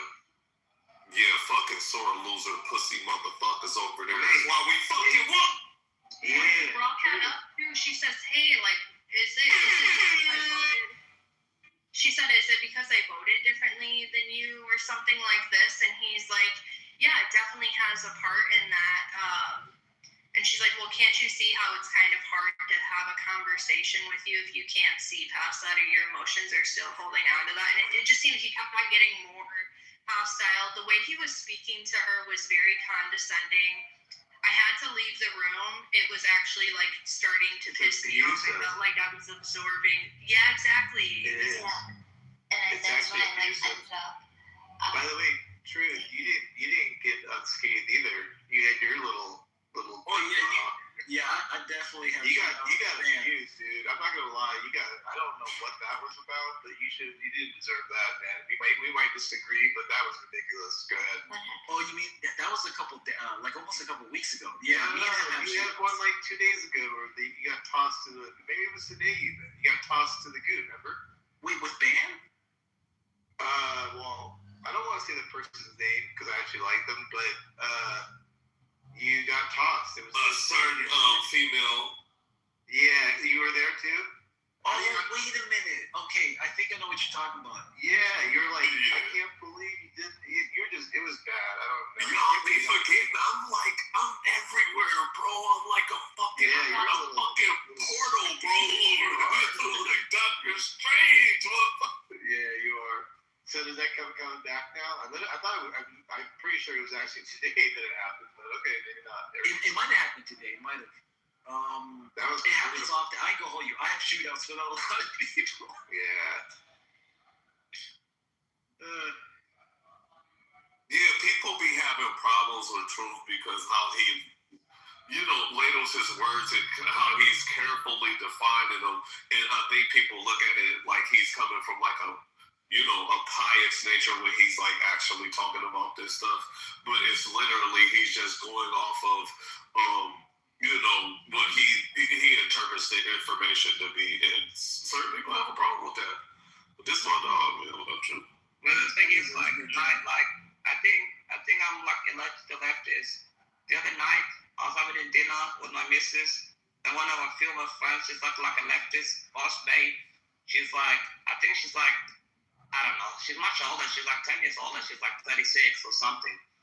And she's talking about her career. She's going about anti-Trump. She's going about all this fucking bullshit. And I just found myself, I was like halfway through the dinner, I'm just like, you know what, babe? You have a good night with your girlfriend. I went out, called my boys, and I went out and have a few beers with them. I think I'm related to leftists, not liberals. Some liberals are good people, but the more I hear them talk, the more I'm just like, I can't even. It comes to the point where I don't even want to listen to these people. They're confused, very sick people. Don't say that too loud. Bima's here. Now, Bima is a liberal, not a leftist. She's different. She's not retarded. The other ones are retarded. I used to think she was retarded, but then I talked to her. She's not so retarded. She's not retarded. Leftists are retarded. She's not retarded anymore since you talked to her.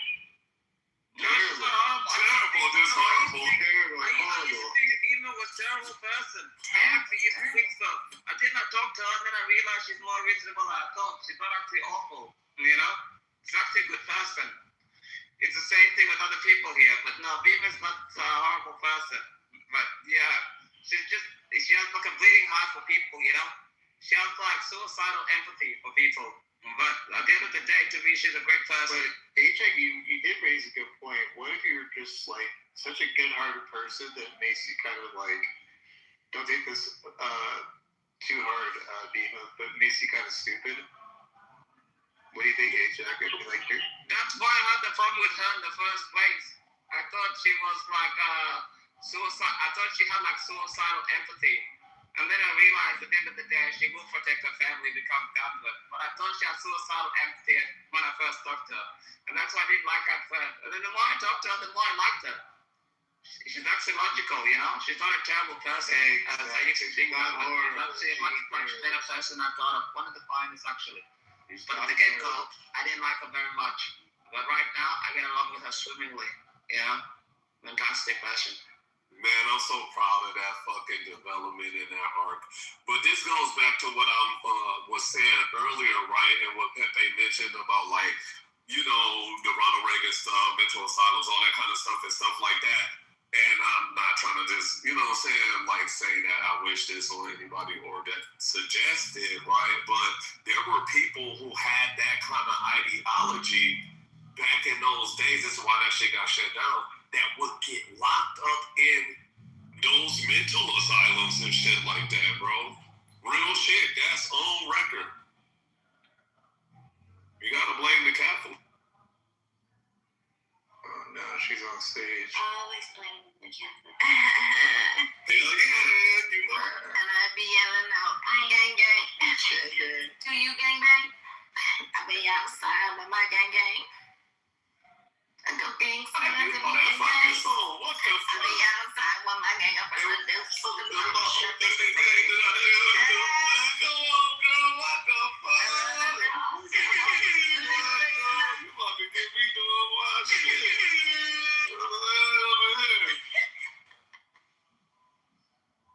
That's my gang gang. Wow, he checked. But they definitely would have locked me up. Absolutely. They would have locked her the fuck up. You want to do what? World peace? Oh, girl. You believe in what? Flowers and over humanity? Oh, yeah. Get her ass. It's Peter, they second one.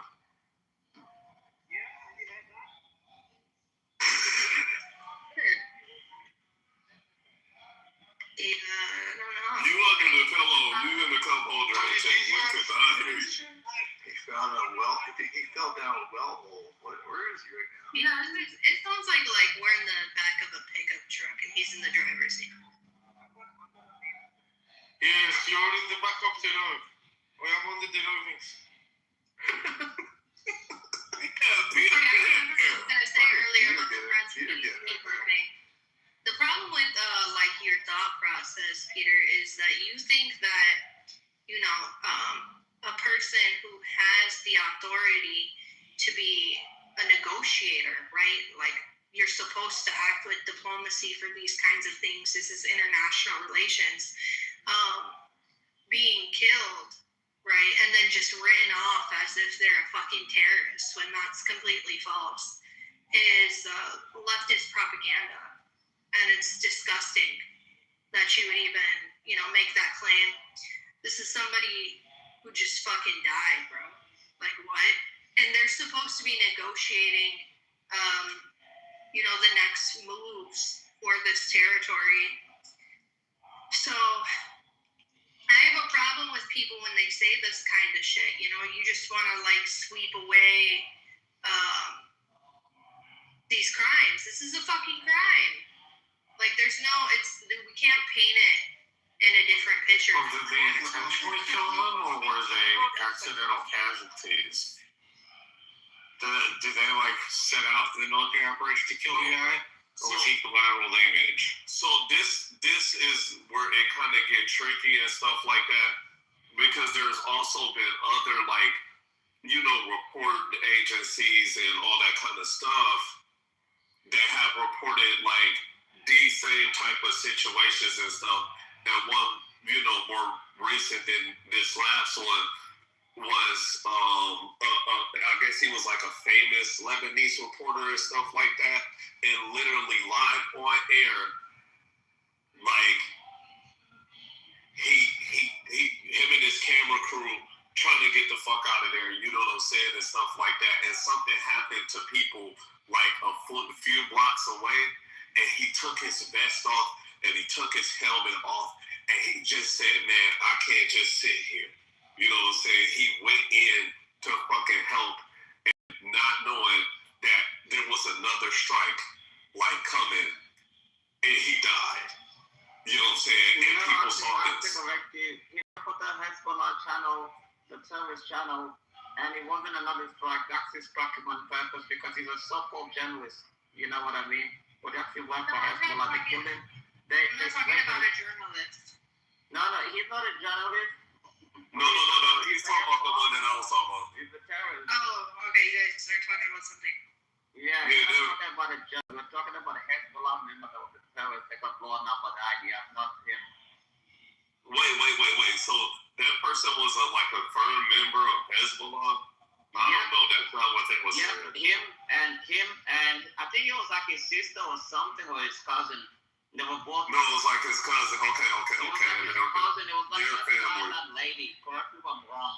Yeah, it was like his cousin. Yeah, it was like white and all that stuff. They got blown up by like a 2-ton bomb because of like Hezbollah reporters. Is that what you're talking about? Yeah, that's what I was talking about. Yeah.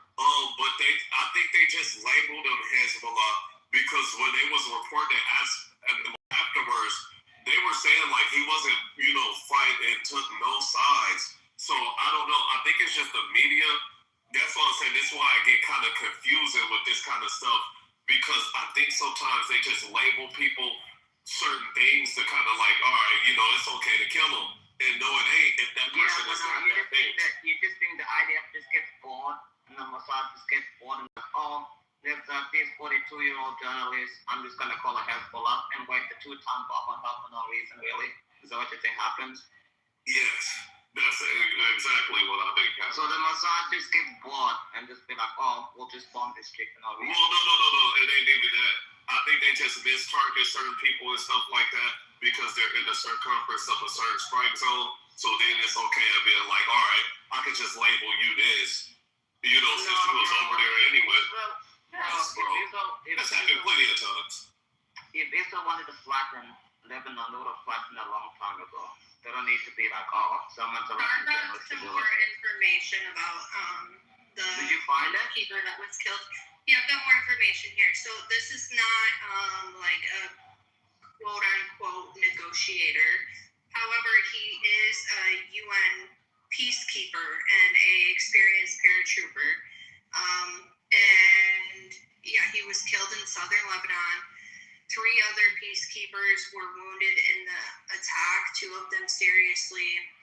The attack happened while the peacekeepers were clearing explosives along a road in a village called, I'm not even going to try to pronounce it. French officials said evidence suggests that the Iran-backed group Hezbollah. Okay, see, now I'm getting 2 different so who's actually responsible? Because I'm hearing that from this news outlet that the IDF is accused, and here on Reuters, they're accusing Hezbollah. I don't know. That's why I asked you. Like, who killed him? I don't know. Yeah, we need more information. But see, that's what I'm talking about, A-Check, right? Just even with that example right there, there are certain news stations and stuff like that like label this stuff because it's in the circumference of that area. So like it can go either way. Really. Yeah, I know. And there's been multiple times that this shit done happen. I don't actually know who killed the French peacekeeper because I'm certain if it was Israel, the whole world would know about it already.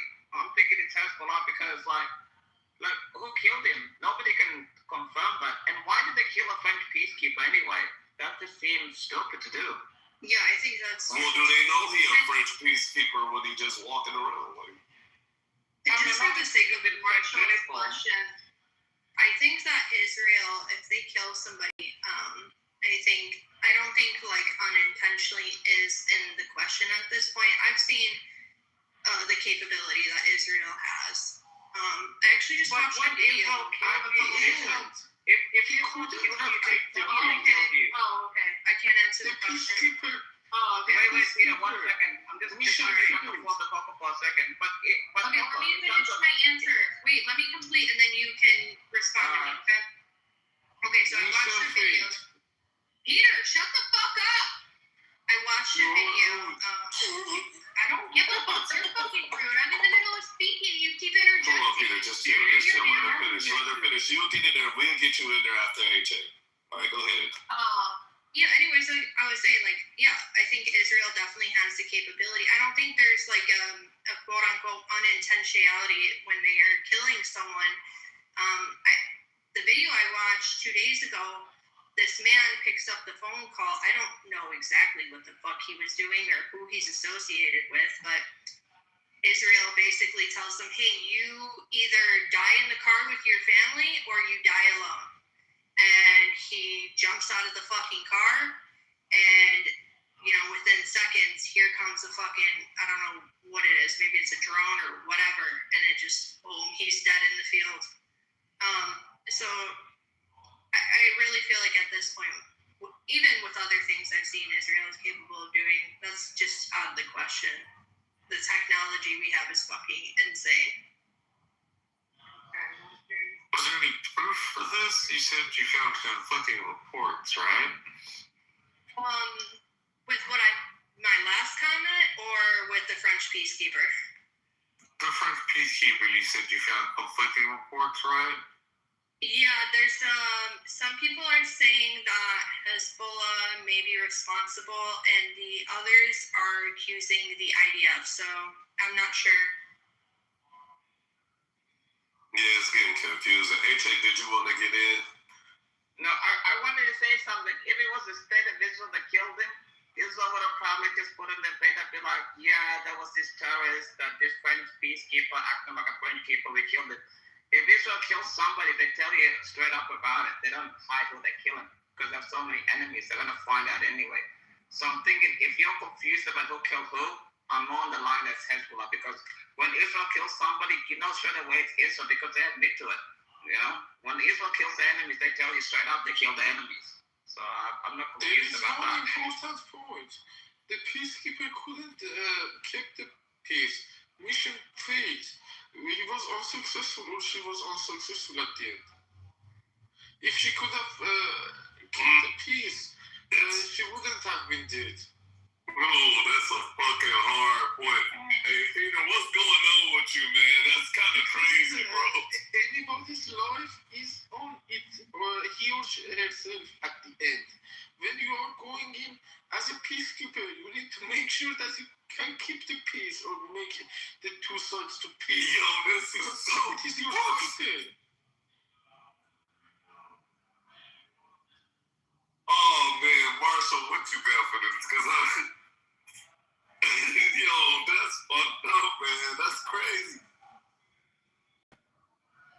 I'm just saying, if it was the state of Israel that killed him, the whole world would have known about it.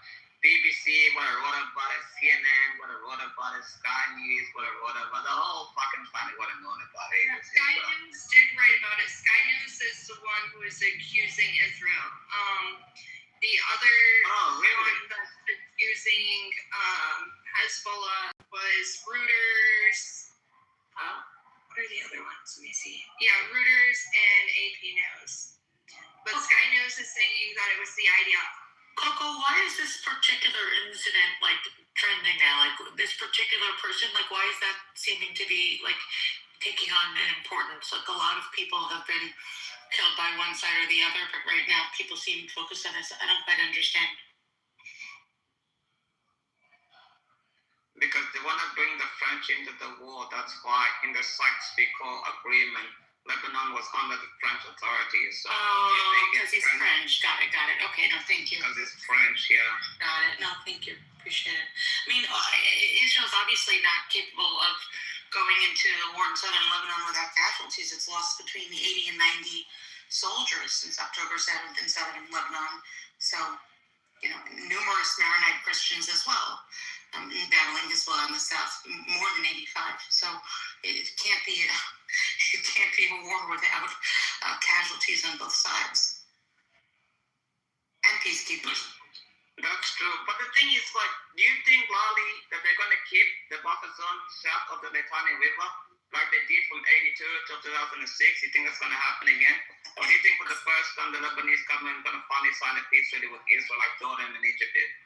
I mean, I don't think that the Lebanese Christians had the power of the general public, and what I mean by that, of the public of multiple nation states, for people to really understand that the people of Lebanon engaged in a Lebanese war that was internal, and that the war with Israel, the Lebanese Christian, who nominally are in government don't have the power to stop Hezbollah. I don't think anyone really understood that till recently. So maybe that opens possibilities that there hasn't had before. I mean, until 6 months ago, everyone thought Lebanon, meaning most of the Lebanese population, isn't somehow, upset with Israel. And no one really understood that Lebanon is divided between, Hezbollah and the rest of the population. A large percentage of the population is Hezbollah. I'm not saying it isn't, but it's not the majority. So, I think that there's a real possibility that other people other than the Israelis are going to ally themselves with the parts of the Lebanese population that clearly don't want this to happen. I'm optimistic. Maybe I'm wrong. I'm optimistic. Israel doesn't want to be there. It's mountainous terrain. The reason Israel's had to take, and the world has agreed to, this sort of buffer zone has been because physically the land, the way it is sort of hilltops overlooking, from southern Lebanon over into northern Israel. So there's had to be this buffer zone. If things have changed, maybe. I'd like to be optimistic. When you go to the northern part of Israel, Ali, it's really beautiful. It's all green. It seems like something out of the Bible. Like it's like biblical. You go to the northern part of Israel and you go and you look at the view of the Lebanon. The southern part of the Lebanon is absolutely stunning. And then you look at the west side part of Lebanon, the one that's near the river. I mean the ocean, the Mediterranean Sea. It's really been untouched because the IDF doesn't shell the Christian centers. And then the part on the right, which is the Hezbollah stronghold, the Shia side, is absolutely flattened. Not even a single house is there. So it's like, why did they just keep doing this to Lebanon? Because Lebanon needs to be called the Paris of the Middle East. I want Lebanon to succeed. I think they're great people, a great country, Lali. I don't understand why they keep fucking with Israel. I mean, when Israel took the Sinai, they took the entire Sinai. And Saddam signed a deal with Menachem Begin. The Sinai is bigger than the state of Israel. You don't know how tiny the state of Israel is. You can cycle it in fucking 4 hours. It's very small. It's a small country, bro. You can ride your bicycle from the north until the Gaza. Did you say you can cycle Israel in 4 hours? Just let me land. You can speak, bro. Just let me land. If Israel wanted the land, they would have taken it already. They just wanted to be left alone. And then even Israel wanted to give Egypt Gaza. But Saddam, you know what Saddam said when Menachem Begin wanted to give him Gaza? He said, I don't want Gaza. And then Menachem Begin is like, wanted to want Gaza. And he's like, because the Palestinians in Gaza are all fucking terrorists. That's what he said to Menachem Begin. Even Egypt didn't want Gaza. And Egypt has 3 walls. When you go to the Gaza Strip, they have 3 walls to block us from coming into Egypt in the first place. Go ahead, Truth. I just wanted to, if I could answer Lali's question. I don't think it's trending. The story is because they're French. I think the story itself is trending is because, it was a peacekeeper from the UN, and that's for them to be killed is rare, right? And I think a lot of people are afraid of a wider conflict or more retaliation. And my biggest concern is it affecting international diplomacy. I appreciate that, actually, and that makes really good sense. Thanks, Coco. Appreciate that.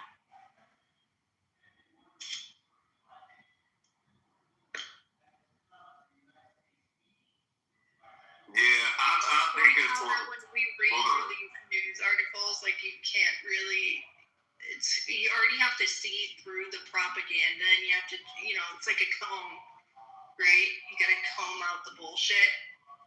And even with that, sometimes you can't comb out all the bullshit. We don't know who's actually to blame for this guy being murdered. Yeah, it's one of those humanitarian injustice causes that's kind of like on at night, hey, a side over here is going to look at it and be like, yo, these people are doing this now, and now they're killing innocent people that ain't got nothing to do with the initial conflict. The world is falling, the sky is falling. And so, now you got other people that can participate that actually had another opinion about this.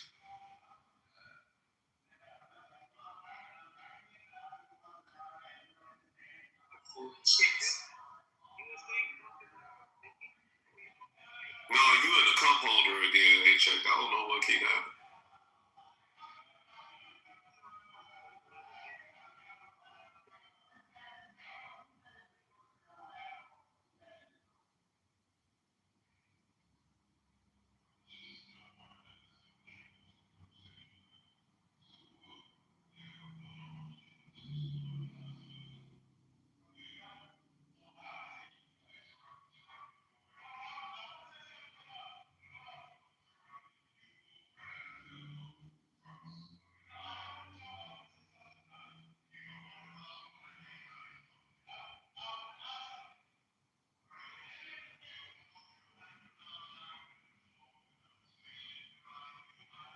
This room just got quiet. Yeah, I guess we're waiting for A-Shake to return. I just want to say what's up. What's up to Ed? What's up to Ace? Stinny, Lolly, Oh, what's good? Well, when is a cheek toy spewing his regular nonsense? Where is he? Well, I guess he's getting He's saying horrible, just terrible. Terrible, horrible, just terrible. Terrible, horrible. No, I actually like you, Ace. Who said that? A cheek? He's not here. Sounds like him. It just sounds like him though. He did. Well, I like you, Ace, and I don't think I said anything like a cheek. Maybe, who knew? Well, that is... Hey, Ace. What? How did you treat my aunt over there today on your stage? What stage? Which one? Politically correct. It was a gem. Oh, yeah. You treated God. I was actually, like, nauseatingly nice. Like, it was disgusting. Wow. Oof. Poor Ad. She couldn't handle all that sweetness. Good. Now, all you guys behave over there. Some of you guys are pretty wild. I know, and it's like the women that go against the women. It just must be like a jealousy. That is true. You know what I mean? Which it's fine. I mean, I do have great hair. Girl power. What you trying to say about your hair?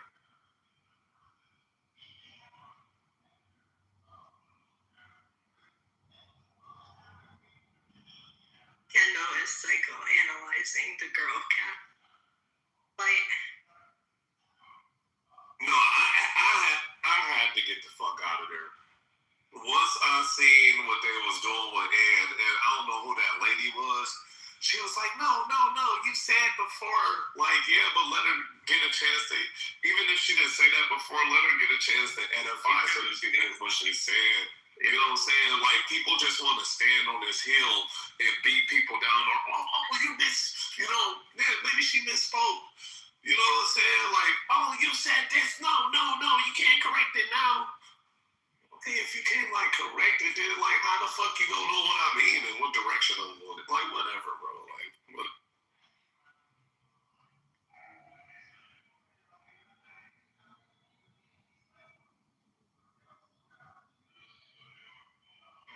Sounds pretty friendly. Absolutely horrible. Just terrible. Exactly. I just want Ace is in here. Ace, what brings you in here, sweet cheeks? There's a good discussion. There's some interesting people in here, so why not? Right on, right on. Still underwater?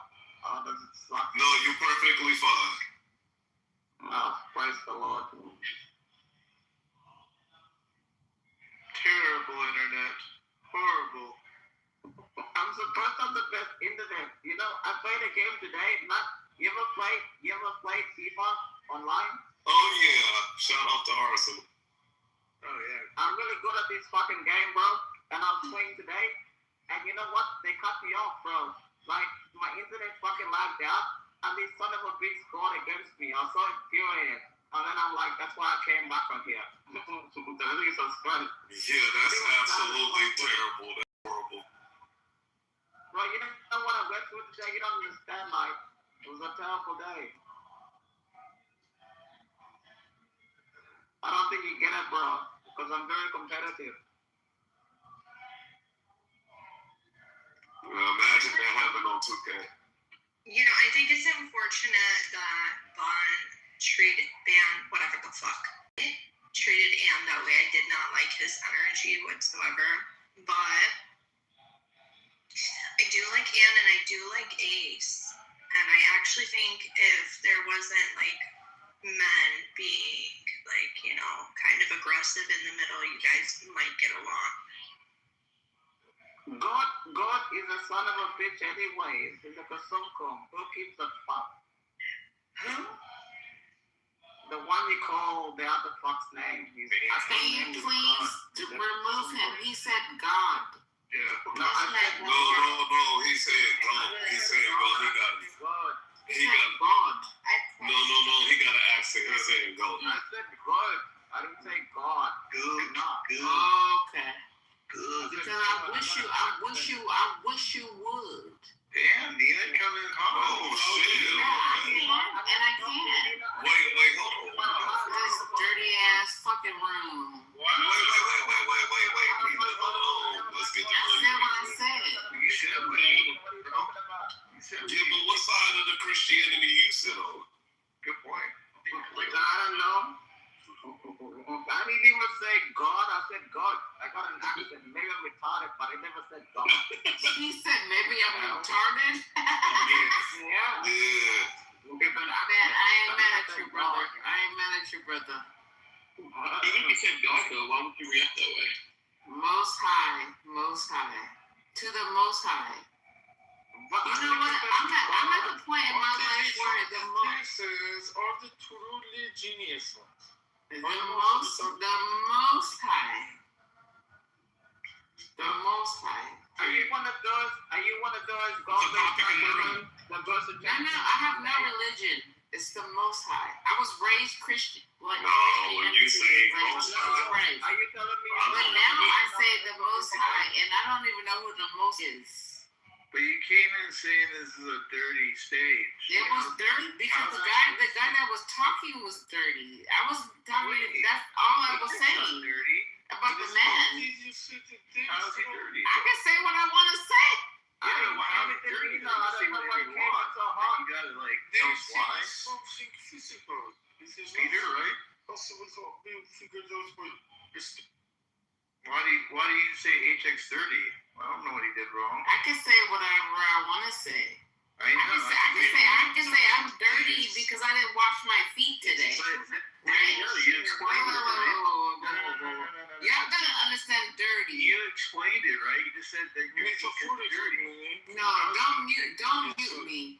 Don't mute me. We're gonna do that tonight. But dirty. What's going on with HX being dirty? I don't understand that part. If I say I'm dirty and I didn't wash my feet today, yeah, I'm dirty. I get it. You explain why you're dirty. Why is HX dirty? Because he doesn't sound like he washed his feet today.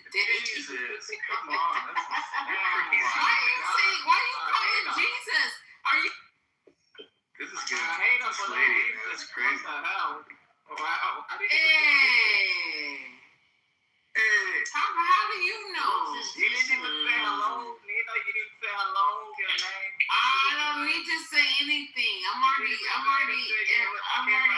For like 2 seconds talking to me. Wow. Yeah, for 9. I was like, this guy's dirty. This is like fuck this guy. No. I didn't say that. I didn't say that. You're Nina. You're such a hater. I didn't say that. He's not dirty. I didn't say that. If I said that, I take it back. I take it. Thank you. You broke my. I apologize. Thank you, love. Can we say hello? How you doing, Nina? How's your life? Are you well? I'm very well. I live in LA. LA? Nice.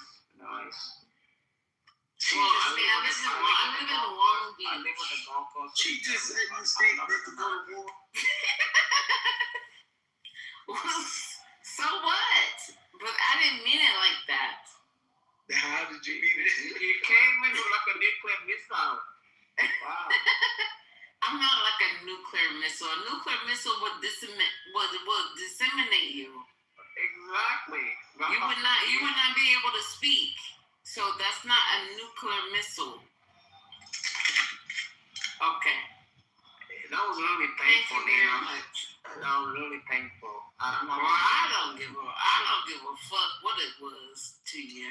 Actually, I'm just a woman that's just like minding my business, and I came into a room and like y'all talking shit, and here I am talking shit with you.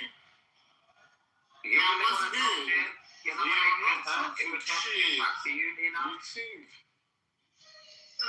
my god. Nina, if we talk shit back to you, I'm gonna get mad. He's recording. You got the Glock, man. Who stink? Oh, that's truth. Yeah. She was talking about a chick. That's why you just wanted to shoot me just because of nuclear family. What the hell? Oh, they kicked you out for that? No, you just randomly said it was me when she was talking to a whole different dude. Like, what the hell? Oh yeah, because a nuclear family is like a great thing, but it's like you're a nuclear missile. We're talking about two different things. Yeah, I don't know. She's a little tipsy. No, Nina came in and said that check is stinky. Wait, who's a little tipsy? I don't even drink, sir. Hello. Nina said a couple. I'm not even little tipsy. I'm fucked up. I'm not a little tipsy. I'm fucked. No, I read. So if I said something and if I said something inappropriate, then I will mind my business and my apologies. No, you're good. It's all No, you misunderstood. I was saying who is stink. I didn't say it is whatever. Use all I said.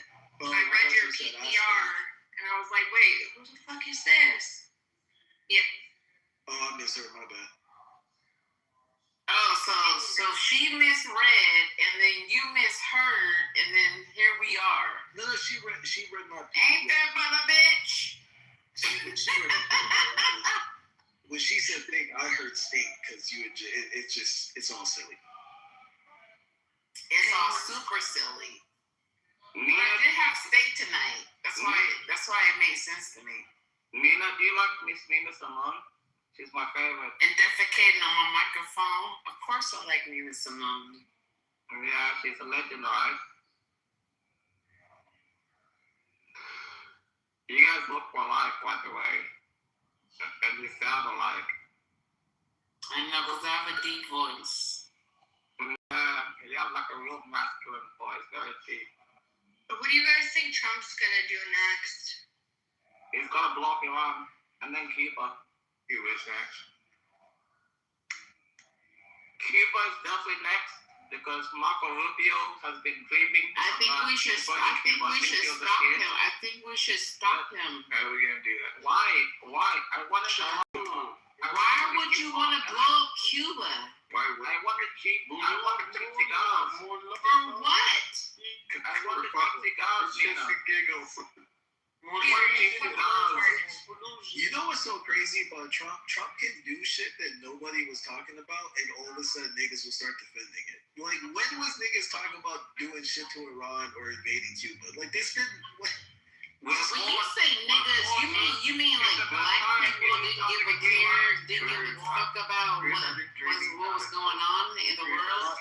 Not that it's some new gen. She just mean people in general. Dude, I've been dreaming about it for a while, so you know, I've been dreaming about it my entire life, blowing up Cuba and getting the cheap cigars. I think you guys are jumping the gun though. Like, we're not even out of Iran right now. Right. Iran is acting like fucking retards. So that's what I was asking. We're just having some fun. He's got ground troops ready right now. He's got like 20,000 soldiers. Oh my god. He's got like 20,000 soldiers ready to go. So if Iran doesn't come up with something that, and I think that I think the negotiations are a ruse. I think he's just getting ready to fuck him up. And but the thing is, I agree with you, Truth. I remember in the military, the worst things were like, they're like, oh, get ready for an operation, and they call it off. You get so fucking pissed. You're just like, what the fuck did we train for like 5 months for? Just to like file our fingernails or whatever. those MEU soldiers are not going to Iran to file their fingernails. They're going there to get that uranium. We want the uranium. Exactly. 400 kilos of uranium. Those special forces, you don't bring in more than 3,000 special force commanders just to file their fingernail. They're going to get the uranium. If Iran doesn't give it up in a deal, by Wednesday they're going to go and take it. Violently and forcefully. I think that's what's going to happen. You need to take it. Mullah wouldn't give it voluntarily. They had ample time before to give it voluntarily, to not escalate to this point. Do you also believe? Do you really believe that they would take it, give it to you? It is in my talk. Come to Berlin. I will give. Real quick, I'd like to get new people in. Baron, welcome to the stage. You've been wanting to talk for a bit. Are you there? Baron? All right. Never mind. Carry on. Yeah, like 20,000 troops take the beach, and then they'll probably prepare for, search and find and whatever. It's gonna take years, man. It's so stupid. It's gonna put us into so much debt. Oh God. I don't think the Cuba thing's even gonna happen because it's not gonna be in his term. This isn't gonna resolve before he's out. Yeah, it will. With Marco Rubio state, Marco Rubio has wanted Cuba since he was a kid. I saw a video in 2015 about Marco Rubio talking about Cuba. There's no way he's going to finish his term. He dismantled Venezuela. He's going to dismantle Cuba because in Cuba, there's mamacitas, margaritas, and cheap cigars. There's no way America's going to avoid that flag. They're going to do it. What happened to, so we just stopped pretending to care about, law and order? Yeah, exactly. Just straight up criminal syndicate mode? Yep. You're doing piracy on the high seas. You're seizing lips. You're serving your dick, and you're fucking everybody up. It's a great time. It's a golden age of America. I cannot wait for the midterms, and I cannot wait to get this nigga out of office. Right.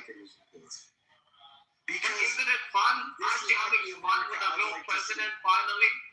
Biden 4 years, he was asleep at the wheel. He never even took a coffee. I think that Iran. I'm into Austrian economics, and one of the base principles of it is that we assume humans are rational actors. And based off the history of modern day Persia, pretty sure if we just left Dog alone, he wouldn't have been trying to bite us, right? So my geopolitic would be, let's focus on building up the home front. Let's put but that's not true. You know the first thing the Islamic regime did when they took power in 1979, You know the first thing the Islamic regime did when they took power in 1979? They took American hostages in the embassy. That was their first act officially by Ayatollah Khamenei, not Khomeini. And then after he took the American hostages, it was President Reagan.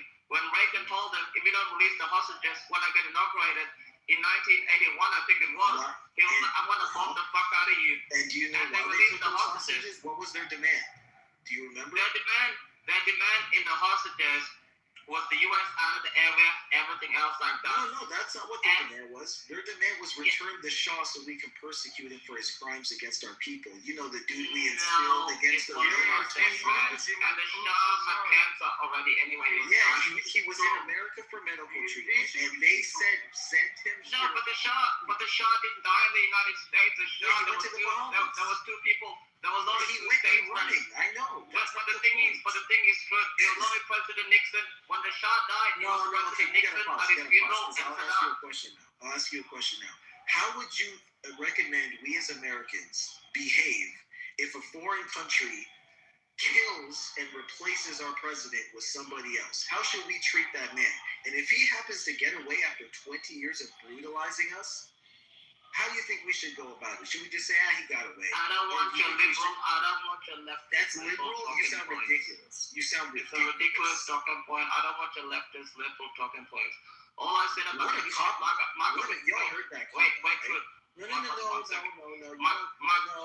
You asked a question and I can't respond to your question even though you don't ask for answers. I asked a very basic question. But I'm replying to you. What would you do if your president was food and you were brutalized by him?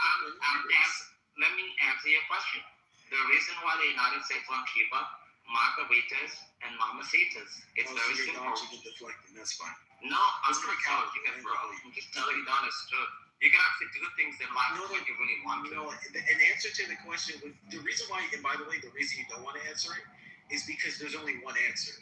The only normal answer to, someone, a foreign nation fucking cooed my president and the dude they puppeteered my country with is a dickhead who's been abusing us for... Niggas hated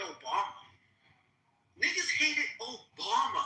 How the fuck do you think this country would respond to some random dude they put in power to fuck us over who coups his own country with the help of foreigners? Are you fucking crazy? And then he's brutalizing us for 20 fucking years, and then everyone's shocked when the crazy Muslims take over. Like, get the fuck out of here.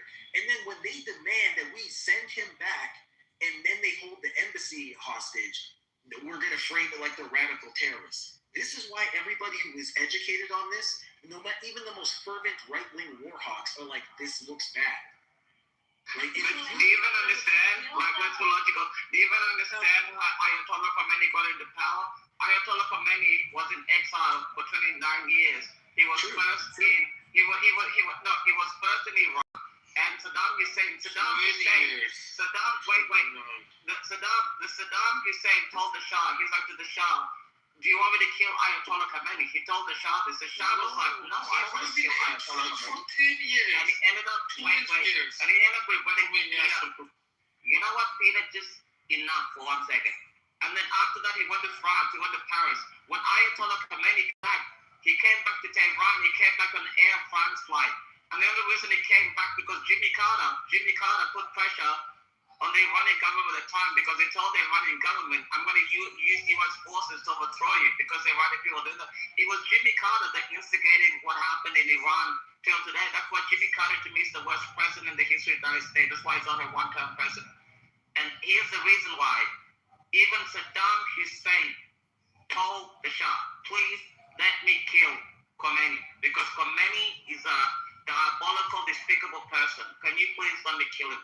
And the Shah overruled it. Saddam is the worst creator that the whole Middle East Even Saddam was like, even Saddam, wait, Peter. Even Saddam, we don't have.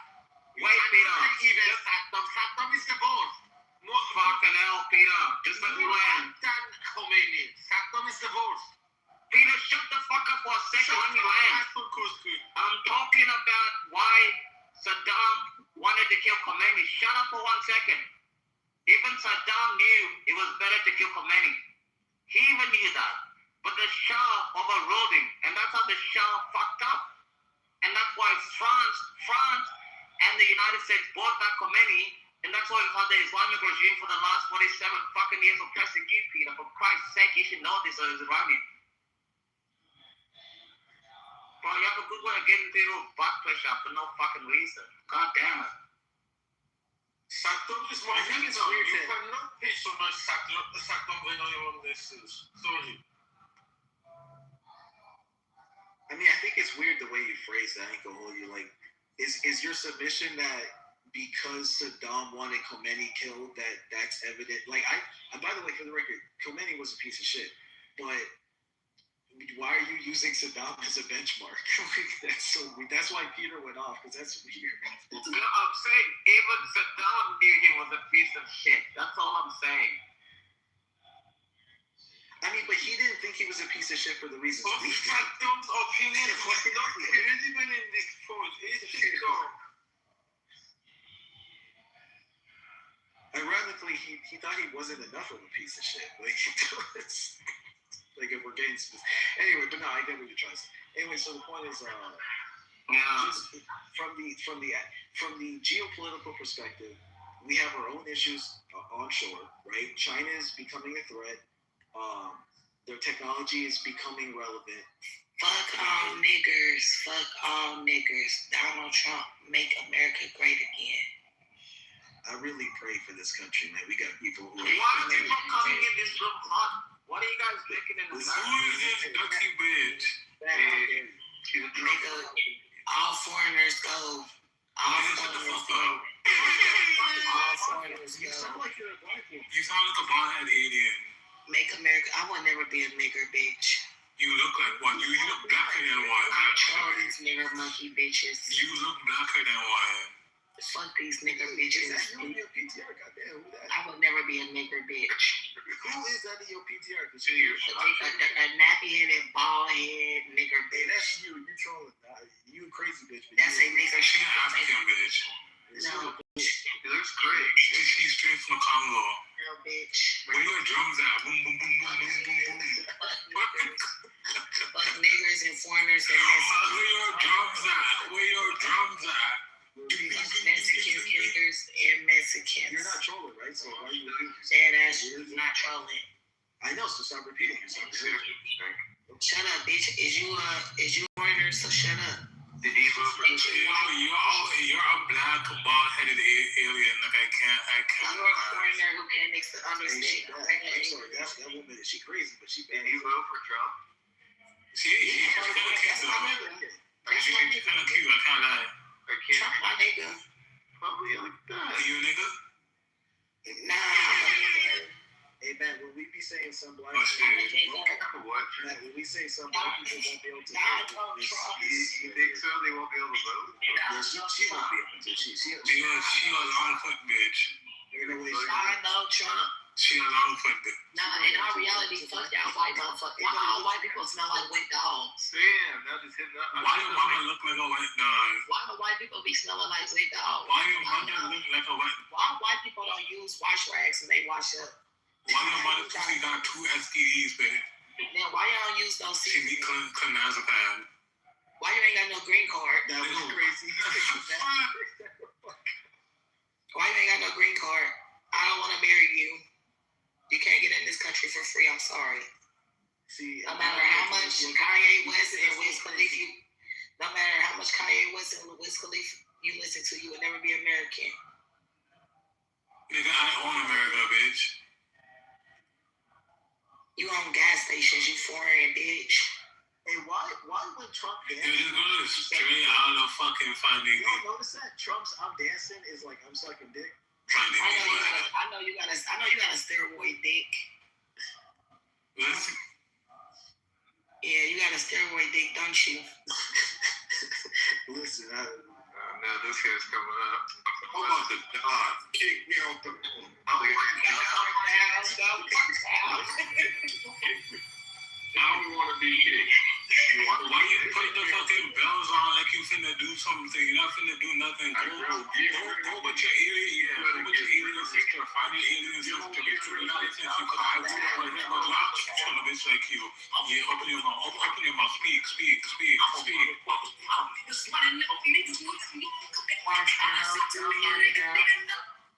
Yeah, Mark down needs to be pressed down. that nigga shit to these white crackers. Mark down needs to be pressed down. To these crackers.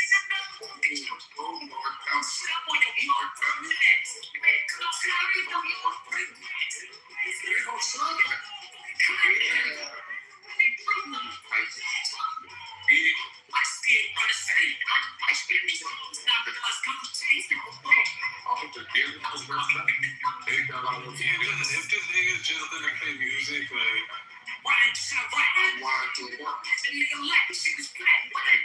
oh shit! Damn, it was just getting good. He's wild now. You ain't hear what he said? He said he caught a nigga lacking. I mean, that's poetry. You go ahead on it.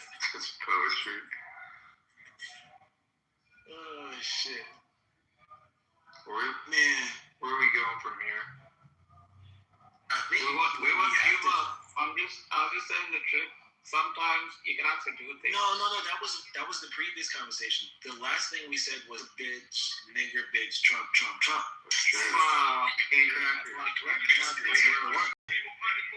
Yeah. Can we not do that, please? You know. I don't want to make you uncomfortable. Can we be real and just not try it out?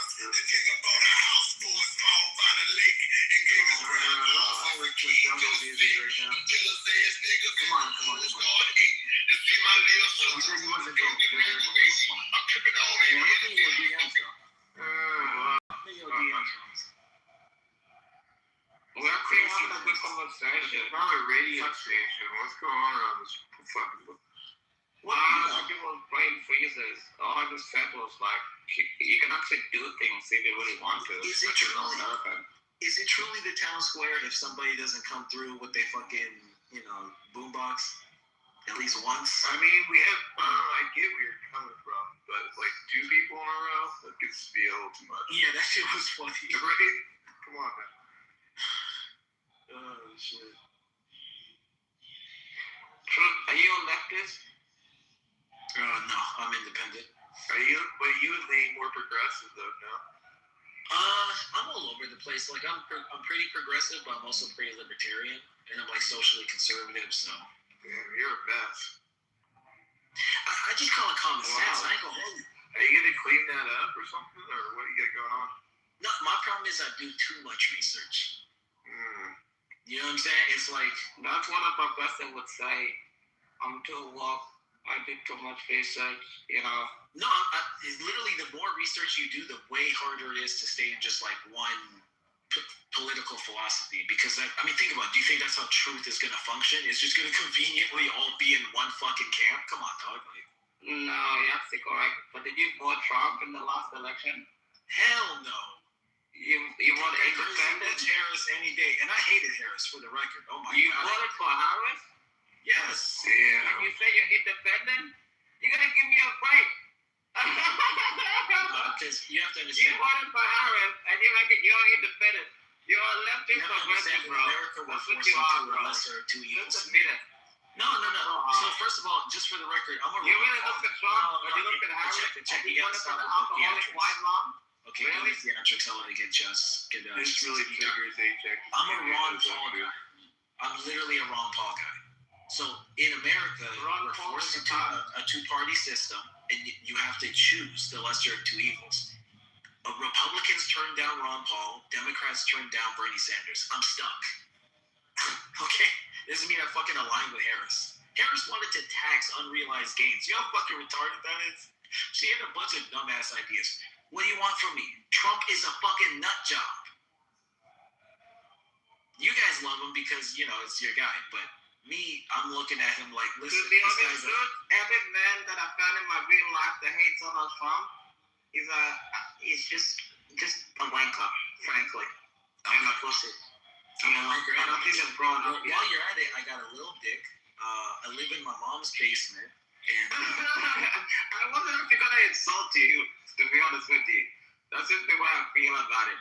I don't understand. I think Rush Limbaugh said something a while ago. He said feminism was created to make like fat women be like seen in real life.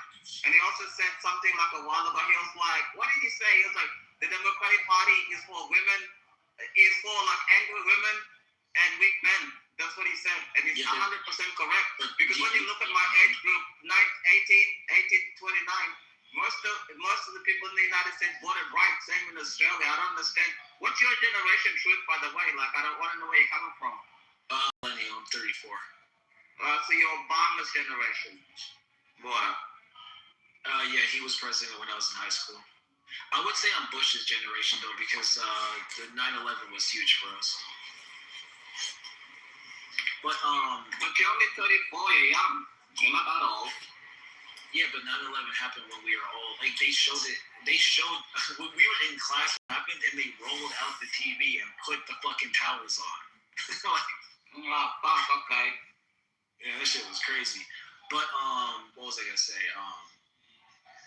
No, so, like, with Trump, okay, so, call me crazy, I like a balanced budget. Right? I like it when we're not going into debt and that 15% of our discretionary fund isn't literally just paying the interest on our debt. I like a functioning economy that's not going to be insolvent and we're going to fucking digitize our fucking natural resources and as fucking tokens because we're trying to get what the fuck kind of weird credit scam shit. We get 38 trillion in debt. And instead of fixing our economy, we're like, nah, just increase the deficit. Fuck it. Right now, we have a deficit of $2 trillion. So that means by 2027, it'll be 40 trillion. And after that, 42, 44, 46. And everyone just thinks the shit's funny because we're at the Rome stage, the end stage of Rome, where everyone just thinks we're too big to fail. That's not how these things work. That's not how any of this works. And it's weird because you would think recession after recession, Great Depressions, people would fucking learn, but they don't even study. So why the fuck would they learn? Lucky for me, I'm fine. I'm protected. I got money. My family's got money. I just want to see my country win. And this is losing. It's not a big league. I thought we were going to win big league. This is fucking losing. The problem is you are winning big league. I didn't hear you guys talk in the last 4 years. You were talking about energy and like oil and everything. The last 4 years, Biden's like the gasoline was like $6 a gallon, 7, 8 gallons. We didn't talk about that. That was everything COVID. Was the way he left that kind of was terrible. Holy shit, that was COVID. COVID. When you were talking, I didn't even speak. Every time progressives are in power, nobody holds them to account. The second a Republican gets into power, they're like, oh, everything is like the end of the world. America is winning. When was the last time you see America big slap the country like Venezuela and literally fucking arrested their president?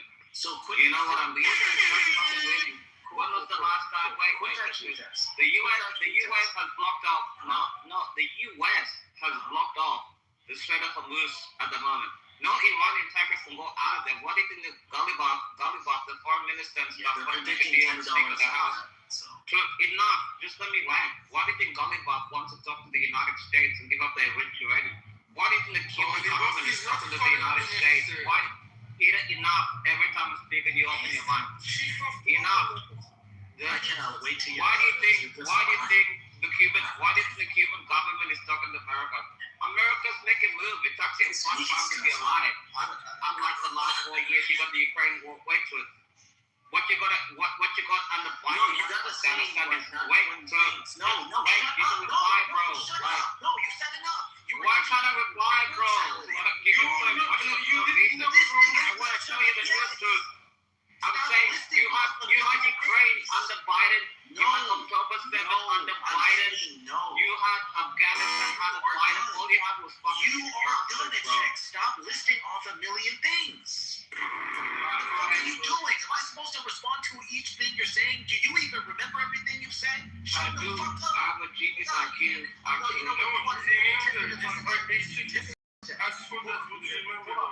Please, 10 minutes on check. He's not done. Fuck's sake, shut the fuck up. Reply to them. Nigga, you know what the fuck you were doing. No, I'm not. I didn't want to trigger you. I'm just saying the truth. God damn. Next time with Ukraine. Anyway, no, shut up. No, let's start with the gas prices because you're fucking lying. Look this up with me. You're on your phone. Look up 2021 Biden gas prices. Watch this. January 2021, Biden takes office. Gas prices $2.42 a gallon.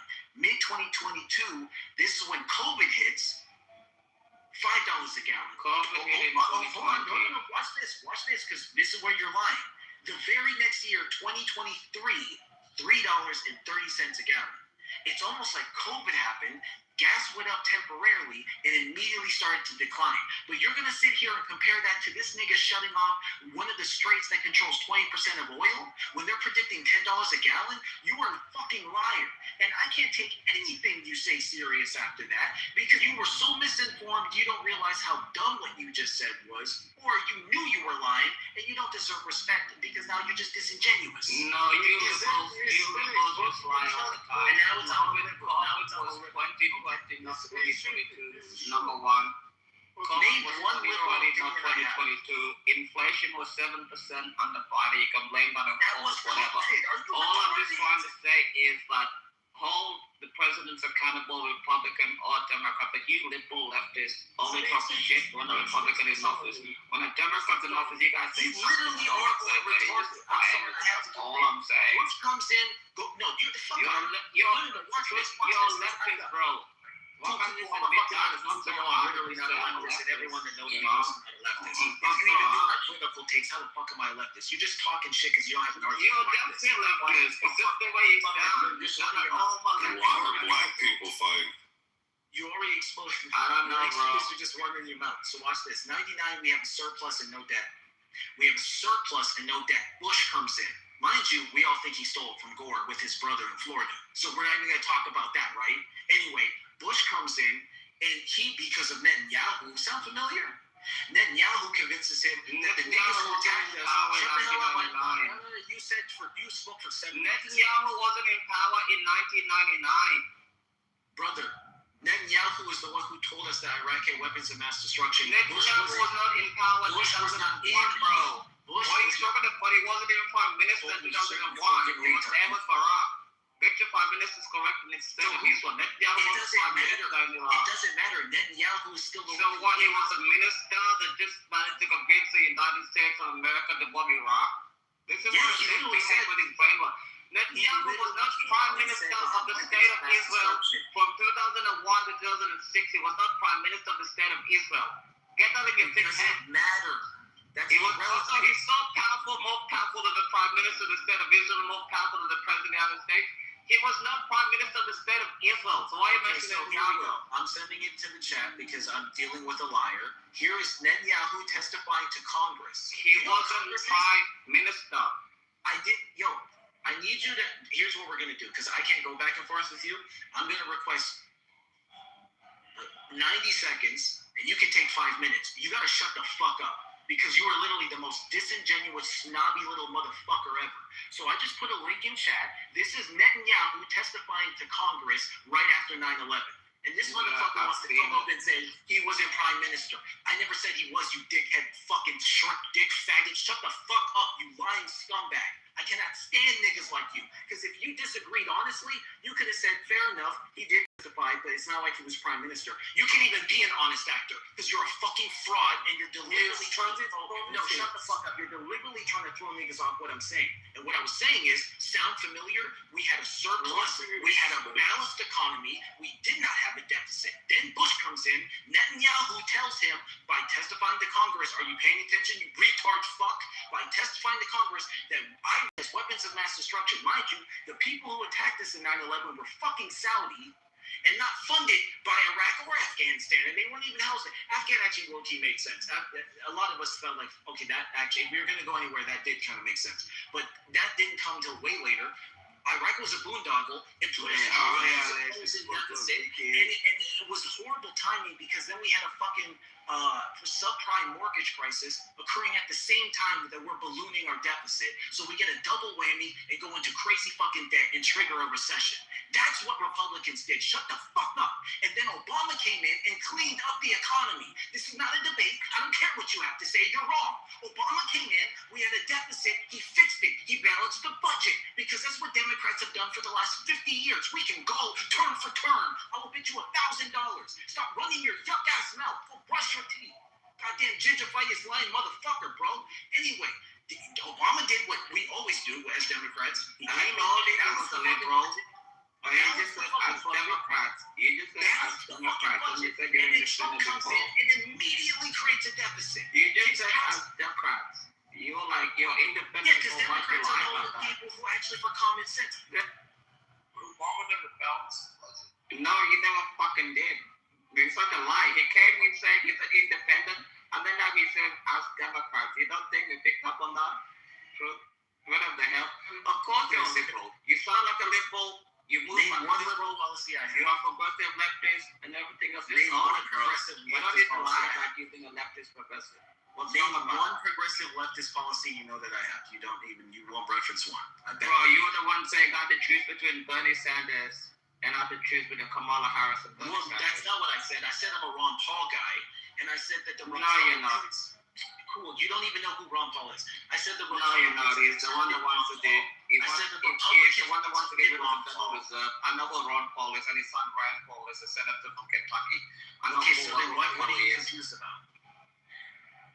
You are a leftist progressive. Just I'm honest. just gonna say anything. You're just gonna say anything. Okay, so Obama effect on budget post Bush. Here's another lie I have to debunk. You can say Obama didn't balance the budget. Are you fucking crazy? Our deficit was 1.4 trillion. It was one. Put it in the chat. People just said Obama never balanced the budget. I want evidence that he did. Hold on. So, Obama takes office 2009. The deficit 1.4 trillion. 2016, Obama leaves office. The deficit 500 billion. That is a 77% reduction in deficit. So we still had a spending problem. It was on a downward trend. That's because the budget was balanced, and it was getting more balanced.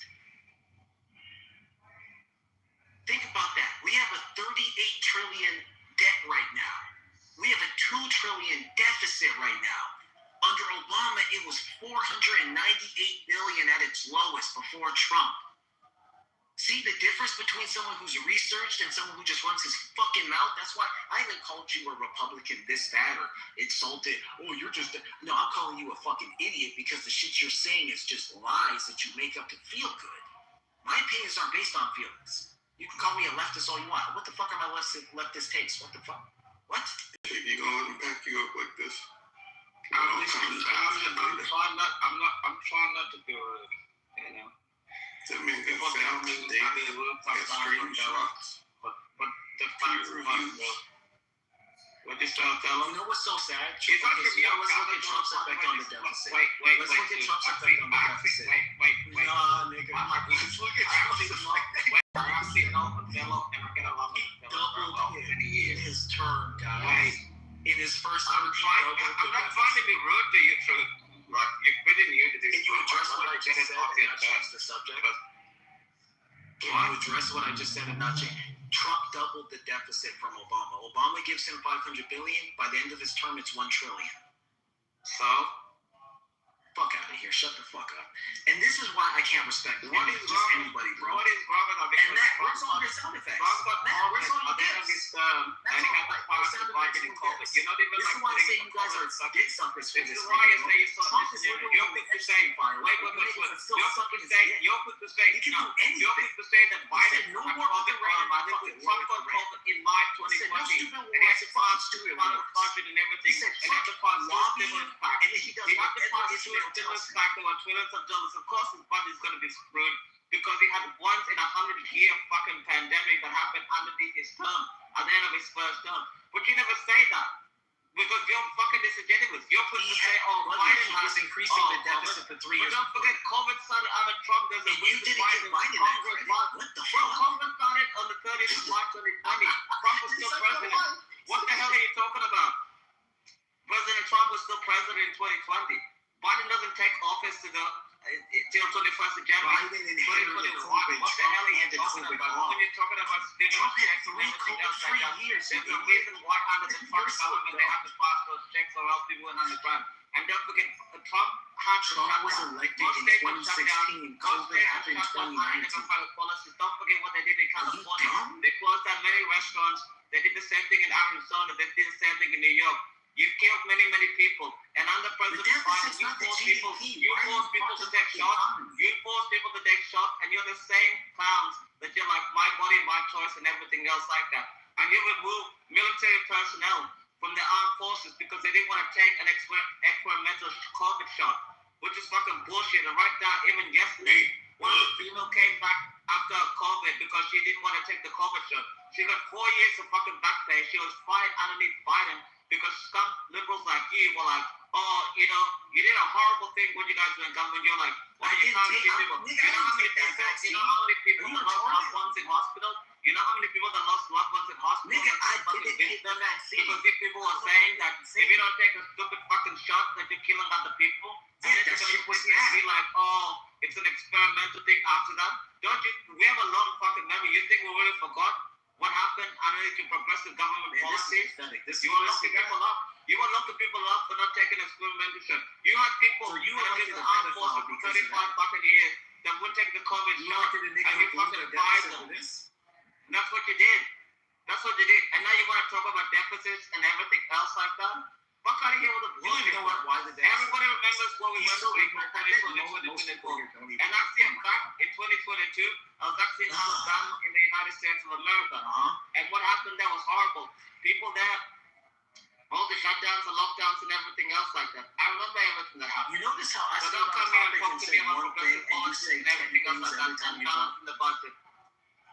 You notice that when I talk, I'll bring up one thing, I'll bring up multiple examples, and then I'm done, and you'll bring up 10 things with no examples. That shit is hilarious. Nah, bullshit, bro, yeah. Anyway, so just for the record, just in case you didn't even understand, no, I just let you so educated. Just let you. But at the end of the day, we all oh my God, you weren't done? Do you need another 10 minutes? Alright, 10 minutes on. No.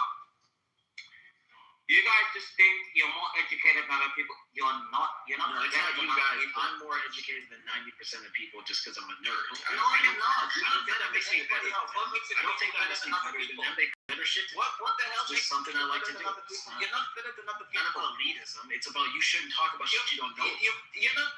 There's nothing that makes you You're better talking than out of your other ass people. and you're mad That's because what's you wrong want to have with you an people. opinion, but You you think don't you're have so a right to educated because that you're you're better uneducated. than other people. Whatever. You're not better than other people. Like, niggas will never do this with the cat. Like, imagine you're talking to a mechanic, you don't know shit about cars, and you're just running your fucking mouth. Like, shut up. Okay, you're done. You're done. Stop. What makes you better than other people? Huh? Because you have university, you have a university, you have a degree, you have a Still got 3 more minutes, truth. You said 10. You think you're better than other people. Clown motherfuckers. You said 10, bro. Good, it's 10. Okay, so just for the record, right? When I quoted Trump's deficit, I deliberately, it's funny because now that I'm going to say it, you're like, oh, wait, he did. I deliberately left out the COVID year because I'm not a disingenuous asshole. And you didn't even notice that. So if you notice, when I said, No, you didn't. Yes, I did. When I said when Trump left office, at his first term, he ballooned the deficit. Obama gave him $500 billion. He turned it into $1 trillion. No, he turned it into $3 trillion. But that's COVID, so I didn't count that. I counted the first 3 years before COVID. And you didn't even know what you were talking about. So you didn't even know that. No. This is why you're disingenuous. No. Stop. Shut up. Stop. Because it's fine. Nick left. Oh my God, little motherfucker. Because we're going to go through this, okay? 2017, $665 billion. 2018, $779 billion. 2019, $984 billion. 2020, $3.1 trillion. Those numbers were the deficit the year. I don't know if you remember, Trump was elected 2016. Okay, so in other words, Obama gave him $500 billion in deficit. So what's the deficit, just in case you don't know? That's the gap between the money that we're taking in through revenue versus what the government is spending. The more the deficit increases, every year we accrue more debt. The more debt we accrue, the more bonds we have to sell. The more bonds we sell, the higher our interest rate is and the higher our inflation is. The higher the interest in inflation, the more the market experience shrinkage because the same goods cost more and the money is worth less simultaneously. You're getting pinched from both sides. This is why economy matters. Like I said, I don't think I'm better than people. I just know I know what I'm talking about. And it's frustrating to have someone who doesn't know what he's talking about sit there and tell me why I'm a stupid liberal elitist leftist and bring up the vaccine when I'm not even vaxxed. Why would I take that fucking shit? You think I'm retarded? And yes, that shit they were doing was disgusting.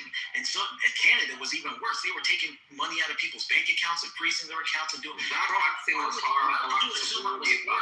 See, this is what happens. This is what happens when you deliberately try to frame things as left versus right. And what did I say at the beginning of our interaction? I said I'm neither. I said I'm independent.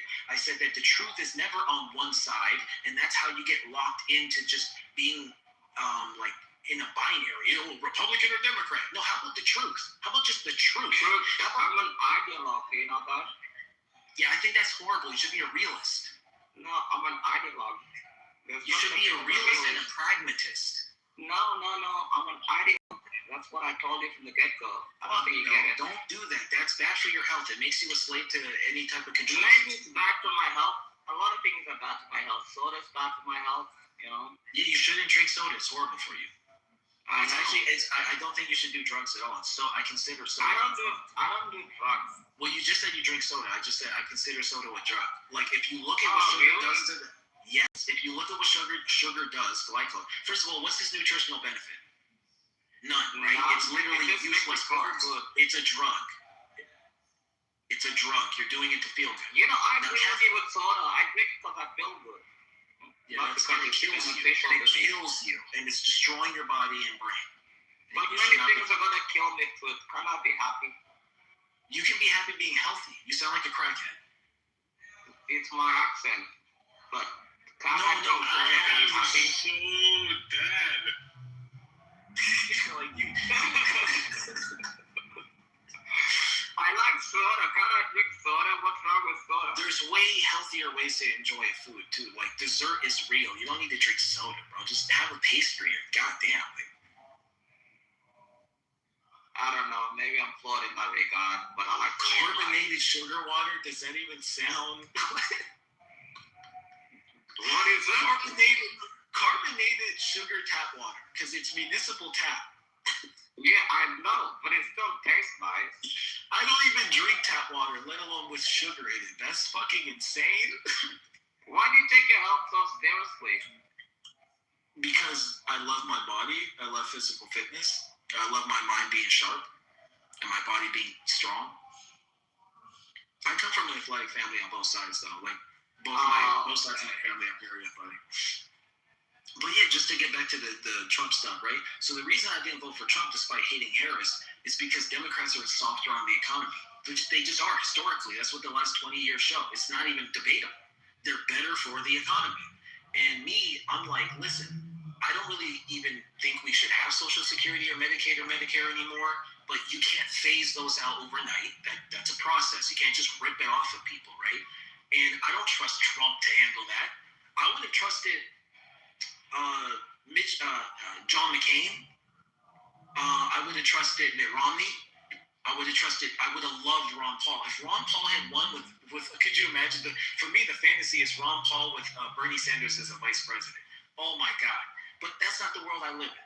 Unfortunately, Republicans love a dude who cheated on his wife with a porn star while she was pregnant. That's who Republicans, the party of family values, that's who they decided to elect. So here we are. But why is that so bad? I mean, Democrats, like, I don't like talking about presidential personal stuff. I mean, I can take a shit on. I love to, because Republicans used to do it all the time. But the thing is, like, I'm just Republicans used to do it all the time until Trump. But the thing is, if I started doing it, we're gonna get nowhere. It's just gonna be back and forth. No, but here's I just want to say, I do like Ron Paul. Getting rid of the Federal Reserve, I think it's a great thing. Yeah, balance the budget. You know, keep the shit cheap. And small government. That I agree with you on. And in terms of Bernie Sanders, I like the fact that he wants to break up big corporations, like they did under Roosevelt, the first Roosevelt, when they broke up Standard Oil and everything else like that. Yeah, he's got issues. Like, he's way too into like social spending. But I love his. Elizabeth Warren is pretty good at that too. Like, I like the fact that she wants to break up like Microsoft, Apple, all sorts of companies. You know, like those policies I really like. I wish she would talk about it more. That's one of the reasons I like her. You know. But see where we can meet on the middle on this. It's like, yeah, Bernie Sanders and Warren are great on financial regulation, but they're fantastic. But they're way too keen to like spend money on social programs, and they're with that trans weird gay shit.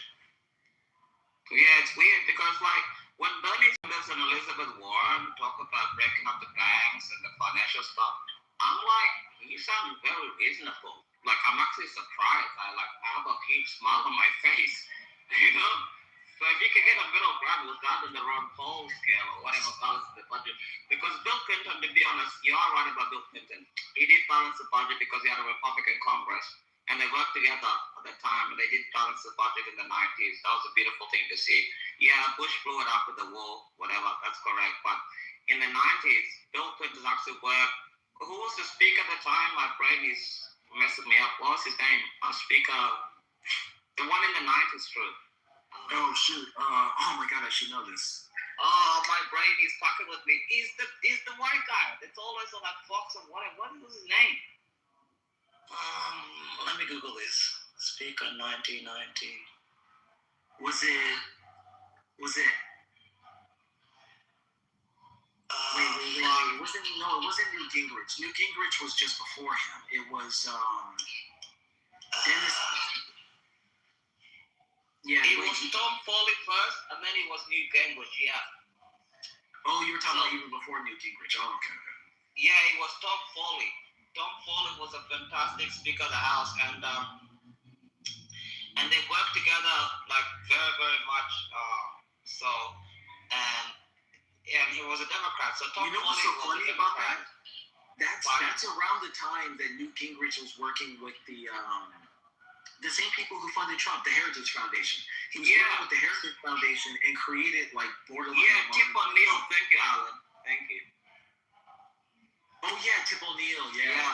But so Newt Gingrich basically helped. Well, not helped. He was a part of the think tank with the Heritage Foundation as they constructed what would become Mitt Romney's healthcare plan.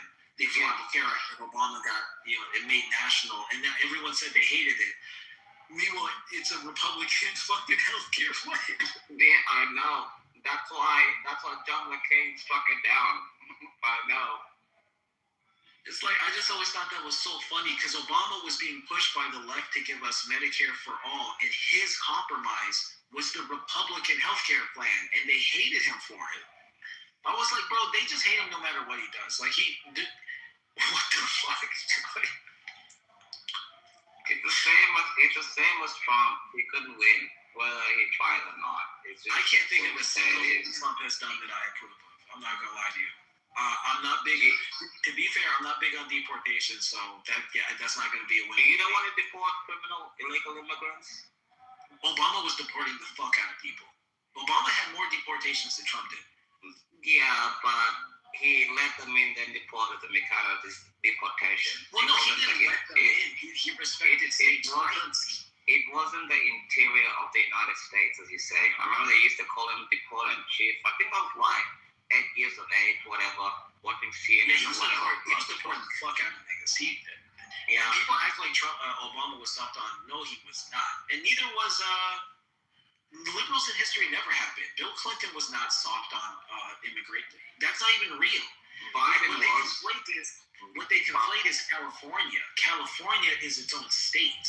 The Fed can't tell California what to do. So if California is a sanctuary city, what the fuck? Is the president supposed to do what Trump did? No, do not do that. That's ridiculous. Let California do what it wants. It's a free state. You really can't say of one good thing President Trump has done, like right to choose. You don't like that? Well, there are things that are good that have happened while he was president, but they weren't just one thing. What about right to choose? Wait, what's right to choose? Right to choose is like if you have like a terminal illness or you have cancer and there's a drug that hasn't been approved by the FDA, you can take the medicine. If you die, you die, but if you live, you live. So, like for example, let's say you have some certain like problem or whatever, and there's a medication that hasn't been approved by the FDA, and if you take it, you can take it. A lot of veterans have used it to deal with psychedelics. Even today, Joe Rogan was on the White House. The right to try. Okay. Right to try, yes. Sorry, I said right to choose. Sure. But yeah, I meant right to try. I think that's a good thing, though. You know. You get to choose. That's not bad. I don't know who sponsored that bill. I'd have to look it up. I don't know either. I just know it's fast and it's stuff. But I think that's good because the reason I said that because my mom had breast cancer and she went through help, and she got a lot of medication and stuff, and she's fine now. She's been in remission for like 12 years. Oh, thank God. you. I'm just saying, when your family is sick, you want them to at least, get anything they can do to live. That's what I'm saying. No, yeah, I think this is a good example. But see, I can't give him credit for this because I've never heard him really talk about it, push it. It doesn't sound like something that he was even concerned with, and it wasn't a part of his campaign. He was president while, to be fair, Republicans sponsored it in 2018. And so for me, it's like if someone campaigns on something, they push for it, and then it gets passed, then I'll give them credit. But I can't just give him credit for everything that happens while he's in office. And so the reason why I'm like, I can't think of any. I hated the one big bill. I hate that bill. It's a garbage fucking bill. It's literally horrible. And it ballooned our deficit like crazy. It cut a bunch of programs. Gave rich people tax cuts they didn't really need. And you don't really do tax cuts. That's how you know it's a scam. You're not supposed to do tax cuts. You're supposed to do tax reinvestment incentive. So you have a decently, like for example, in the golden era of our economy, our tax rate was 90% for upper brackets. Yeah, but nobody pays 90%. Exactly, because we had effective routes to invest, to incentivize investment back into the market instead of hoarding it as capital offshore, right? So it's like That's an intelligent way to run the market. It's like, look, if you try to hoard that, we're going to take it. We're going to leave you with $1 out of $10, which is nuts. Who the fuck? That's insane. Who would even deal with that? So they're forced to reinvest it back into the market. Brilliant. That stimulates an economy. And they'll still have their rich, lavish lifestyle. They just can't hoard the money, which just starves the economy. Because think about it. Without money in circulation, and that's what's so funny. They say we're the But the thing is, I mean, France did that. I think it was 2014. They did that. They put a 75% tax rate. You want to know what happens to millionaires and billionaires in France? They left. Yeah, no one's leaving America though. Oh, that's just not. You don't think billionaires are going to leave America? Hell no. What's the point of being a billionaire just to live in a place where you would be a billionaire? No. I'm not saying physically leave America. I'm saying like they're gonna put like their home transit like Monaco or something else. I'm not physically leaving America. I'm saying they're still gonna be in America, but they're gonna put their home base in like Monaco, Dubai, or something else like that instead of the United States. They're gonna leave the country. That's what I'm saying. There's just too much security in America. It depends on the type of business you're running, though. But honestly, we don't need them anyway. It's like Apple's island.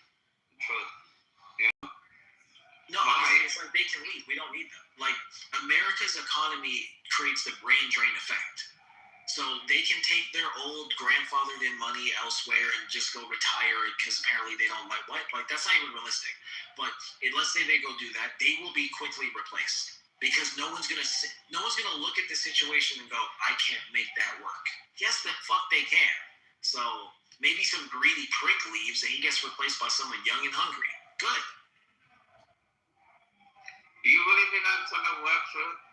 I like the fact that you like care about people, but I don't think that's the way it works, bro. Like you can't tax people to death.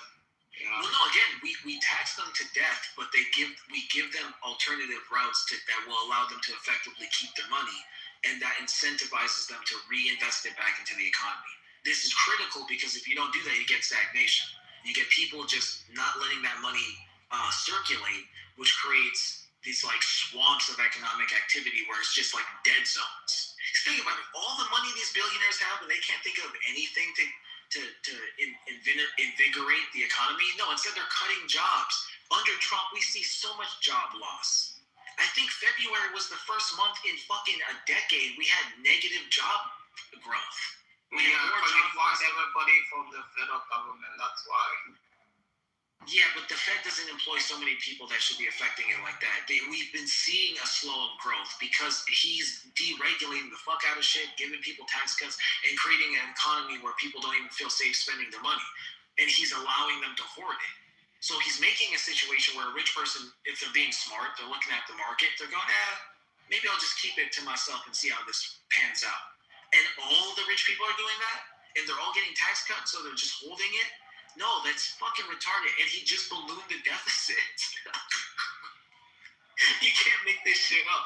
And it's even worse when you realize that his number one funder of his campaign is literally an accelerationist. Peter Thiel is a fucking accelerationist. He wants it on the record. He is proud to say he is an accelerationist. Same with Sam Altman. He's an accelerationist. He wants the economy to fail. And he thinks that the future of America is one where there's these districts that are controlled by the mega corporation that's the biggest in the region.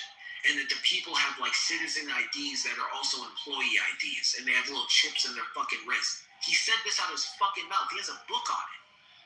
This is the same dude who J.D. Vance used to work for. Remember J.D. Vance, the one who called Trump Hitler? Until Peter Thiel told him, no, that's not Hitler. That's your new best bud. He said, okay. And people look at this and think it's cute. That's what I'm saying. Nah, man, people are getting so distracted by the shock and awe. I get it. Trump's funny. He says what's on his mind. He doesn't play politics normally. He's literally a fucking stooge for Israel. He's a fucking stooge for Israel. What do you guys, I can agree with everything, like a lot of time you're saying, but this progressive hate for the state of Israel, I don't even get it. I don't hate Israel. It's less. No. Listen. I don't hate Israel. It's less. Just let me land. It is less than 10 million people. I don't hate Israel. It's like but the thing is, like, when you guys realize, but you know, my problem is, it's not even to do with you, truth. Honestly, I've had this so much from right wingers, left wingers, whatever.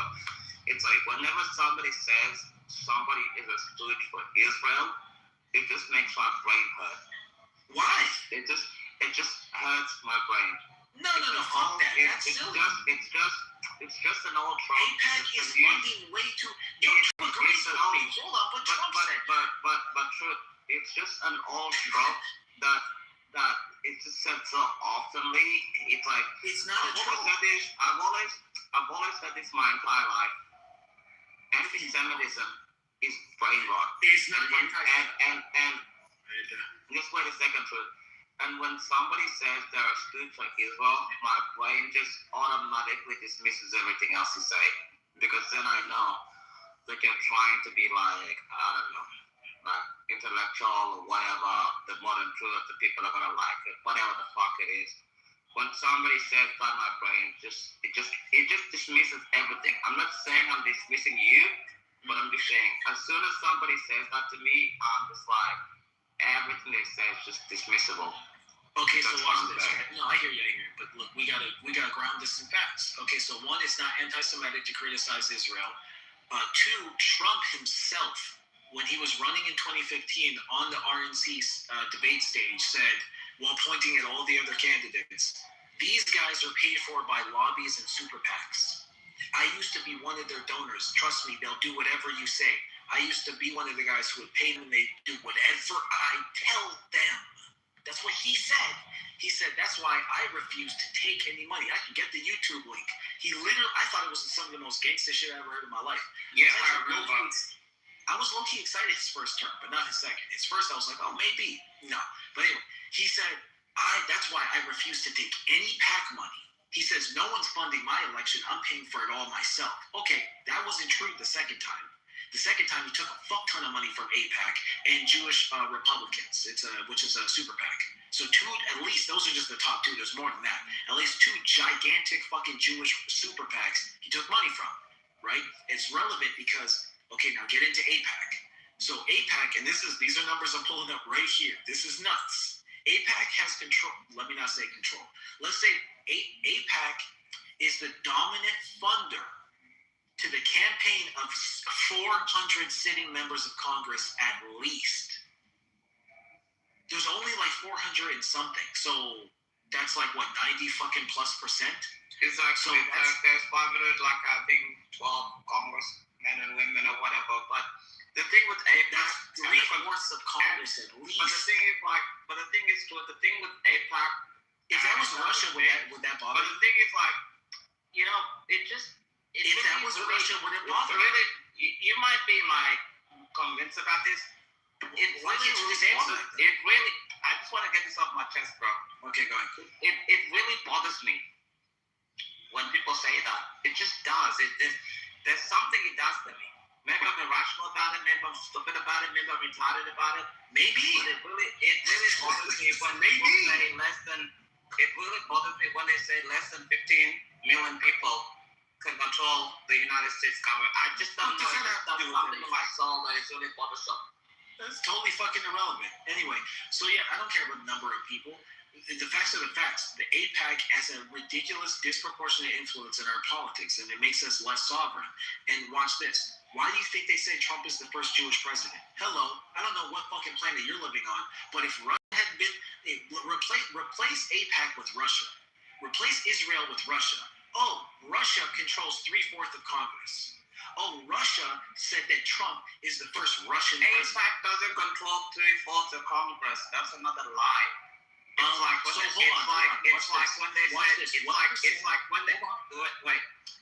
when they said that the Jews control the banks. It's another lie. You know? Well, AIPAC does not control 3/4 of Congress. It's a damn lie, bro.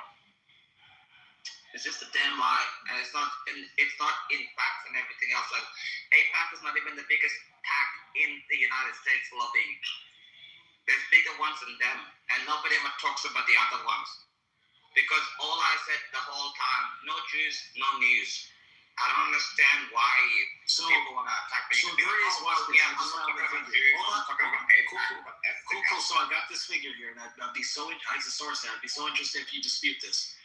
There is a study that shows an 85% correlation between a politician's votes and positions with his lobby funding. Does that shock you? No, it does not shock me. So I just told you that 90+% of Congress is being funded by AIPAC, and they're one of the #1 super PACs, and it reduces our sovereignty. AIPAC is not even the biggest super PAC. It's like number 9 the last time I checked. So it's in the top 10, you think? Let's see. Let me Google this so I can show you. Let's see. I'm pulling it up right now. Here's a clean list.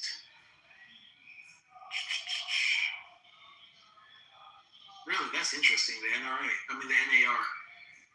Okay, so the first few ones aren't even real. These oh my God. So this just backfired on you pretty bad, Check. You ready? I got the list. This is gonna, and guys, and I hope people are here listening. Oh God, this backfired so bad. Did you get the list? So I googled political lobbies ranked in size and scope. So the first few are literally just government organizations. So U.S. Chamber of Commerce, National Association of Realtors, Pharmaceutical Research and Manufacturers of America Healthcare Block. So the first 3 are literally just like American institutions. The fourth one, American Bankers Association. Okay, so what do you think, now that the first 4 were all American institutions, what do you think the first non-American institution is? Boom, number 5, American Israel Public Affairs Committee, AIPAC. So the only things above AIPAC are the American Bankers Association, the American National Association of Realtors, the Pharmaceutical Research and Manufacturers of Healthcare, and the U.S. Chamber of Commerce? Yeah, I hope those things are above fucking AIPAC. What? Like I said, that backfired like crazy. No, that's a good thing actually, because I'm just saying, like, it's not the biggest super PAC like people always say to me, you know? I'm like, no, it actually isn't. Bro, the only thing bigger than them is like, what are you saying? They're bigger than the NRA. They're bigger than American oil. What the fuck? They're bigger than the labor union. It's an American, it's American though. It's American as well. Than the oil and the labor union. Why do you think that is? Because Israel's rich as fuck. What are you talking about? No, bro. I think you're dead wrong about this. All I'm saying is that the Israelis do not control the United States of America. I mean, even President Trump, I think he said 2 days ago, Israel stopped bombing Lebanon. He forced them to stop bombing Lebanon. Hezbollah and not Lebanon. You think we're going to listen to him? Because they did listen to him, though. They stopped bombing. We've seen this before. It'll be 2 days. It'll be 1-2 days, and it'll be bombing again. Probably, but they did stop. You know, like, they have to get rid of the enemies. What am I going to say? I'm not going to lie to you. They're probably furious, in fact, that they have to stop. Lebanon is ironically the one case where I'm like, first of all, I hate the way they're doing it. The way they're doing it is in typical fashion. It's disgusting. I get why they want a buffer zone because Hezbollah is legitimately a problem, and I do hate that people will just criticize Israel and not actually understand the logistics of what they're going through. They're surrounded on all sides by enemies. However, because I always tell the truth, they're surrounded on all sides by enemies because they've earned that wrath. They are literally dickheads. The history is just them being dickheads. Now they can say, well, they're dickheads too, and it's like, okay, well, two dickheads don't make a saint. Like, they're all assholes. There's no real victim. Who I feel bad, no, I'm just saying, but who I feel bad for is the casualties. These are just people caught up in too fucked up, you got Iran funding Hamas and Hezbollah, and Lebanon. These people are just trying to live their fucking life. These are good people. They have nothing to do with that terrorist shit, and it's just fucked. It's all just fucked up. So, I mean, I went to Israel trip, and before October 7, and I was talking to some of the IDF commanders and stuff there, and I was like, what do you think is gonna happen? Like, this is before October 7, and then after October 7 talking to them, all these, They're not just, full Nazis. it's just, I think like, look, my friend was killed on October 7th, I think you know, but I just think like, yes, terrible, he was at the Nobel Festival, horrible, and but I just think that Israel is trying to get rid of all the enemies, you know, Iran, Lebanon, no, Hezbollah, I shouldn't say Lebanon, it's Hezbollah, because if you actually go to Lebanon, have you been to Lebanon, True? It's actually a great country. I always wanted to, but no. It's actually fantastic, bro. It's like, how do I put it this way? It's like visiting like North Carolina. Like, it's really fucking fun. Like, it's just a great place. But the Israelis, I can't even reason with my Israeli friends at the moment because it's like they've been through so much. It's like, fuck, man. When Trump declared the ceasefire with Iran, they were so pissed off. I called my friend Amnon. He was pissed off. He was like, I want to spend the next 500 fucking days in a bomb shelter if we get rid of Iran. The way they're emotional and annoyed, I don't think people understand the true depths of like how like pissed off they are. I don't know what to say about that, but they're really in a terrible mood, bro. And I'm just like, you can't kill the entire leadership in Iran. Like, if you kill Taliban, like, who the hell do you have to talk to? That's why Trump was like, I can't talk to anybody because Israel keeps killing everybody. Okay, that's like a state, you know. Like, you can't kill everybody. You have nobody to talk to if you kill everybody. That's all. Like, stop killing people. You know, it's better to make a deal because nobody wants a war. War is hell, bro. The funny part is, and this will probably shock you. So, I'm a diplomatic person who prefers using markets to solve problems. I fully believe you should just incentivize people with money and prosperity.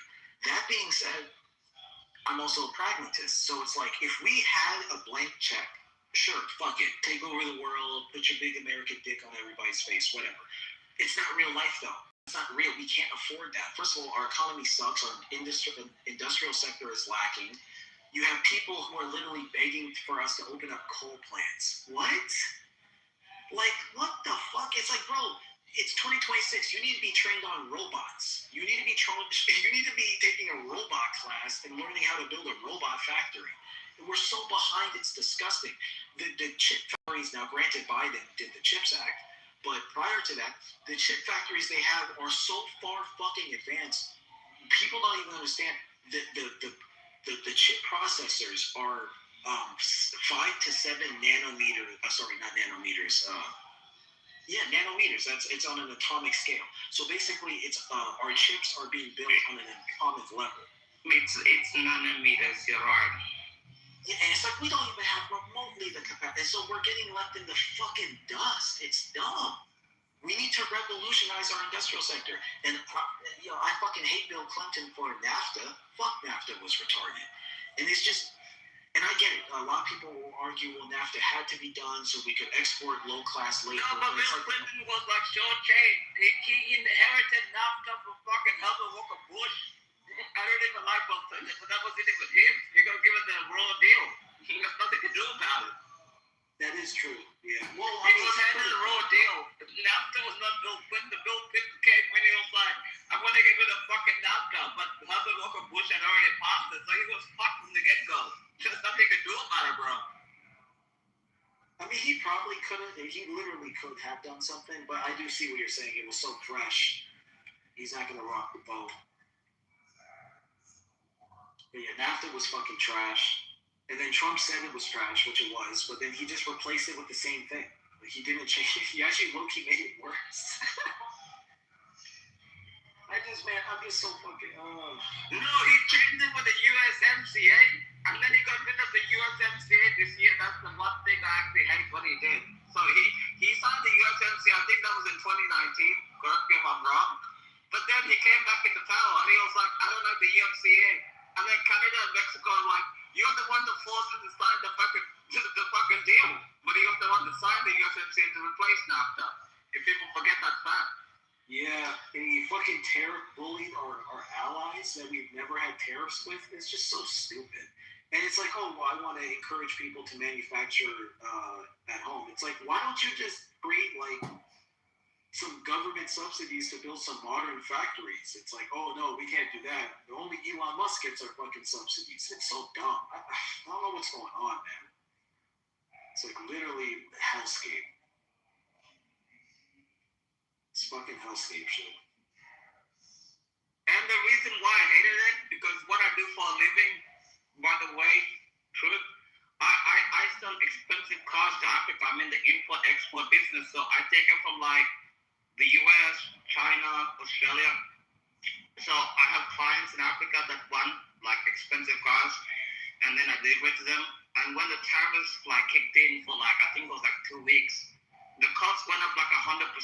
It really fucked me. But that's a personal thing. And I was like, why the hell are you doing this? So it went up. So the tariff for like the container of the shipment would cost like $100. So you'd like get a container for like $100. It went up to like $500, and then it went up to $7,000 for one container because of the 100% tariff in China. $7,000 from $100, and I was like, fuck, I can't even like export cars to these countries. I fucked the whole thing. Thank God he changed his mind about it, but that time was a messed up time, bro. Nobody could get any deals. Nobody could make money. Everybody was broke because like, how are you gonna change it from like 0 tariffs to like 100% tariffs? It was a fucked up time, you know.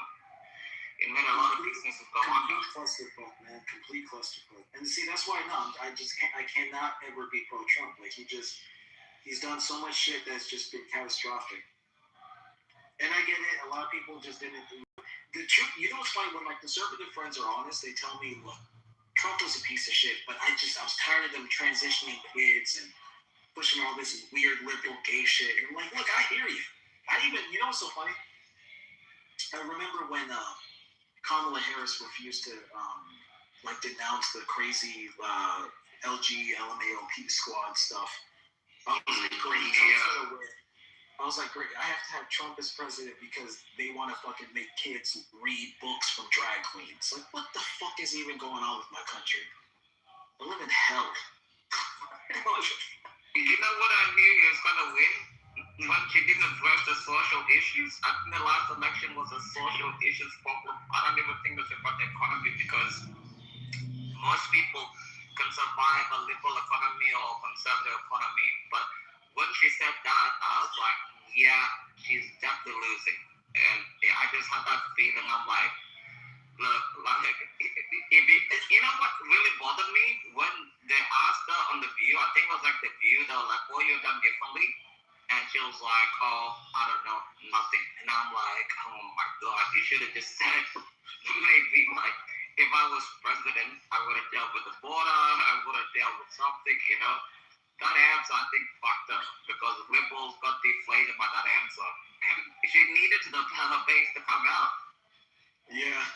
No, we all hated her. She had horrible favorability ratings. It didn't even make sense that they pushed her. It was like a Democratic coup because they didn't want to actually get anyone the party might actually want. It's fucking creepy, to be honest. And it was just a clusterfuck of bad decisions. Oh God. That's why I'm an independent. I used to call myself a Democrat back when I was like a teenager, but Obama's first term, I was done. It was disgusting. I was so fucking disgusted. Everything he campaigned on, he just turned his back on it. And I've been studying politics as a nerd, but I can tell you're smart about, like, I did economics and politics at university, and you know what I hated the most? My professors, they never told me the truth. And then after I graduated, I used to because when Obama was president, I think I was like 9 years of age or something else like that, maybe 10 years of age. And I was like so happy because he's a black president, somebody that looked like Same, I was so hyped. You know? Yeah. I was like excited. I actually cried when he won the election. Same, bro, same. Yeah. I actually was so jubilant. And he had 60 senators, by the way, you know. Literally. Yeah, and then Kennedy was the one that died in Massachusetts and made it 59, fucked up the whole thing. But it was like, I actually cried like a baby. I was like, finally, American like turn the page or whatever. And then after that, it was like, bro, like it just depressed me. And I was like 9 at the time, but I needed to like him. I just thought he had so much style. You know, Michelle is very cool. I read her book. I love Michelle Obama. I think she's a fantastic first lady, one of the best. And even her at the time, she was like trying to make school kids eat fresh vegetables, as you're saying, you're into health. And I wonder what attacking her for. And I was like, why are you attacking a woman for trying to try to be like, you want kids to eat good food, you know? I didn't understand the attack on Michelle Obama. And they kept calling her a man. Yeah, I never understood that. To me, she's very good looking. She's beautiful, so I don't get the bullshit that happened. Yeah, the racism really came out on Obama. I have this PR of him in a tan suit that I used to troll conservatives because I'm like, Fox News talked about Obama's tan suit for 2 weeks. Trump cheated on his pregnant wife with a porn star. Could you imagine if that was an Obama story? It wouldn't happen, bro. That'd be world news. Yeah. That wouldn't fucking happen. And I get what you're saying. It's like, what happened with Obama, he had the chance to become like a revolutionary figure. I just think the divisiveness was so violent, so much, and everything else like that. And I remember being as a kid, I was asking my dad, I was like, Dad, why do they hate this guy so much? And my dad was just like, because like he's in control of their country and there's nothing they can do about it. And I was like, I didn't understand what my dad was saying at the time. I just took his word for it, didn't know what I mean. But that was sick, you know what I mean? I mean, I like Trump. I also like Obama. I don't think he's a horrible human being. Biden, I have many, many problems with, but Obama, he had a raw deal, in my honest opinion. And calling Michelle Obama a man and all that bullshit, I think it's disgusting because she was actually a nice first lady, to be honest with you, you know. And it's the same thing, you know. Yeah, Obama and Michelle were very respectful and polite, very classy. Yeah. It's funny too because it's like I was so disappointed in Obama. Meanwhile, it's like, man, with how much I'm dissatisfied with Trump, bring Obama back. Oh my God. Obama's Congress let him down. The American people literally gave him 60 senators. Can you imagine if Trump had 60 senators? Oh, thank God he did it. But yeah, but seriously.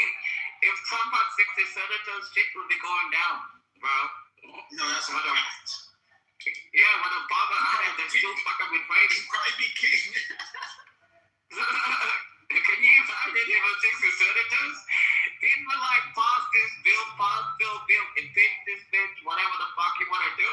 That never happened. It's funny because Obama and Trump did the same thing. They both ran on potentially arresting the former president. Obama was talking about giving Bush and Cheney war crimes, remember? Yeah. No, I was too young at the time. I honestly don't remember what he ran on. I just liked it because he was black and he was handsome. That's it. Oh, yeah, man. He was such a gangster when he was campaigning the first time. He was like, you know, these war crimes, accountability needs to happen. He was alluding to... Is that really what he said? Yeah. Trump did the same shit, just with way more. He'd lock her up. That was, you know... And meanwhile, as soon as he got elected, all that talk stopped. It's like, wait, what happened to lock her up? Because she did commit war crimes. She fucking assassinated a sitting prime minister without any approval. That's true. I don't remember. All I remember is like Obama gave like a speech. I think it was like in Berlin, and had like 100,000 people. I remember that. I was so energized. I was so excited, like off and chain. I never felt like that in my entire life. You know, it was such a good feeling. And then the presidency happened, and then the whole Congress bullshit happened, and blah, blah, blah. But when he was running, I don't remember what he was doing, but I just remember I really liked it. The way he spoke, the way he represented himself, the way he looked, you know, it just made me feel great as a young black man, you know. It made me feel awesome. Yeah. You know what's sad? Is America loved him. And Fox News made half of America hate him on purpose. Because the truth is, he got a lot of votes. votes. He got a lot of conservative votes. People crossed over to vote for him because they felt like it was legendary. And like he got like 64% of the vote. Like that's insane. And Fox News just deliberately made nothing he did was ever gonna be good enough. It's really sad. All in all, he wasn't, as far as presidents go, he really wasn't that bad of a president. We were disappointed. But the thing is, like, he went to all like 6 to 4 counties in Iowa, and I remember they liked him in Iowa and stuff, and that's how he got it off from him. Because I think I remember, like, my mom was like, I think Hillary Clinton would win the primary, because I think Hillary won the. Did she win California at the time? Am I wrong about that? Maybe.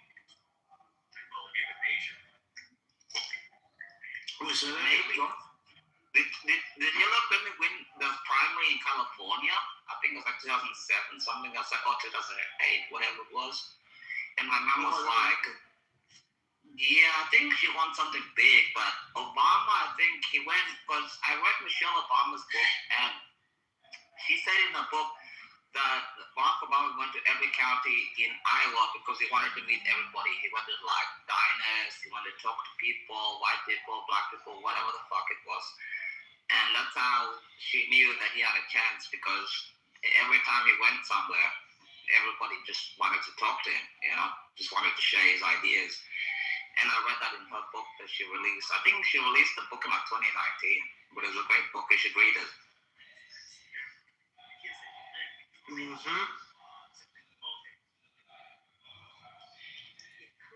So I'm just eating. Facts. Yeah, it's funny too, because when she was talking about the school lunch programs and food before school, the conservative was just anti anything that they said. Meanwhile, it was like she was pointing out something so real. She was like, if you look at what they're feeding the kids, they're feeding them like pizza, fucking these stupid little hot pocket things. And she was like, kids need nutrition. They're like, what the fuck? She wants to spend money on feeding kids. Meanwhile, yeah, I remember. They ate it up. And now RFK is doing the whole thing, and it's like Maha. I'm like, Michelle was doing this in like 2011, 2010, or whatever the fuck it was. Like, she was young to the game, you know? And it's just like, I don't like it. I want healthier food. You know me, I'm like a fatalist, so, you know? So I don't really like have that passion that you have. But I'm a fatalist and I'm an ideologue. And that's why we're different in that regard. But many things actually agree with your point of view. Well, damn, y'all getting along? Man, fuck that shit. Yeah, like, we're getting along. Bullshit.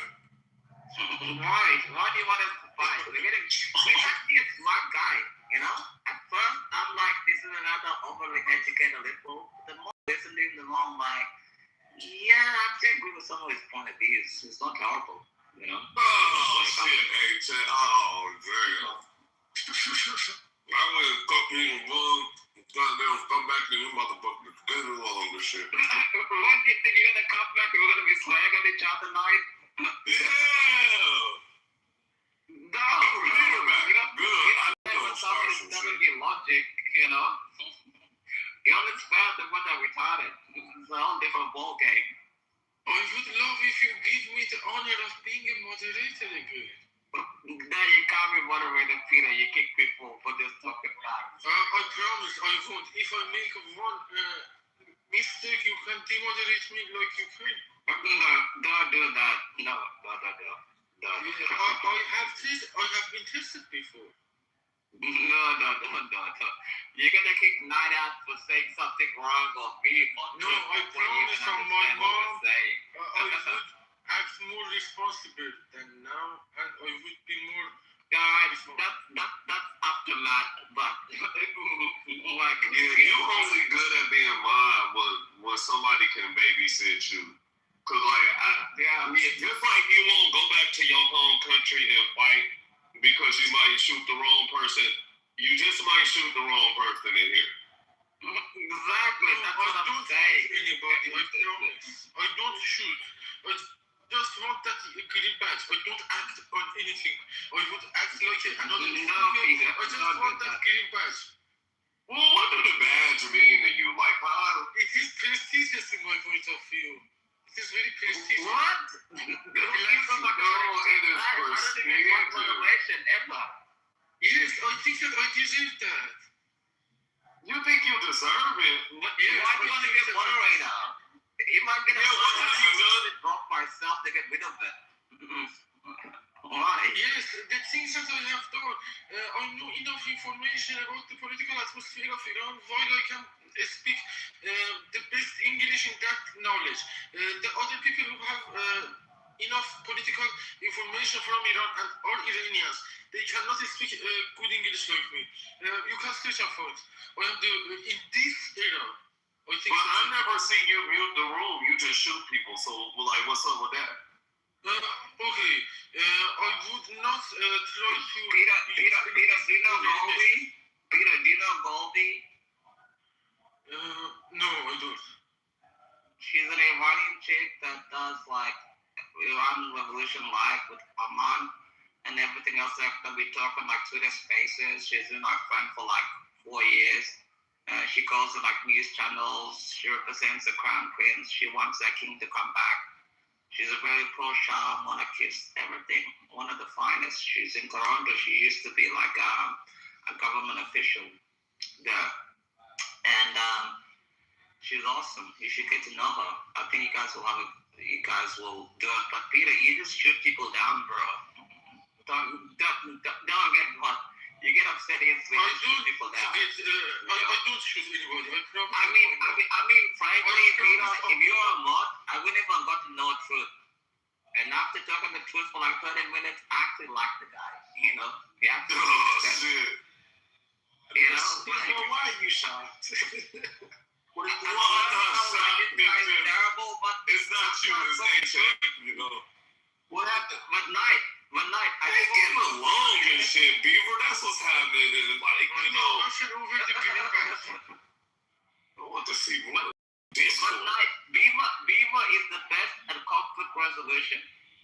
And now Peter's saying he deserved mod in here because like he Iranian. Nah, Peter's terrible. That's it. When it comes to conflict resolution. But Beaver is actually good at it. But Peter, 1 second. I want to tell a quick story.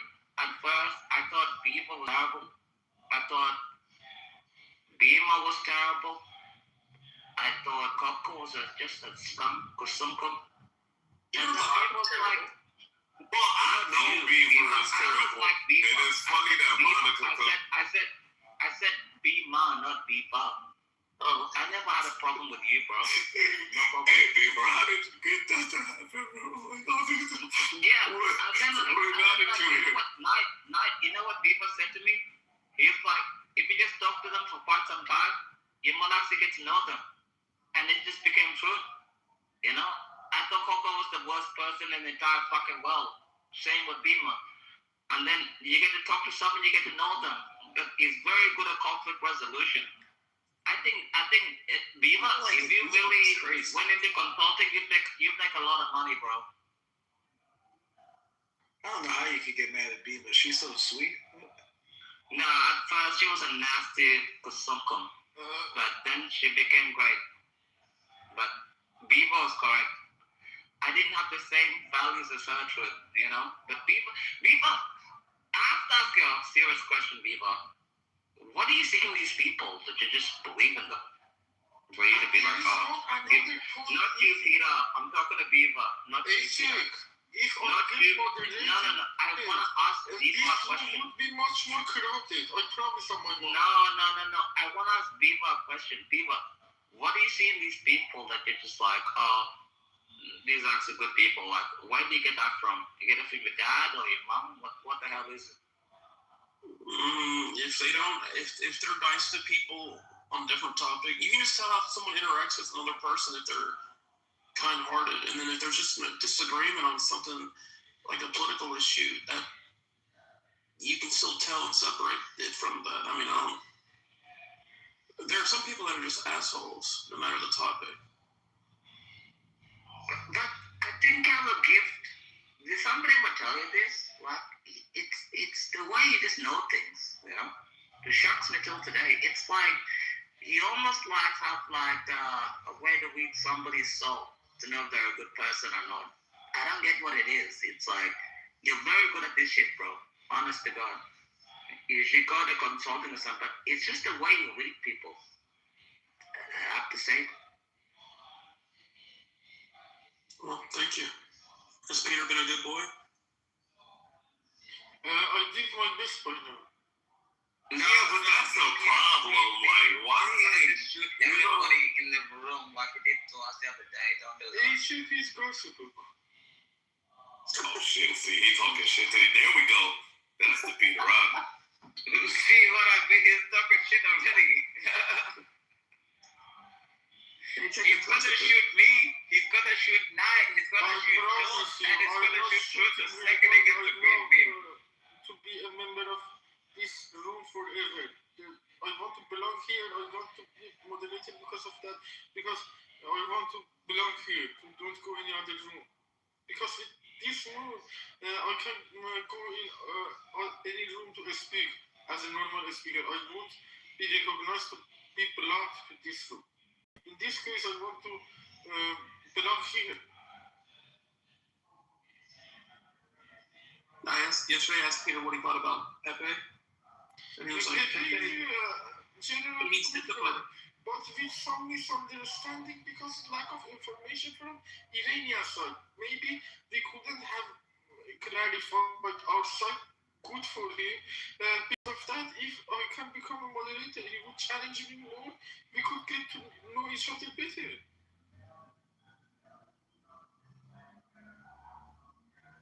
I love the challenge. I want him to challenge me to speak about things if he wants. To be a moderator, you gotta be fair and impartial, even if you disagree. Yes, I agree. Like, Kendo's a good moderator. I'm on Kendo. Yeah, I'm Kendo. Yeah, I know. No, I don't think he did. I don't think he did. You know, like, when the OGs talk to each other, we know each other, but, the new players, they. Look, Peter, man, look. you gotta work your way up, man. You know what I'm saying? You good. You just need to be watched sometimes, man. You don't know who to shoot sometimes, man. We can't trust you. You fight to fight bullets, that's your problem. Like, I told Viva, wait, Peter, I told Viva a long time ago, please never make me mod. I get emotional, I get sensitive like a little bitch, I can't control my emotions, but I'm not a fan whatever, So I'm like, never give me fucking mod.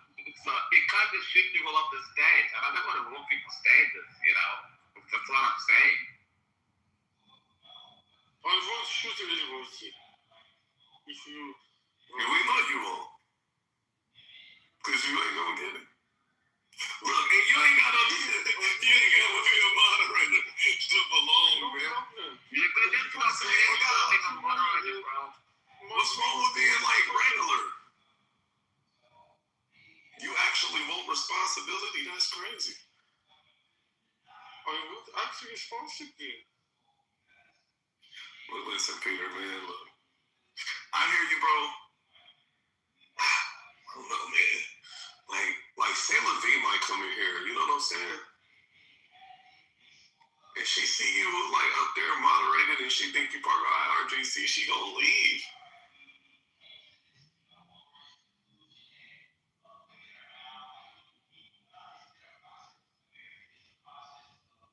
But look, man. Peter, you cool. I would engage with your discussions if I am the moderator because I am from Iran and I would make it diversified.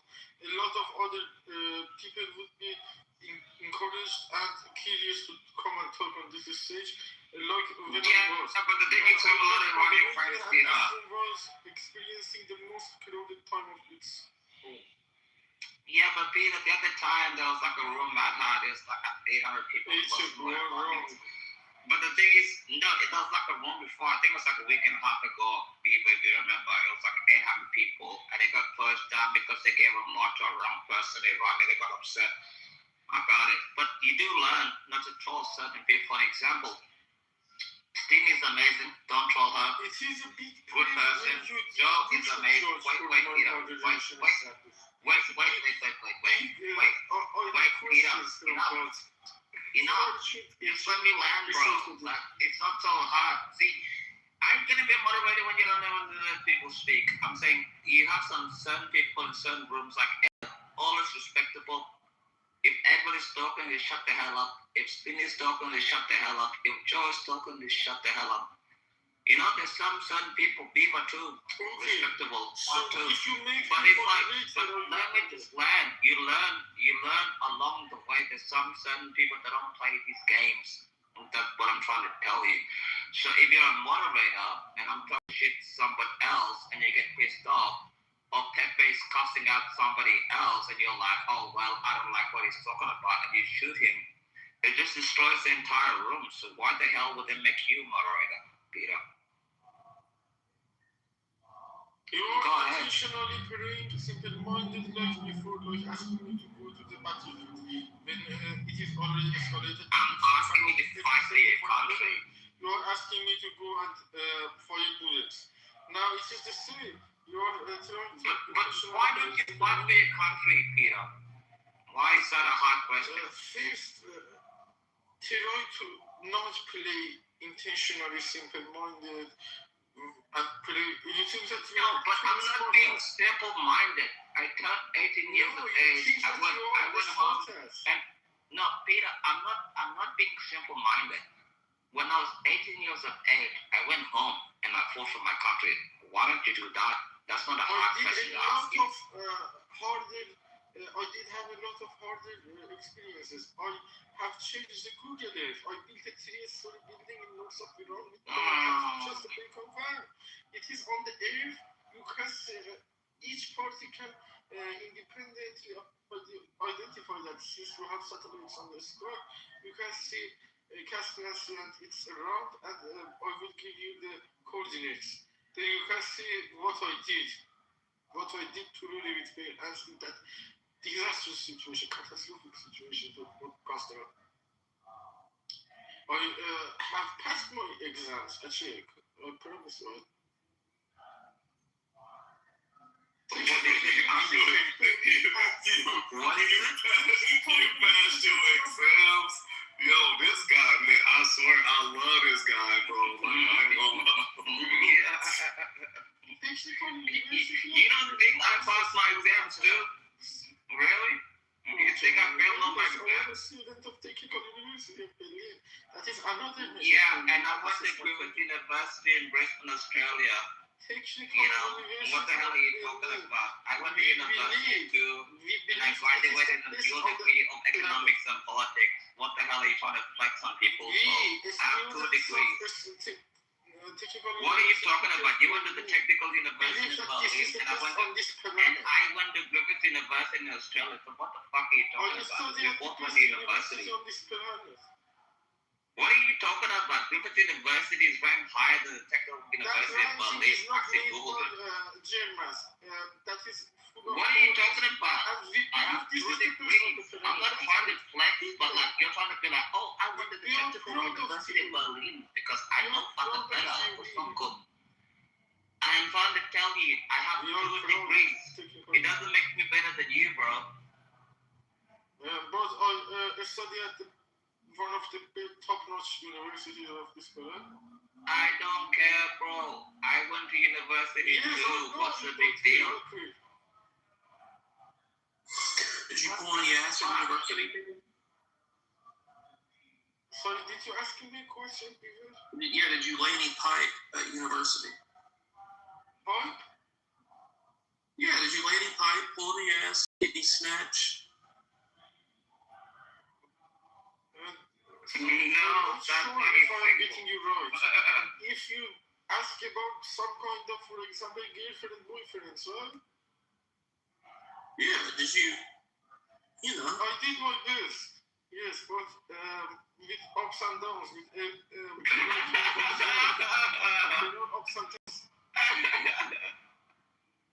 We need to work ourselves, concentrate on ourselves, improve our qualities, then they will come as such a source. Okay.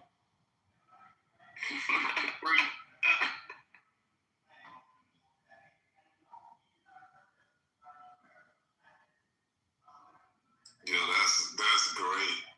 Now, when you was going through like your ups and downs, like what was the down? Like what was the down? Like emotional collapse is the downside.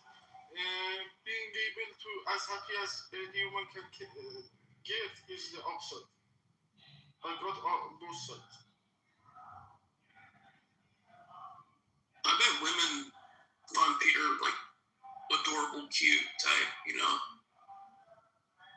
Of course, it comes from women life freedom to show our originality. How Mullah is different with us. That is the main difference of us with Mullah. Women plays the main role. Even if you read the legendary stories of Iran, Iran is known to the inside the stories as Iran Banu. It means that it is a woman. But Mullah was trying to confiscate the history by some kind of bullshit and trying to put the people's idea in the hidden side while they were trying to represent us during the last 47 years. And Peter, what's the hottest actress in Iran? What's her name? Tarana Al-Yusi. Tarana Al-Yusi is her name? Tarana Al-Yusi, yes. She's daughter of one of the most famous football players of Iran, who were the head coach of good teams of Iranian Football League. And she was present sometimes. How old is she, Peter? How old is she? She is around 40. 40? That's too old. What are you talking about? There are younger ones, but this was inspiring for me. I want somebody born in my age group, born in like 2002. What's the good-looking ones? I'm not sure if you want to. What do you want to do that with that name? Is it what to do with that name? Because they want to be good-looking. Or you want to find the photo, then go and do something immoral? No, I'm married. I just want to be like, it's good for your PR. Yeah. Yeah, he wanted to see like the representation of beautiful men in there. Like he's not trying to fuck them and shit like that. Exactly.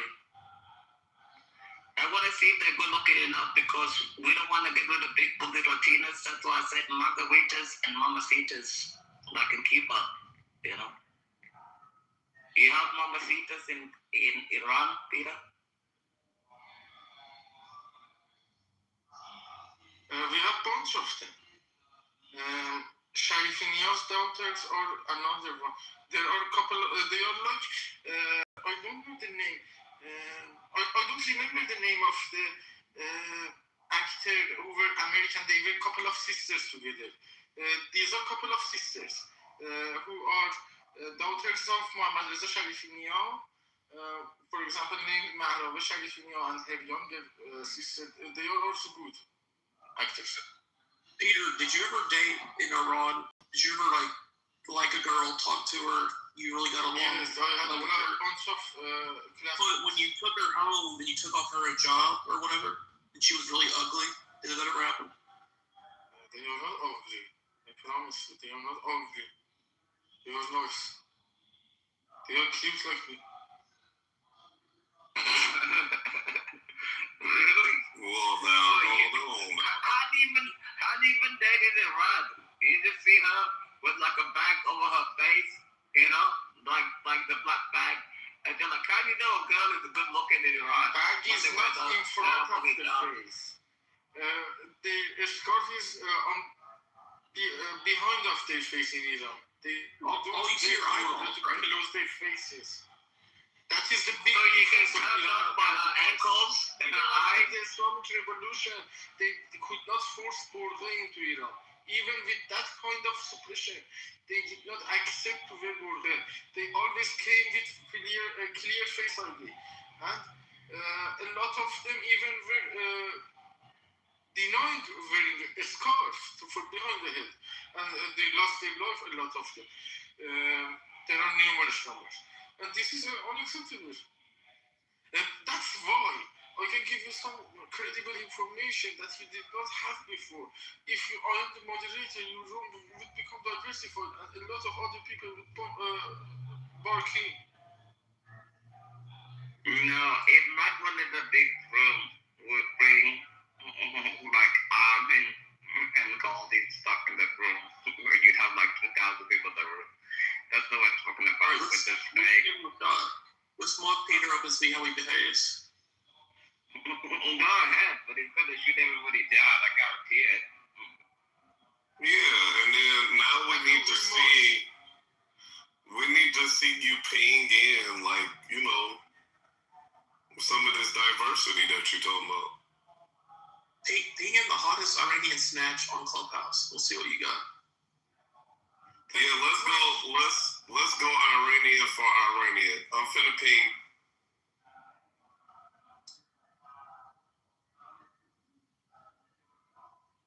You know, I wonder if the women in Berlin could even understand Peter, and so he went to spit game at a bar or something, and they didn't even know what he was saying, but they thought he was so cute with his accent and cheek, and it worked.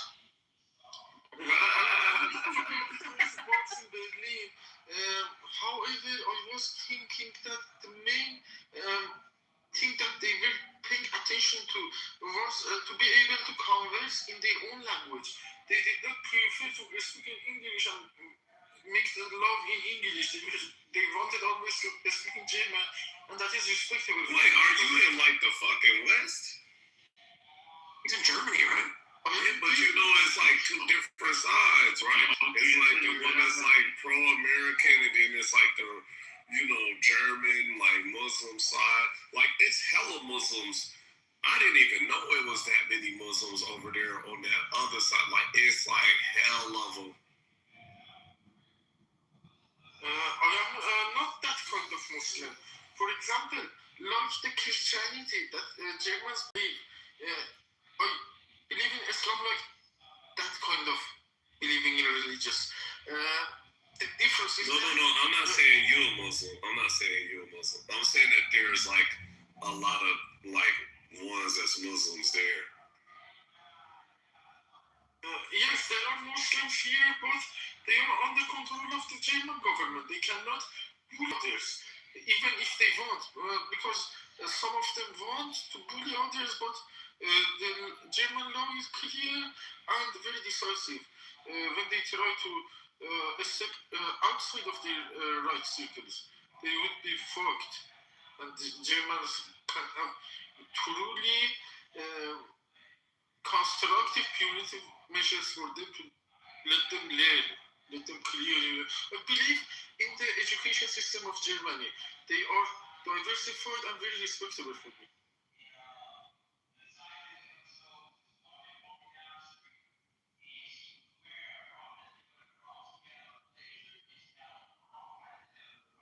Well informed. Would you date a Muslim woman, Peter? It is not different for me. I promise. The hotness is important for me. No, that's somebody asked you, would you date a Muslim woman, Peter? Of course, if they are radicalists, that's my problem. Out of any religions, you can be Jew, Christian, or Islam, or atheist. No, don't just like the If you are radicalist, I cannot stand that. You should be followed Jew. No, he just asked you, would you date a Muslim woman?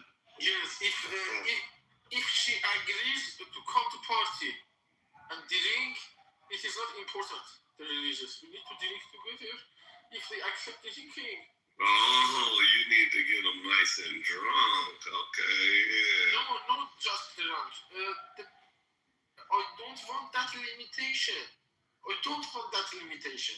I want to drink. I want to eat pork. I want to be able to masturbate. You want to eat bacon for breakfast, bacon and eggs? I cannot wake up early morning to just make some movements. Confidence for God. I prefer quality sleep. I want to eat bacon and eggs for breakfast too, Peter. I agree with you. I have to thank you.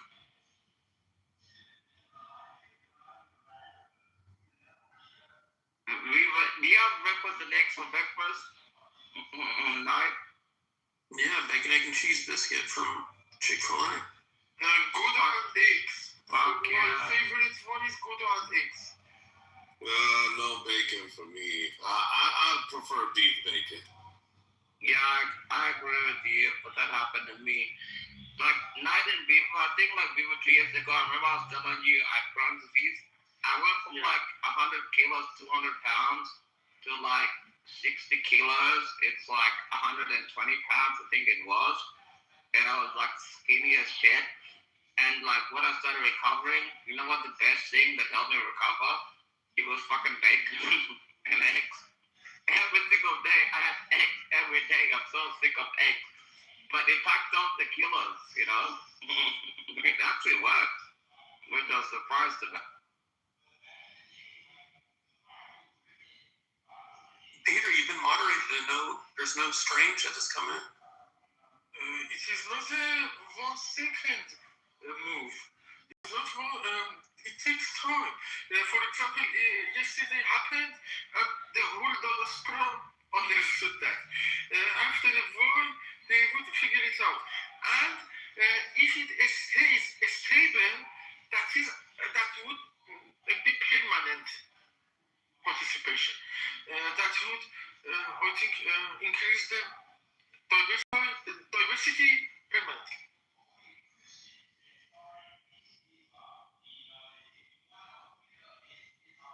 I think that we need to, when you go and open a new shop, you need to wait some time for customers to find you.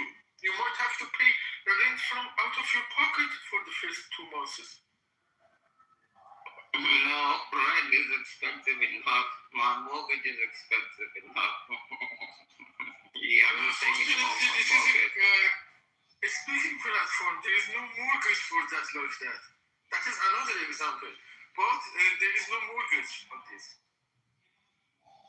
All I'm saying, my mortgage is already astronomical. I'm not taking off my mortgage.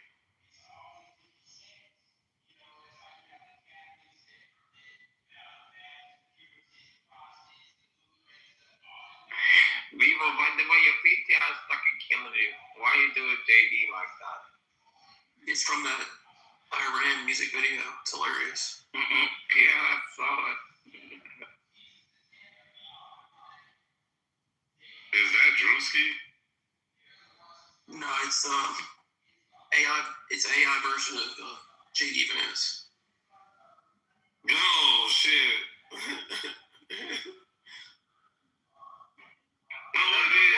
I don't know why we look so much night at Viva. I'm just in a great mood. I don't get it. It's fucking weird. Maybe because I'm not in a stressful situation of terrible people in the audience. Did you take any pain pills or anything for your leg? No. I took it this morning. But my leg, you know what they do with my leg, people? They missed the fucking bone. And they had to do research on it. So now I have to stay in Australia for another month because they fucked my leg. This bitch, I'm trying to book at her. She fucked my leg so hard, bro. It's a horrible thing.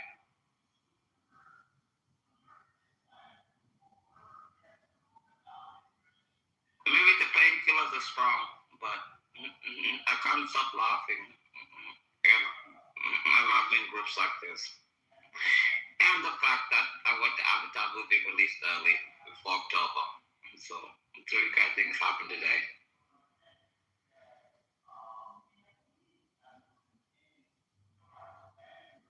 Okay, Midi or Mahdi or however you say your name.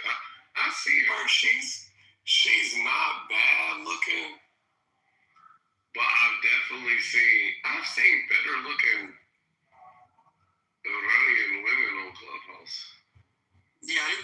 talking about the Tarana Aladuski? I didn't think that girl was that attractive.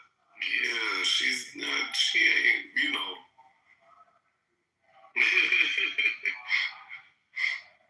I wouldn't, shoot my shot at her or nothing. But she ain't. I thought she'd be better looking. She don't look like she from a war-torn country or no shit like that, though. She look like she's decent,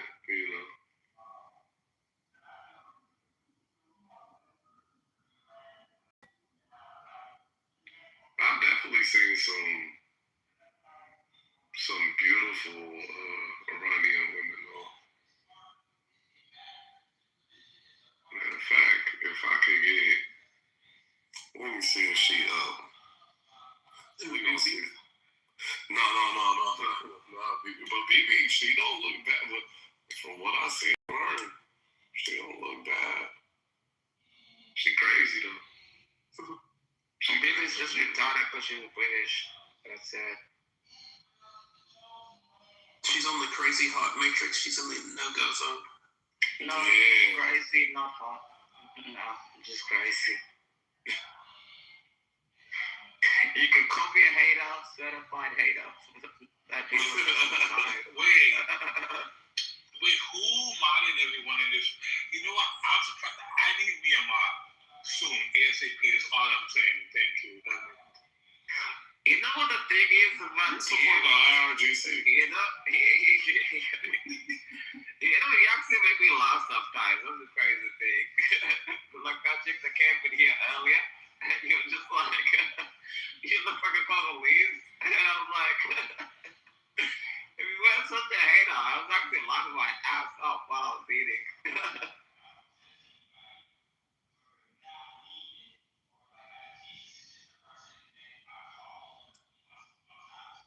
No, my baby's crazy. I'm crazy too, but that was funny as fuck.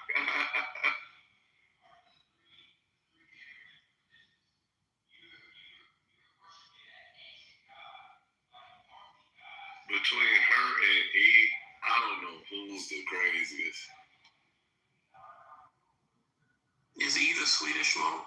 Yeah. She is. Oh shit, these people are killing me. I'll finish the talk. You fucking $2 nigga. Take your $2 chain off. You need to take your $2 chain off.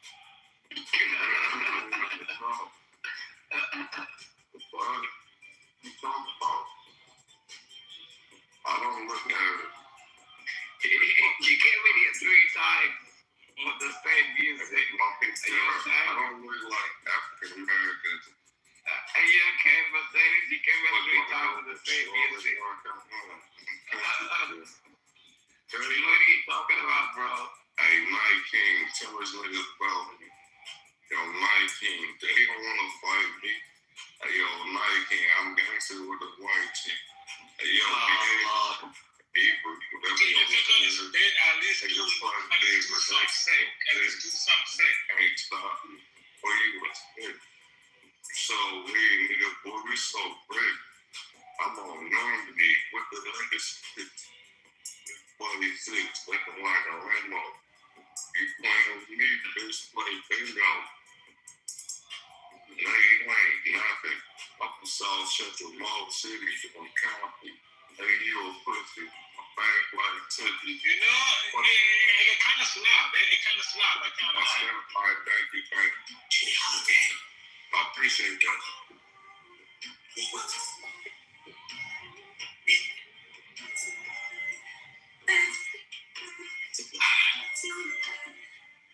Good night, bitch. I tell your mama she raised a kid.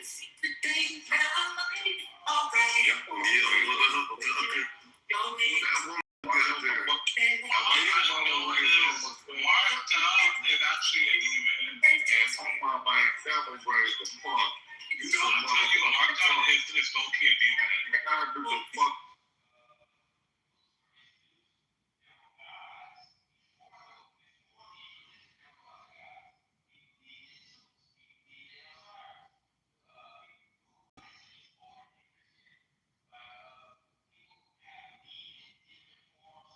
shit, where you go?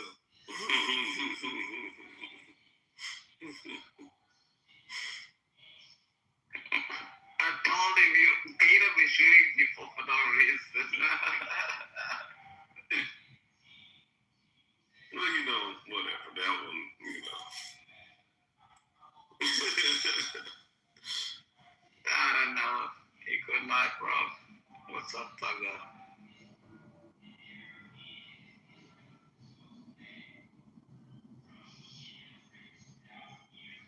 Yo, what's up? Can you hear me? Yeah, we can hear you, Thugger. Yeah, I was just rolling something. Just rolling a joint.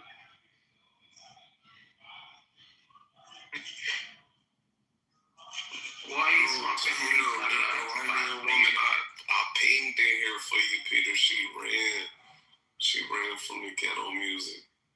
We're gonna ping another one though.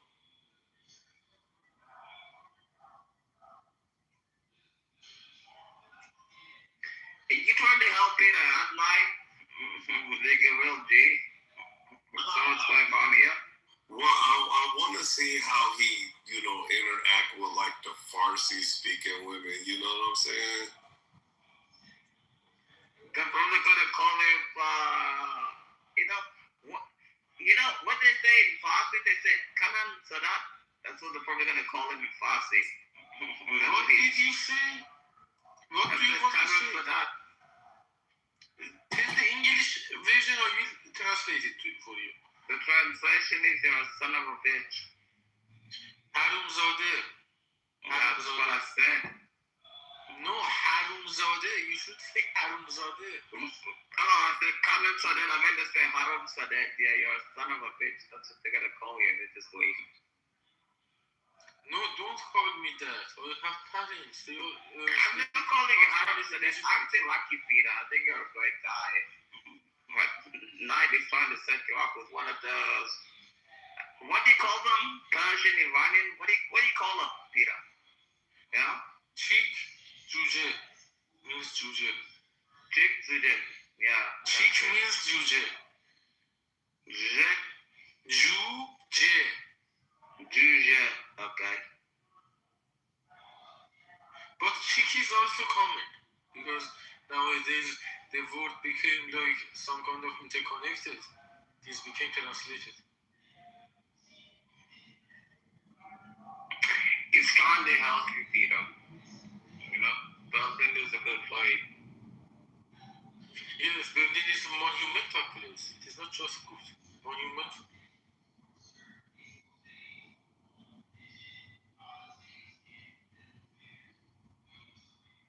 Knight, what about you? You got a missus? Or your father did not get married?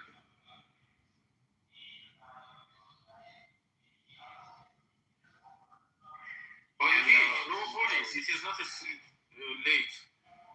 I'm not late. I don't think Knight is asleep. No, I think he's awake. Beef was not asleep. Maybe Stinny and Sword and Eva are asleep, but Knight and Beef are not asleep. Nah, I gotta be up to wake somebody up. Exactly. That's what I'm saying. What about you, Knight? You're from my generation in your 20s. Like, how do you find the women these days? I looked up on a woman earlier on. No, I'm not a your generation. But the women nowadays, it's like a kerfuffle of, you know, I would say like either they're heavily influenced by the media or they're heavily influenced by their peer group, you know, and wherever they kind of sit with that, some of them like are between the lines of either hating men a lot or absolutely stupidly loving them. Like it just ain't no middle though. You find that it's the same with your missus, like it's just bad. Well, no, mine is more cool. She kind of like a little bit old school.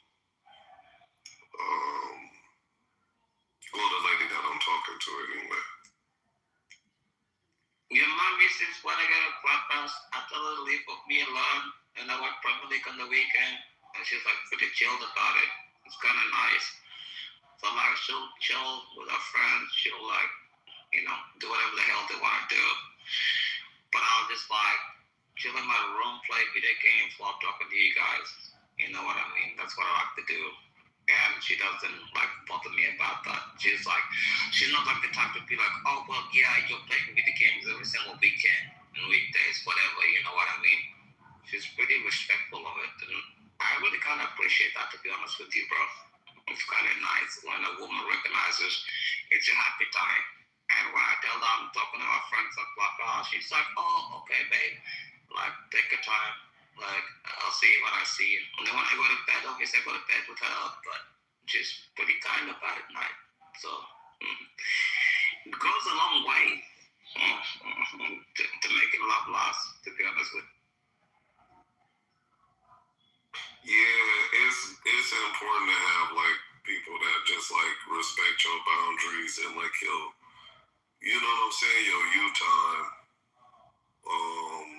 Mine kind of like, yeah, she would rather I be on here than to actually be out. She's only worried about me when I'm out. Exactly, because I'm not actually going out. I'm not actually cheating on you. You know how I'm talking to our Clubhouse, and you have my like password to my phone. You know, you can actually like just log in like with my passcode. Like it's not like I'm hiding anything. To be fair with you, you know. So I understand. I think she prefers it, or I prefer it that way. But it's like you got the password to my phone. You can check all my messages. It's not a big deal. Yeah. Now the password to the phone stuff, but you married, so you good. You can do that kind of stuff. I got nothing to hide, bro. Yeah.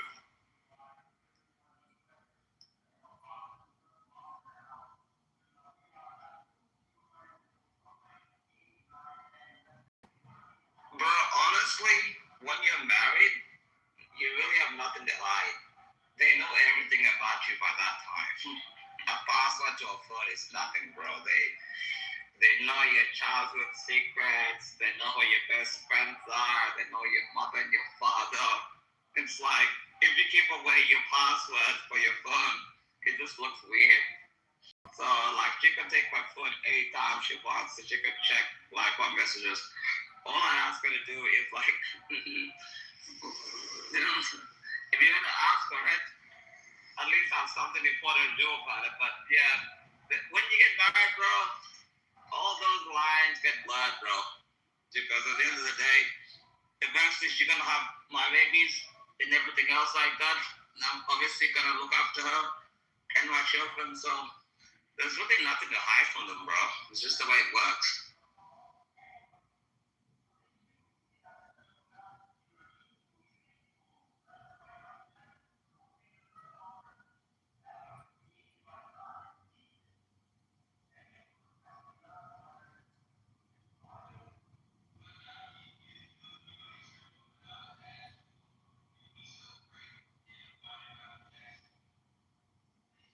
Yeah, these Iran talks,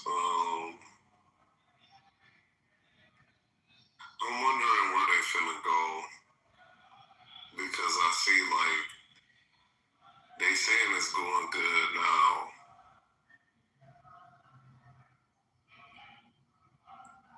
but like they worried about some blackmail over this strait. Honestly, I don't know how they're gonna go, but I just want the Iran phone to be dealt with. I'm not excited about Cuba, but I know with Iran and everything else like that, they have a big problem there. They gotta deal with it. But they gotta give up that uranium. They gotta give it up. You cannot have Iran having 400 kilograms of uranium, especially the IGC. They gotta give it up. If not, I think the ceasefire ends on Wednesday. I'm wrong. But if it doesn't give it up on Wednesday, they're gonna blow the fuck up of Tehran and everything else like. Now, did you see any kind of? from Budu Mullah. Tehran is not destructible. What you mean, like Tehran is not destructible? Because the people would be somewhere, they would come back to Tehran and rebuild it. The concept of the city of Tehran can be rebuilt. But Mullah is human. If you fuck them, they would not be able to come back. But Tehran won't be the... but they said the same thing about Berlin, and the U.S. brought Berlin to shit. Okay, but Berlin is still a fascinating city. Tehran can also become a sample like the Tehran that exists. Tehran is not destructible. Like Berlin. Berlin also survived. Tehran will also survive. Mullah is human. It is not a place. They would be in history. Garbage be.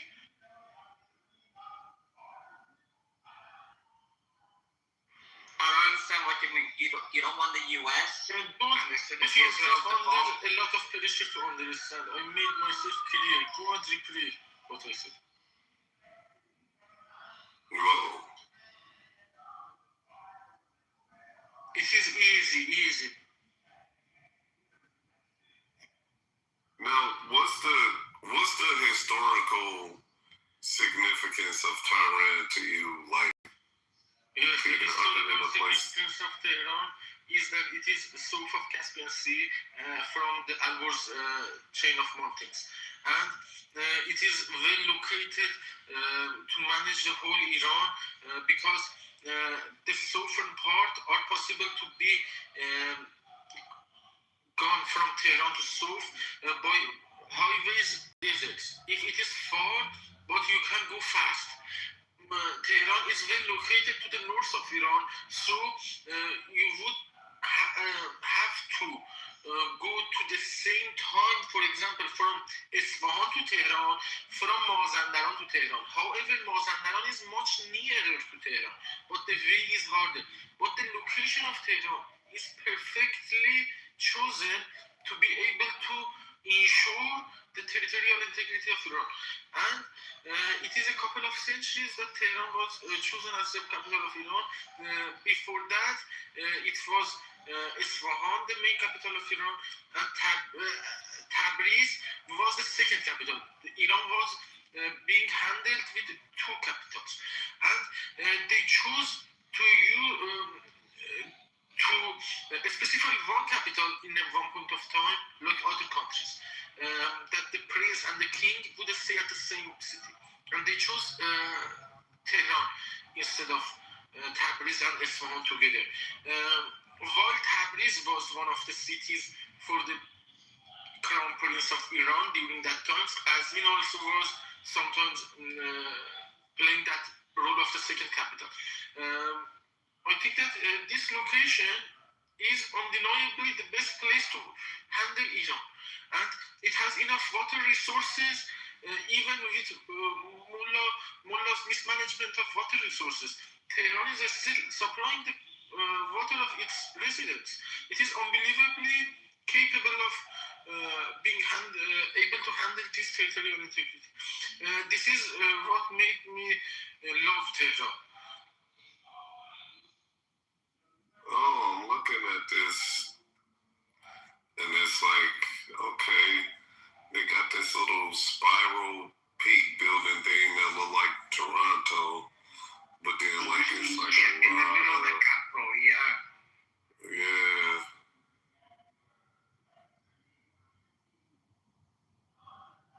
Like I don't hear too much about this place, but you think the U.S. is gonna blow? You got money, man? hell yeah, they'll blow this shit.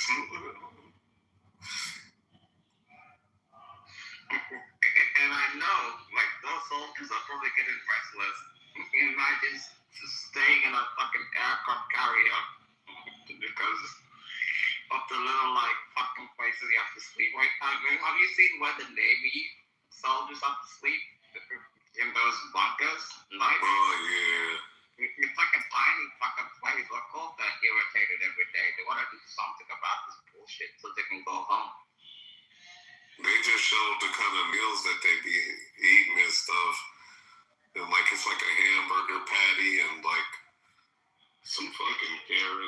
like lettuce and fucking celery and bullshit, yeah. If you ate that every single fucking day, wouldn't you be irritated yourself? You'd bullet me. I'd want to be blowing shit up too, myself. Not staying there, you know. And it takes about 5 weeks for the aircraft carrier to sail through the Pacific and stuff. It takes a long time to go back to dock in, I think they dock in like California, whatever. But it's like, I'd be pissed off, you know, I was just sitting there waiting for some ceasefire to talk to the bullers and terror regime, you know. I'd be so irritated. I'd want to be like fighting and doing something at least. We die, you die, so be it. But just sitting on an aircraft carrier, you must be bored to death, bro. Yo, they got all these historical sites there, though. Yeah, like, some of this stuff is centuries old. Like, you talking about the bridges and stuff? yeah, and then I'm looking at, like, different provinces, like the stuff in Shiraz. And Chrome especially too, Chrome, that's another one. They gotta do something about it. Oh, they got this stone that's in cuneiform. Yeah, and the Israelis are fucking itching, so Trump has to be like to the Israelis, just calm down. They're killing everybody, there's nobody left to talk to. Yeah. But I want to ask you a question, Knight, you know, bro, like, what happens if Trump is just like, you know what, fuck it, and then the Israelis just kill all their leaders? Then who's left to talk to then? I think the other people that's like, you know, from the outside, I think the people that... Me? You can talk with me. They will accept me, I promise you. Yeah. No, that's a good point. Like, people like Peter, you know, who's went to, like, other countries and stuff, and people who might be of, you know, the royal family. I know, like, what's his name? Pahlavi and Pahlavi. Yeah, Pahlavi and all of them. Yeah, like they're still around and they are in other places. Because I'm not confused. I'm like, is Israel killing everybody? Then Pahlavi is the only one left. You know what I mean? No, it's not Pahlavi only one left. There are 10 million Iranians outside country. All of them can speak English or the country that they are living in, the language of that country. And it is very humorous for me to see that you see Pahlavi as only option for you because he is just well known. We did not have media to promote ourselves. You can just give us video, you will see who is more legitimate and who is more educated and who is more knowledgeable.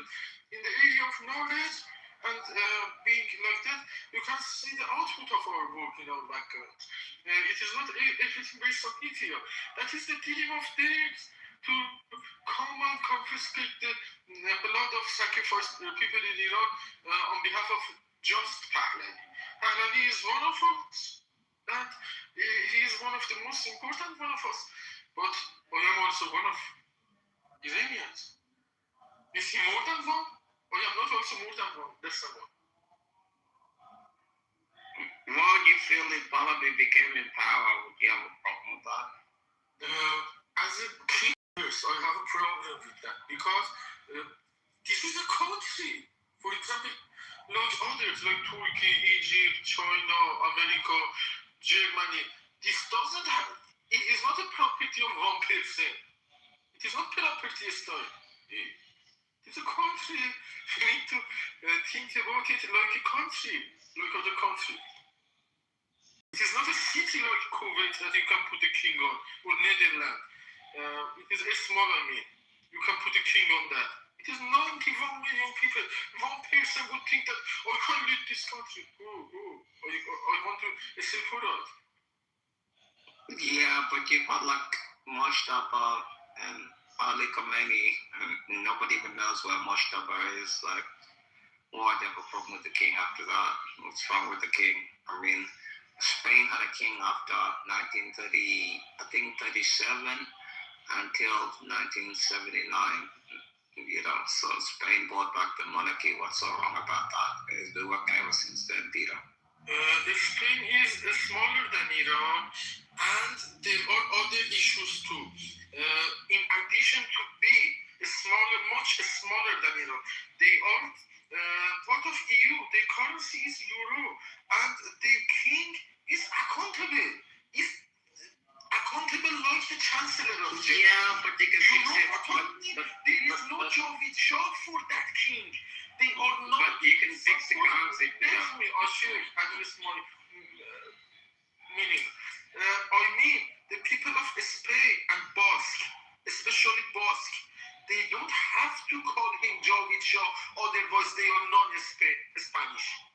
They say that if you don't shut Javid Shah, you are not Iranian. I was born in Iran. I have the passport of them. I can speak Persian better than them. I have educated to the level of PhD there.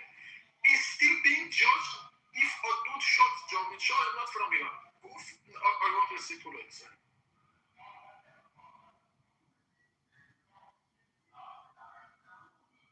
Yeah, when you say Basque, are you talking about the Escara people?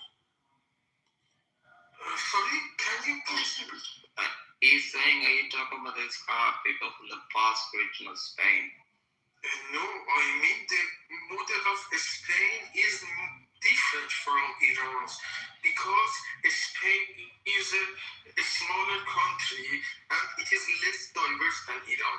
You can see the Iran's diversity and compare it with Spain. We speak as many languages whole Europe inside Iran. And in addition to that, they have the adopted currency of euro that the king of Spain would have to keep that standard in his country. And he has to answer to both EU and his own people about its own value. This is a very responsible kind of kingdom. Reza Pahlavi don't want this. Want to come to your property like if you don't shut your you are not like this. Why did you turn on hand raising, by the way? No. That's not what I was saying. I was just saying, like, well, I mean, it's like a small, like, people not coming to, so I'm gonna let people just come up. Kendo, you're a great guy, and I trust you. Yeah, I do. It's actually funny, because I don't actually like many people on Clubhouse, which is the funniest thing. But you have to be good at doing what you do. Beat as fuck. Not Peter. Hey, I think Peter just misunderstood. You know what I'm saying? Peter, you misunderstand, bro. We're not against it. You got a German Persian accent I've never heard before. I would defend my rights like MP of United Kingdom. Are they shy from the king? Even if I want the king, I want them as accountable as the MP of United Kingdom would their king accountable. If he signed the severance of United Kingdom from EU, they changed the law and made sure that he cannot do it again. Reza Pahlavi should be able to take this accountable as much as the king of United Kingdom if he wants to be king. If you ask them like this, they would say you are non-Iranian. They don't deserve the kingdom of Pahlavi to be compared with United Kingdom. They want the ownership. They are not some kind of... But the thing is, Peter, the people in Iran want the king back. They want him back. They want Reza Pahlavi back. We want the because when you saw when Khomeini was eliminated by the state of Israel and the United States, you know what they were singing from the rooftops? They were singing Javed Shah. Why would they be singing Javed Shah if they didn't want their king back, Peter? You're wrong. You're wrong. There's videos about this. I can post the videos in the chat, bro. I can also post a lot of other videos for you.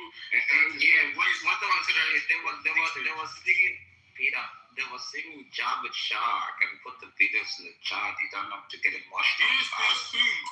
I also sing, Mullah also. What are the videos what the mullahs posted? Tell me. They also have songs for their No, but I'm saying when Imam Khomeini was killed by Israel in the United States, the people in Iran were singing Javed Shah, Javed Shah, Javed Shah. I don't understand why you're intentionally playing simple-minded. You are intentionally sometimes choose to play simple-minded, don't you? Why don't you want your king back, Peter? I want him back, I want the Princess of Pahlavi back, and I want him to use his credibility to ensure that our time of transition goes as smooth as possible. He needs to use his connections to bring some countries that are in contact with him toward the assessing of the situation of the transitional period. I believe in that. He is influential to help for the transitional period. I see him as one of the leaders of that period. He is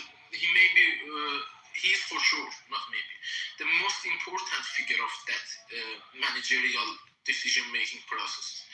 But he is not only, that's it, no king anymore. Even if you're the best, even if you're the most capable, no king anymore. No king anymore. This name does not belong to any Iranian. You don't deserve to be named king on top of me. I don't see anybody deserving be the king of me. Why are you doing this? To anybody who has to go to toilet every day. You can't take Javed Shah. If he can avoid going to toilet, then I would, for one day, I would call him as a prophet. He is limited like me. He has to go to toilet every day. Yeah, everybody has an asshole. Exactly. Yeah. He also has another. So why is he different? I don't understand why you question. Why is he different? Everybody has an asshole. You know, everybody has to in the morning. Exactly. And make it similar to us, not different. There's nothing wrong with the Shah. I don't understand why he's scared. What's up, bro? I can't read your scripture lines. What's your name? My name is Assad. What, Assad? Yes. Like President Assad? No. It's my private name. Are you Iranian, Assad? No, I'm Afghani. No, he's not from Afghanistan. He's No, I'm from Afghanistan. I'm Pashto. Okay, can you speak Pashto? Yes, I know Pashto. Farsi حرف بزن. Farsi dangerous. He's right. He's professional. What is Khalid? What is Khalid? You're Afghanistani. Why do you care about Iran? I don't know English well. I want to learn English. You come with this group to learn English? Really? Yes, Steny is my teacher. Steny is not even awake, bro. I so respect to Steny because she's my teacher. Steny is not even awake, bro. Awake? Yeah, Steny is not here. He's probably asleep. You know that, right? Okay. If Steny was awake, she would have been talking the entire time. You know, Stinny's asleep, but she doesn't say anything. Stinny's asleep, bro. Oh, Stinny's sleeping. Yeah, she's probably been asleep for the last fucking like 7 hours. Are you from America? No, I'm from South Sudan, but I live in Australia. Australia. Okay. Where do you live, Asad? I live in Afghanistan. Interesting, so.